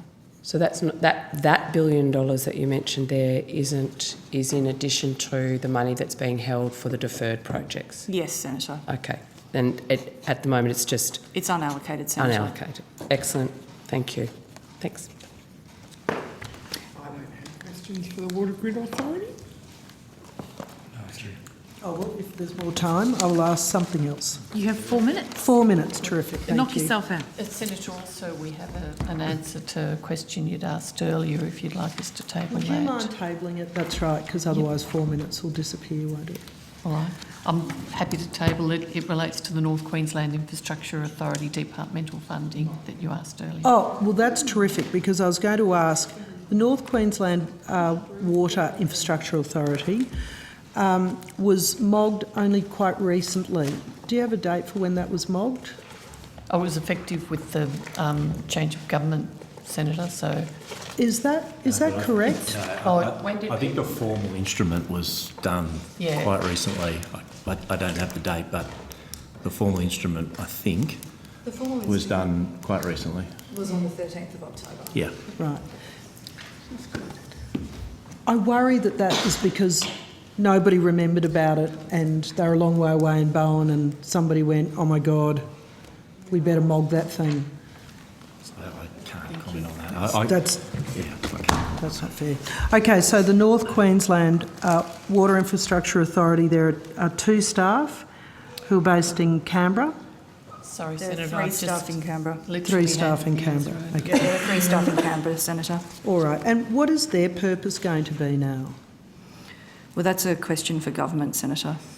Oh, they don't have a scope of works or... Well, their scope of works was primarily centred around Hells Gates Dam and the Hughenden Irrigation Project. They are also responsible for the Big Rocks Weir. Right. I think it's important to note that their funding, I believe, is Sorry, ongoing. Secretary, I wonder if you would just... I'm sorry, pay I do attention. You might be apologise. very relaxed there, Secretary. Speaking I out do of apologise. turn. I think Friday, it's true. Arvo. I think it's true to say that their budget is ongoing. Yes. Sorry. Yes. Yep. Yes. What's the question? Their budget. This relates to your question earlier, Senator. So yes, and I did say 2 staff, but my mistake, there was 3. There's 3 in Canberra, 1 in Brisbane, 1 in Townsville and 1 in Bowen, and they have funding through till 2025-26. And I can read you out the profile if that assists. Thank you. Are they all full-time equivalents, or are they bodies? It's a mix of headcount? staff that are on secondment from other agencies. For example, there's a staff member on secondment from the Water Grid Authority, from infrastructure. There's a mixture of casual staff as well as contractors, as well as the CEO who's appointed. All right. So I appreciate that they weren't called. The North Queensland Water Grid wasn't called. Does that? Can I ask the department on notice for their scope of works? We had a broad one, but ask them what their... So I might do the same thing as I did before with Senator McKenzie. We'll take it in our own right and we'll transfer it off to the North Queensland Authority as well, on notice. Thank you. All right, terrific. And could you just tell me about the Big Rocks Weir project, the additional $8 million that's been provided to that project? Is it, what's the status of that project?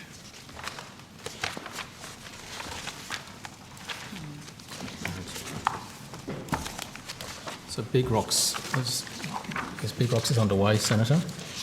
In pre-construction is my understanding, and there's an additional $8 million that was provided or confirmed in the budget towards that project, taking the Commonwealth contribution to $38 million.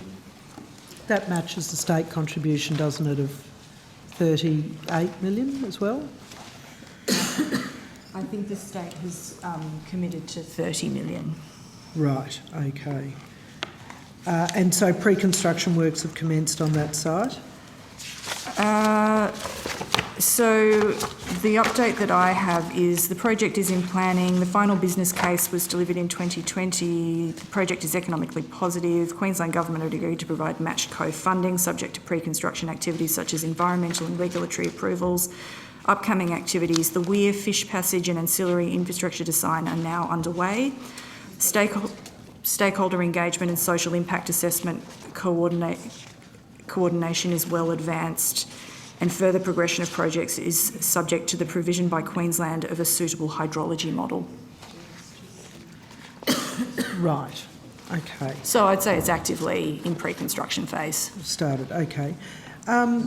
When, Minister, you said that 2 dams had been completed under the government, do you have a list of what 2 they were? What the 2 dams were? The previous government. Yes.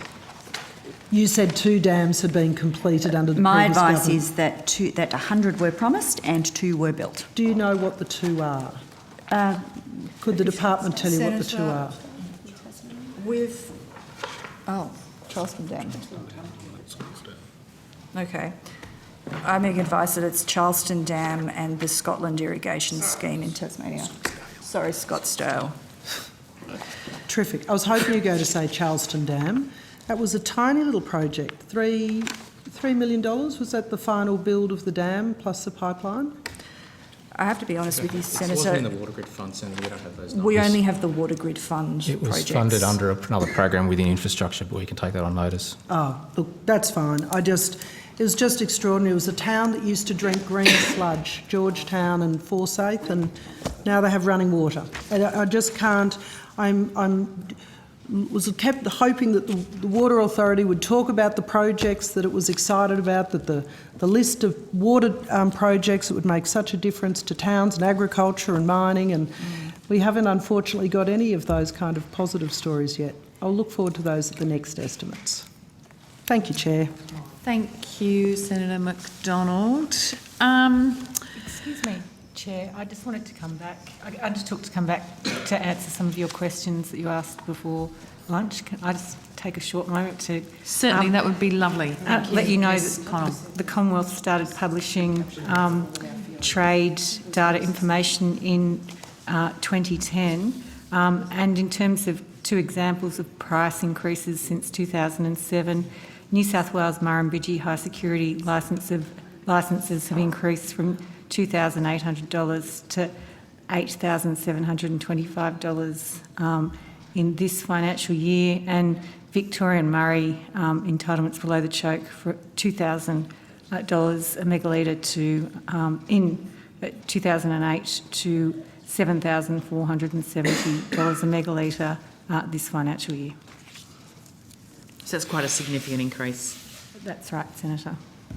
Okay, thank you. We are going to take just a 5-minute break in the interests of Friday afternoon and come back With the Inspector General. at 3:52 with the Inspector General of Water Compliance. It's a very precise time, Chair. I'll be here at 3:50. I'm learning from Senator Sheldon. Were you a teacher?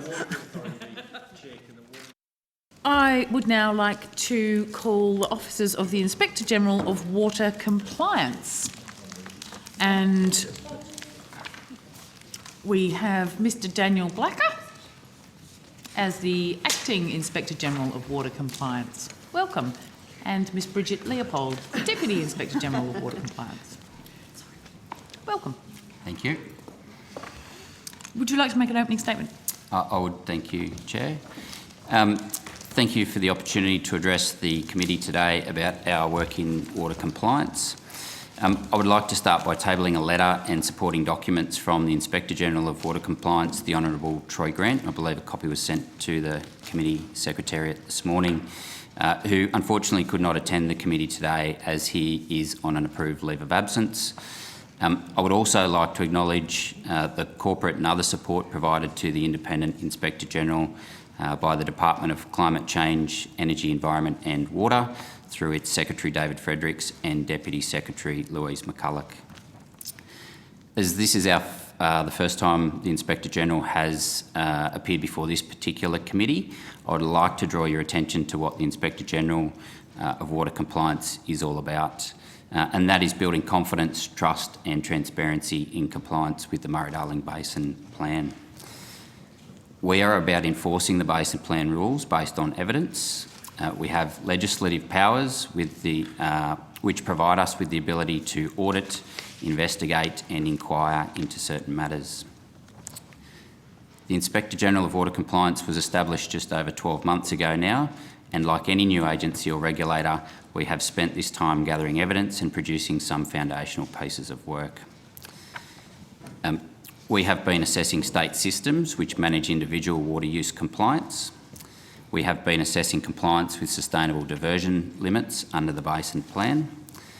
We are auditing compliance against accredited water resource plans, and we are investigating compliance with Basin Plan water trading rules. We've published our first annual Sustainable Diversion Limit Statement of Compliance, which showed all states and territories with a water resource plan in place have been compliant with sustainable diversion limits under the Basin Plan in the 2020-21 water year.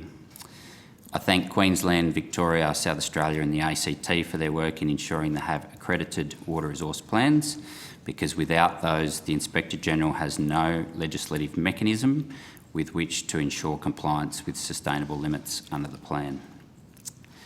Our field officers are located right across the basin and are the eyes and ears on the ground for the Inspector General. They provide knowledge and intelligence about issues affecting each area of the basin. This direct link to community plays an important role identifying risk and informing our annual priorities and work plan. Thank you, Chair, for the opportunity to make an opening statement. I would be happy to table a copy of my opening statement, and I look forward to answering questions of the committee. Great. Tabling the statement would be very helpful, and we will go to Senator Davey.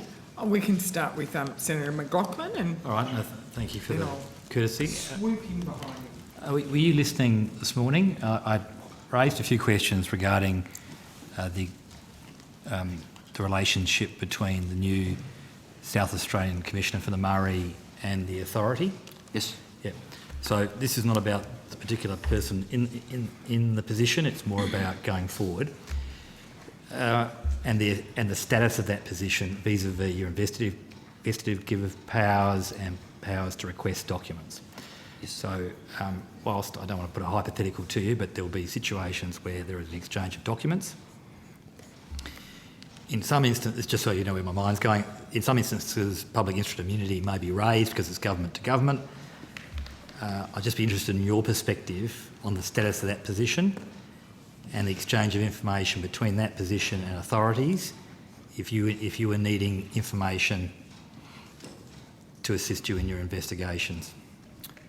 Thank you, Senator. There's probably two parts to the answer there. I think the first one is really about the status of that role, and the second one is how we would deal with information flow between the two entities. In the first instance, we, like everyone else, are aware of the appointment made, have not at this point met with, and saw your questions earlier about meetings, so have not yet met with Mr Beasley.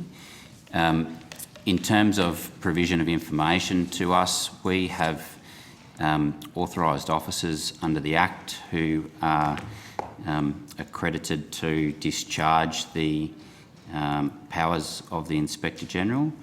So if we were seeking information, there's a range of different ways we can do it. If people were providing information to us, there are a range of confidentiality provisions also in the Water Act that govern how we would go about treating confidential information that's provided to the Inspector-General in relation to an investigation. Have you formed a view whether you could compel a person in that role to hand over documents? So, for example, the reason why I'm asking that because a minister is very different, a state minister is very different, and their relationship with the Commonwealth is generally held to be in confidence because a state minister should be able to generally negotiate with the federal government. Without going into the specifics, because the answer to that will always depend on the circumstances of the specifics, but in generality, our powers go to compliance matters, so a limited portion of the Water Act, the Basin Plan in totality and water resource plans in totality. So if we have a compliance provision and we're pursuing information in relation to potential non-compliance under the parts of the Act where we are the enforcement agency or the Basin Plan or water resource plans, that's the lens through which we would look and determine that rather than a role. It's about whether somebody's conducting or operating under those three legislative instruments. Because I could envisage a situation where the Commissioner is seeking counsel from irrigators or members of the community and would have information that your organisation might want in perhaps an extreme set of circumstances. So have you turned your mind to that in fact, and I ask because in the context it's a very new role. Yeah, there's a range of different things we'd consider in that before we could come to a determination, but the sorts of things we would consider is whether or not the activity or the issue is directly related to the functions for which the Inspector-General has powers.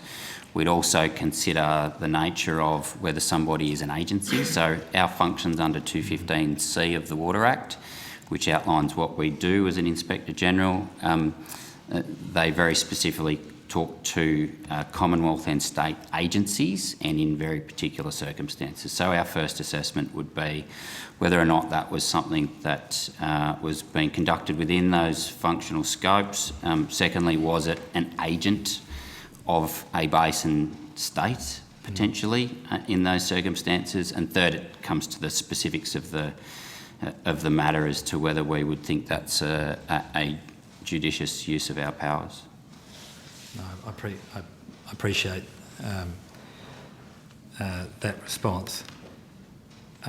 When you meet someone like a commissioner, do you publish that you've had that meeting? For example, from a point of view of if you have regular meetings. For example, I know from the Murray-Darling Basin Authority that they issue a communique and they've had a formal meeting, or you don't follow that practice? We don't in the sense of publishing diary arrangements for either the Inspector-General or... post. No, not as a matter of practice, but generally speaking as a matter of transparency, we're entirely open and would provide that information. I would think there would be very little, if anything, that would be confidential about us meeting with somebody. In fact, it's a core part of our function and we're more than happy to discuss it. I have no further questions, Chair. Thank you. Senator Davey. Thank you very much. Thank you for appearing before us. Mr Blacker, and you'll be ruining the day you signed off on Mr Grant's leave application. Can you just... We heard this morning that the Inspector General... We can't find a separate line item in the budget for the Inspector General, or is that because I'm not reading the budget right? Have you got your own budget separate to the department, or...?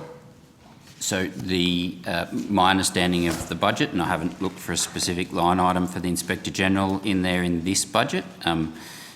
We have, I believe, at least in one previous budget, had that, but the way it operates is that appropriation is to the department, and the department passes that through to the Inspector General.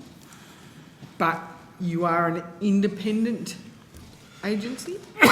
So I'm happy to... so in terms of independence, and it's one of those really interesting things that we've turned our mind to quite significantly over the last 12 or 18 months, as you can imagine. Independence is not one thing. It's not a yes or a no. It's a spectrum, and it's a range of governance arrangements. So we've got a range of governance arrangements that support independence. So statutory appointment, for example, a range of tenure provisions in the Water Act. So there's a range of things that go to making us more independent rather than less. But if you're asking, do we receive a separate agency appropriation, the answer is no. Right. So do you have to...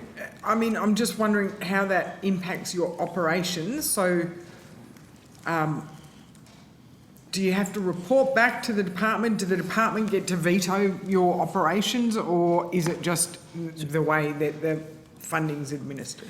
Yeah, operationally independent is the best way to describe it. So we receive governance, administrative and other support from the department. So the resources provided through the department, so for example, the staff who support the Inspector General are employees of the department, and hence the department has a range of statutory obligations to make sure that the governance supports their requirements under things like the PGPA Act and the like, but at the same time respecting the independence of the Inspector General operationally. So there's quite clear statutory provisions in the Water Act about areas where the Inspector General cannot be directed, and generally they relate in full to investigations and to audits as core part of our business. And if you think of our business as audits, investigations and inquiries in large part, cannot be directed on audits, cannot be directed on investigations. On inquiries, it's mixed because there's two ways an inquiry can come about under the Act. One is that the Minister can request the Inspector General to undertake an inquiry, and in doing so cannot direct the operation of that inquiry. The second way an inquiry can come about is that the Inspector General can self-refer, if you like, and initiate on his or her own terms. Right. And Senator, that's similar with many Inspector General type roles where they are within a department, but there is the statutory independence of the Inspector General. Well, it's interesting, Sandra, you and I have discussed before in previous days the Anti-Dumping Commission. Yes. In my old industry portfolio has that same feature, independent statutory decision maker supported by a government department lying behind, yeah. Thanks. At the last estimates, the Inspector General told us that he had finalised the Memorandum of Understanding with the MDBA and was in the final stages of completing a multilateral MOU with each of the basin jurisdictions. How is that going? Have those MOUs been signed off? The first MOU with the MDBA has been signed by both the Inspector General and the MDBA. That is published at the moment on the MDBA website, freely available. The second MOU you referred to is a compliance MOU between the Inspector General and the basin states to an attempt to articulate how we will work together. So the way that's operated in the past has been a range of bilateral agreements. So, for example, the Commonwealth with New South Wales, the Commonwealth with Victoria, the Commonwealth with South Australia. We've taken a slightly different approach this time, and we've gone for multilateral, which is one MOU covering all 6 jurisdictions. We've been working that through with states, as you can imagine, in a detailed way. We have, in principle, support from 4 jurisdictions. I believe 3 jurisdictions have signed that at this point, and we're working through the remainder.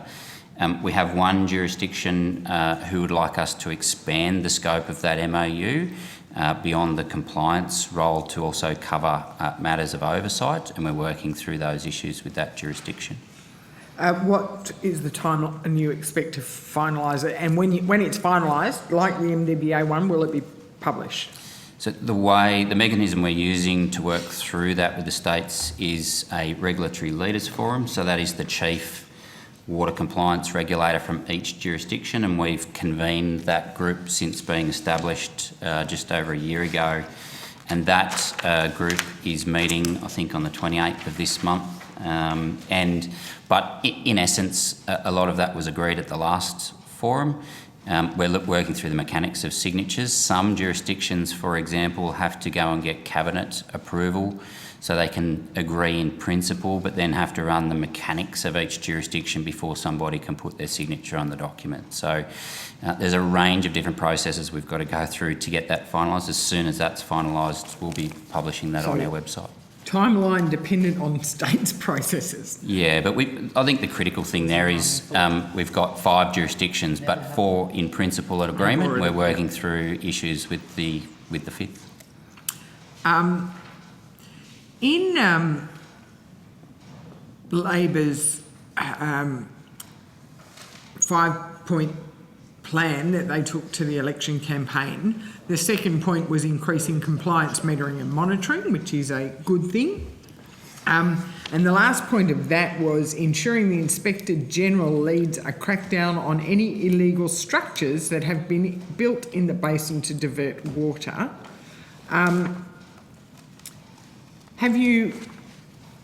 Can the Inspector General actually lead a crackdown on illegal structures? So I can talk about the existing provisions that provide us with their functions and powers. But I think ultimately that the answer to that question is going to go into progress of government election commitments. So I might refer that. But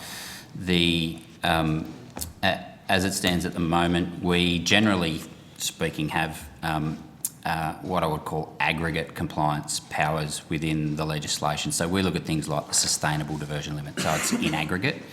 We do have some direct offence provisions in the Water Act. So, for example, a water theft offence was added to the legislation on 5 August 2021 with the establishment of the Inspector General.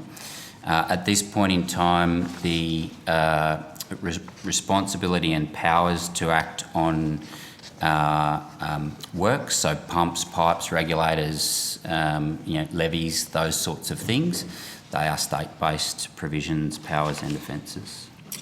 Right, because that was going to bring me to my question, because when I read a crackdown on illegal structures, I would assume that that gives you capacity to take action if someone has put an illegal structure, whether it be a block bank or a levy or something that hasn't got approval, that you can actually crack down on it. But and in that vein, I recently had a referral from a constituent concerned about illegal levy banks, which were, in their opinion, exacerbating the flood impact on their land, which I, taking this in mind, having this by my side, thought I will forward that to the Inspector General, who can lead a crackdown on illegal structures. And in response, I got from yourself, Mr. Blacker, that quote, "I note on the face of it that the matter is unlikely to rest within the current functional scope or powers of the Inspector General. However, we do have protocols in place with states to manage referrals." Correct. So does that mean that you can't actually lead a crackdown on illegal structures, but you can refer it to the states? So the MOU that you referenced earlier in relation to compliance has a range of matters within it. One of the matters within that is avoiding duplication. I note that that was a particular concern with the establishment of the Inspector General, particularly around things like water theft, like meters, like on-ground works. I think the Rural, Regional and Transport Affairs Committee had previously looked into that legislation, and I think the recommendations of that committee at the time were to make sure that duplication did not occur and to work through that MOU process to make sure there was clear arrangements with the states about who does what and how things are done. At the moment, the responsibility for responding to that sits, for example, in that instance, in New South Wales with the Natural Resource Access Regulator. I spoke to them about that matter the other day. So we've got clear referral protocols. There is a place for that to be dealt with by the state agency. They have clear powers to deal with that. I'd also reference the current condition of the basin where we're in major flood in many areas. And so most of what is occurring on ground at the moment is emergency operations and response to emergency matters. That's not, generally speaking, the place that a regulator goes and deals with long-standing on-ground works issues. They will be dealt with in due course, but there is a timing aspect to that comes with floods and dealing with things that are by nature flood works and in flood, and whether or not that's the time to do that is a matter for the state regulator. But we have that referral mechanism, we have those arrangements under the MOU to make sure that the outcome for the community is water compliance, and at the end of the day that's what we're all seeking, and we've got arrangements through the MOU to pursue that. And on compliance, as you said, you've released the first statement of SDL compliance, and that all states with water resource plans in place were operating within the SDLs. But even though New South Wales at the time of publication didn't have any water resource plans in place, you did do an assessment of their compliance as though they had them. Is that right? You looked at their levels of take and... In part, Senator. So there's a few different aspects to that. The MDBA is the responsible agency for undertaking what's called the Register of Take. So that's looking through each valley at the SDL. So they look at what's called APT and AAT, annual permitted take and annual actual take. It's an accounting, credits and debits. You know, here's the limit, how have you gone against your limit? So that process is undertaken by the MDBA. They then provide the results of the Register of Take to the Inspector General, and we undertake a compliance assessment. The first thing the legislation requires us to do upon taking that compliance assessment is to look at whether or not the jurisdiction has complied with the water resource plan in place. Now, obviously, we can't do that if there is no water resource plan in place. The Register of Take and the MDBA, and I'll be a little bit careful about speaking on behalf of the MDBA, but what they do is provide two sets of accounts to us as the Inspector General. One set is the Register of Take, and the other is an interim set of accounts for a Register of Take for New South Wales. So we get a set of accounts for all of the jurisdictions and areas with an accredited water resource plan in place, and subsequently an accredited and approved sustainable diversion limit set of accounts. The New South Wales accounts are administered under a bilateral agreement between the MDBA and New South Wales. So that's an interim agreement, a construct, if you like, about how to do things in the absence of an accredited plan. I also note that the place that the accounting rules for SDL accounting are finalised and agreed is within the water resource plans themselves, as they're individual valley based, and so the process for accrediting the accounting rules, which underpin the register of take, actually sit within water resource plans that are not yet accredited. So the way the MDBA produces those interim accounts at the moment is with reference to plans that are not yet accredited. Right. Draft plans, if you like. When you're looking at compliance, and obviously the key focus is they want to ensure there is not an exceedance of the SDLs, but are you also, and will you also report on where there is a marked underuse in comparison to the sustainable diversion limits, so that people can see, so it's not just a stick crackdown, but it's also you are making it open and transparent where valleys are below their rolling SDL compliance. A couple of things in there. The water take register that I referred to before is undertaken by the MDBA. They also publish a water take report which accompanies that register, and that's a detailed report on the water use in that year. That details both under and over use, but the matter of compliance in reference to the Water Act, the Basin Plan and Water Resource Plans is not a matter of underuse, but rather a matter of sustainable diversion limits. So as you can imagine, as the regulator for the limit, we're interested in overuse and potential non-compliance, and the Basin Plan outlines all of those triggers.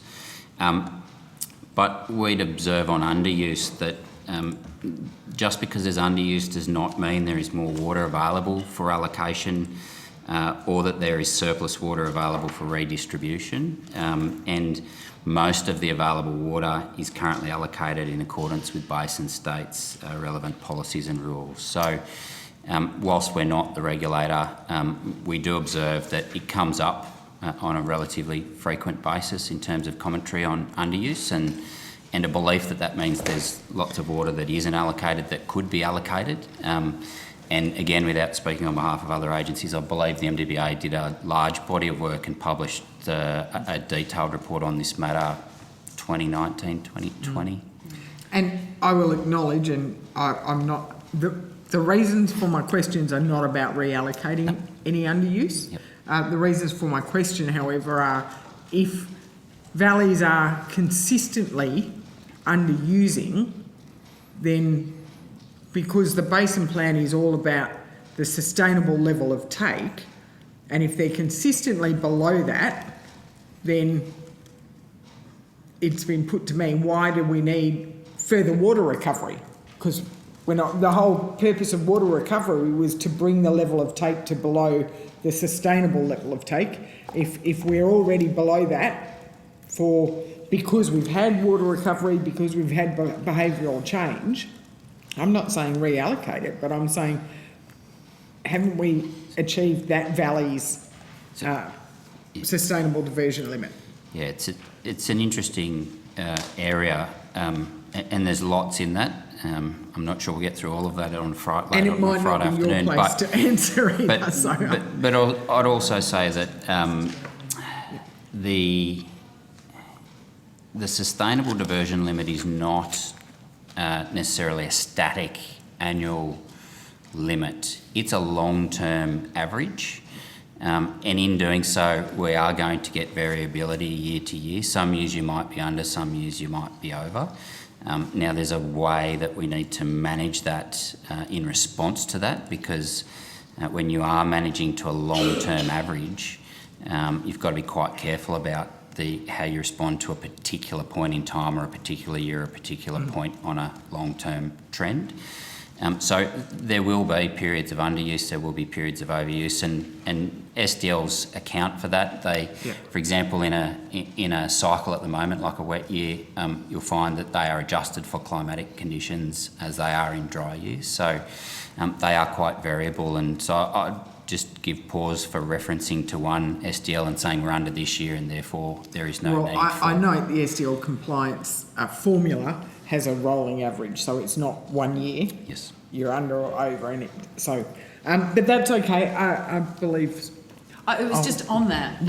I don't want to interrupt your flow, but on the water resource plans or lack thereof in New South Wales, how does that then impact if you're making these assessments based on a kind of something that isn't there, so therefore something that's being used as a proxy measure, which then has an averaging, which then has, which then has, which then has. There's a lot of concern about how that New South Wales piece is actually playing out. Do you have a perspective? Obviously from a compliance. Yes, and I think we're on the public record probably around May this year as to putting our views forward on the impacts of the absence of accredited WRPs in New South Wales, and being quite clear on the expectation. And I think we've heard this through a range of different evidence today. I think we heard earlier about the impact that has on understanding the exact amount of water recovery that needs to occur. I think we heard it earlier in relation to floodplain harvesting and being clear on how that's being managed to sustainable diversion limits. So there's a range of things within that process. And so from our perspective, we're very interested in the progress of water resource plans. There are 20 in New South Wales which need to be accredited. We would note the first groundwater plan was accredited by the Minister recently in the Border Rivers Alluvium, which is a groundwater plan. And we'd further note in that space what we think that signals. There are 11 of the 20 plans which are groundwater and 9 which are surface water. The way in which groundwater plans are written by New South Wales and the way in which they are dealt with through the MDBA assessment process gives us an indication that the MDBA have worked with New South Wales and resolved a lot of the issues, concerns, differences on groundwater in relation to one plan at least, and that's likely then to flow through a number of other groundwater plans in terms of assessment. So that's a positive indication on groundwater. I think the majority of the conversation now is about the 9 surface water plans, and I'd note there's high variability amongst those 9. So some in the Northern Basin that have to deal with floodplain harvesting, for example, some in the Southern Basin do not. There are things that cross, and I think I heard Mr Goods earlier talk about some of the challenges there with First Nations, with Pew. They'll be right across the surface water plans. So we're looking for, as an Inspector General from an oversight perspective, we're looking for those positive signs in the weeks and months ahead on surface water to see if those issues can be resolved. But the New South Wales piece is glacial. It's late. There is no doubt that it's late. It was due in 2019. Yeah, exactly. And we're now sort of the end of 2022. Work in progress. I just think it's rather concerning. Something that's started on a daily basis. Certainly. As a South Australian, given what you said, how is that affecting my state? I think from our point of view, and again, we were clear and we're on the public record, and the Inspector General did give a public speech on this matter in May. A transcript of that's available on our website for those who are deeply interested in the detail of what was said. But what we effectively said in that was the level of accountability is not equal across all states at this point in time, and we need those plans in place to have equal accountability across the basin.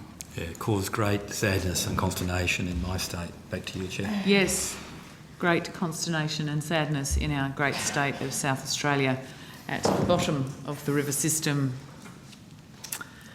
Senator Davey. I've just got one more lot of questions, and hopefully they'll be easy. It's another update question. again from the last estimates, because I love going back and rereading my Hansards. Mr. Grant, when we were talking about the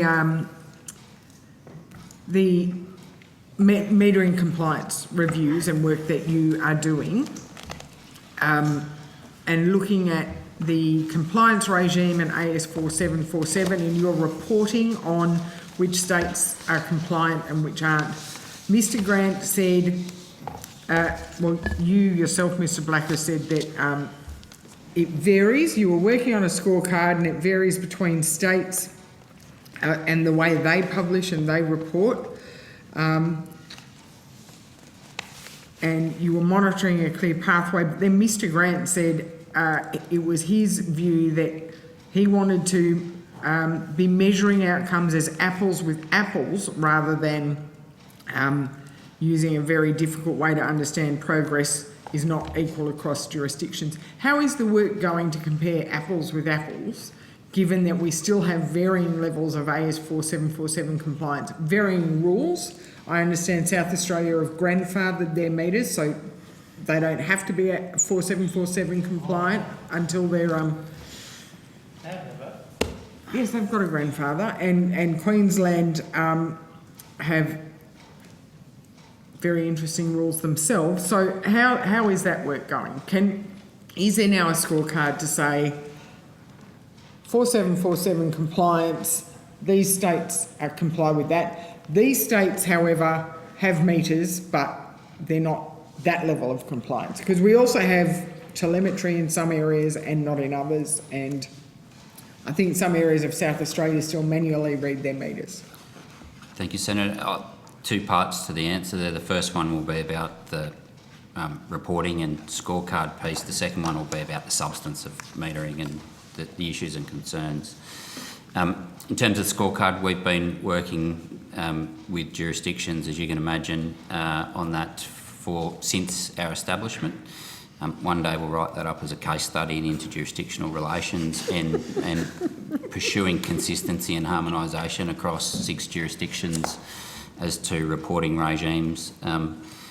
We are getting close to, if not completed, some underpinning work to try and get glossaries and terms and all those sorts of things before you can report on them. But That'd be interesting. That's an ongoing piece of work that we continue to do. We did do a review of state compliance systems and picked up on a range of things on metering, but also on the need for collaboration, the need for compliance performance reporting right across the jurisdictions that is able to be compared amongst jurisdictions so we can see performance, as you say, apples and apples.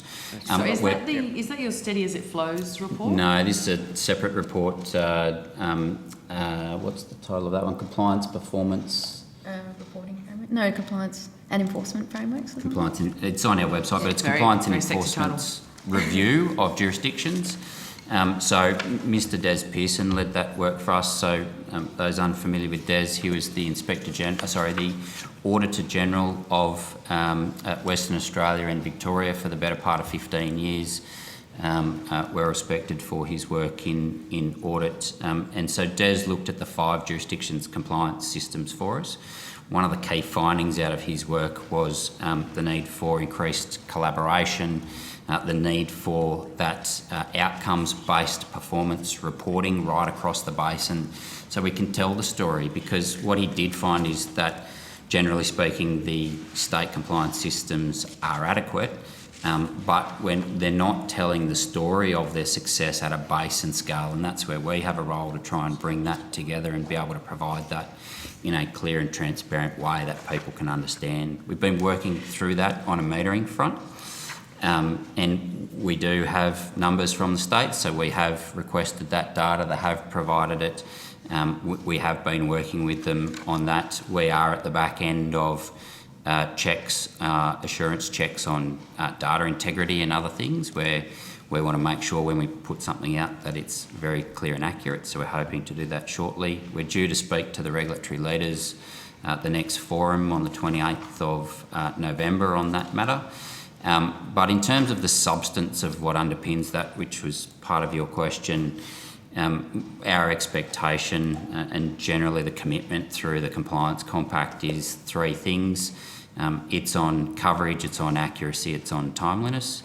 And that coverage, do you have a meter? Accuracy, to what degree does it actually accurately tell you how much water is being taken? And timeliness, is that information going to a regulator in a timely way where they can act on that? So generally speaking, telemetry is the proxy. Yeah. In terms of how jurisdictions are going, from a coverage perspective, I'd say 3 jurisdictions have almost 100% coverage. So the ACT, I think, has got 100% coverage. South Australia, very small, yes. Yeah. South Australia and Victoria have high 90s in terms of percentages, so again, quite good coverage. Queensland and New South Wales have about 3/4 coverage, but they've both got active policies to improve their coverage. So New South Wales have been working through the implementation of that policy now for some time. Queensland published their policy probably at the top of my head about 2 weeks ago, and they introduced legislation to their parliament at the same time to enact that new policy. So that's looking to uplift coverage and timeliness and accuracy within Queensland. I just put a submission into the parliamentary committee looking into that bill yesterday, and I'm due to speak to them on Monday. So there is movement in that space. So coverage is pretty good and improving in those jurisdictions where it's not full coverage. Timeliness is the one we always highlight as an opportunity. So Victoria have, I think by count, if you just count widgets, about 45% of their meters have telemetry. If you look at the volume and the risk, volume's probably a better indicator of risk, they're up in the 70% coverage range for telemetry. New South Wales are actively rolling out telemetry, and so their numbers are moving quite a bit. And the numbers we have, by the way, are a point in time mid-2021, and we're coming to the point in the year where we get an updated cycle on those.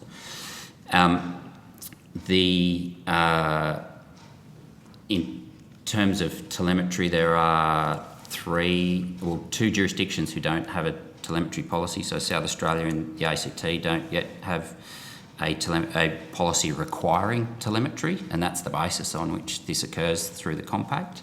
But there are commitments about where they will be in 2025. And as I said, Queensland are shifting as we speak, and they've put in the public domain a new policy requirement for telemetry in the last couple of weeks, and introduced legislation to support that new requirement. So that's a step forward for the Queensland Government in terms of management of water in the Murray-Darling Basin, and we congratulate them on that step forward. The accuracy is a much more complicated story to tell. As you said, there's different thresholds about when it's required. There are different approaches. Some grandfather, some don't. Some are actively replacing, some are not. Some are in the middle of implementing new policies. Some are replacing existing meters. Some are waiting for new and end-of-life replacement of meters. So it's a very complicated story to tell. That's some of the complexity we're working through in trying to produce a simple scorecard for the public, which is digestible but also accurate, and that's a difficult balance. Thank you. That is a very thorough response. Friday afternoon. And I look forward to next estimates when I ask you again for you to go, we've done it, we've worked out how to do it, here's your scorecard. Hopefully you'll have a copy at that point. I don't have anything further. Chair? Excellent. Thank you, Senator Davey. You haven't got any questions? No further questions, Chair. You're done. Excellent. Thank you so much. That was very informative. And go Queensland. Finally. Thank you. Upstream as well occasionally. So thank you very much for your time and for coming along today. That concludes the committee's hearings for today. Senators are reminded that questions on notice should be provided to the Secretariat by close of business on Friday the 18th of November. I thank Minister McAllister for being with us and all the witnesses who have given evidence. And particularly thank you to Hansard Broadcasting and the Secretariat for the sterling job that you do and the forbearance of our behaviour. Thank you. Today, I've got PTSD.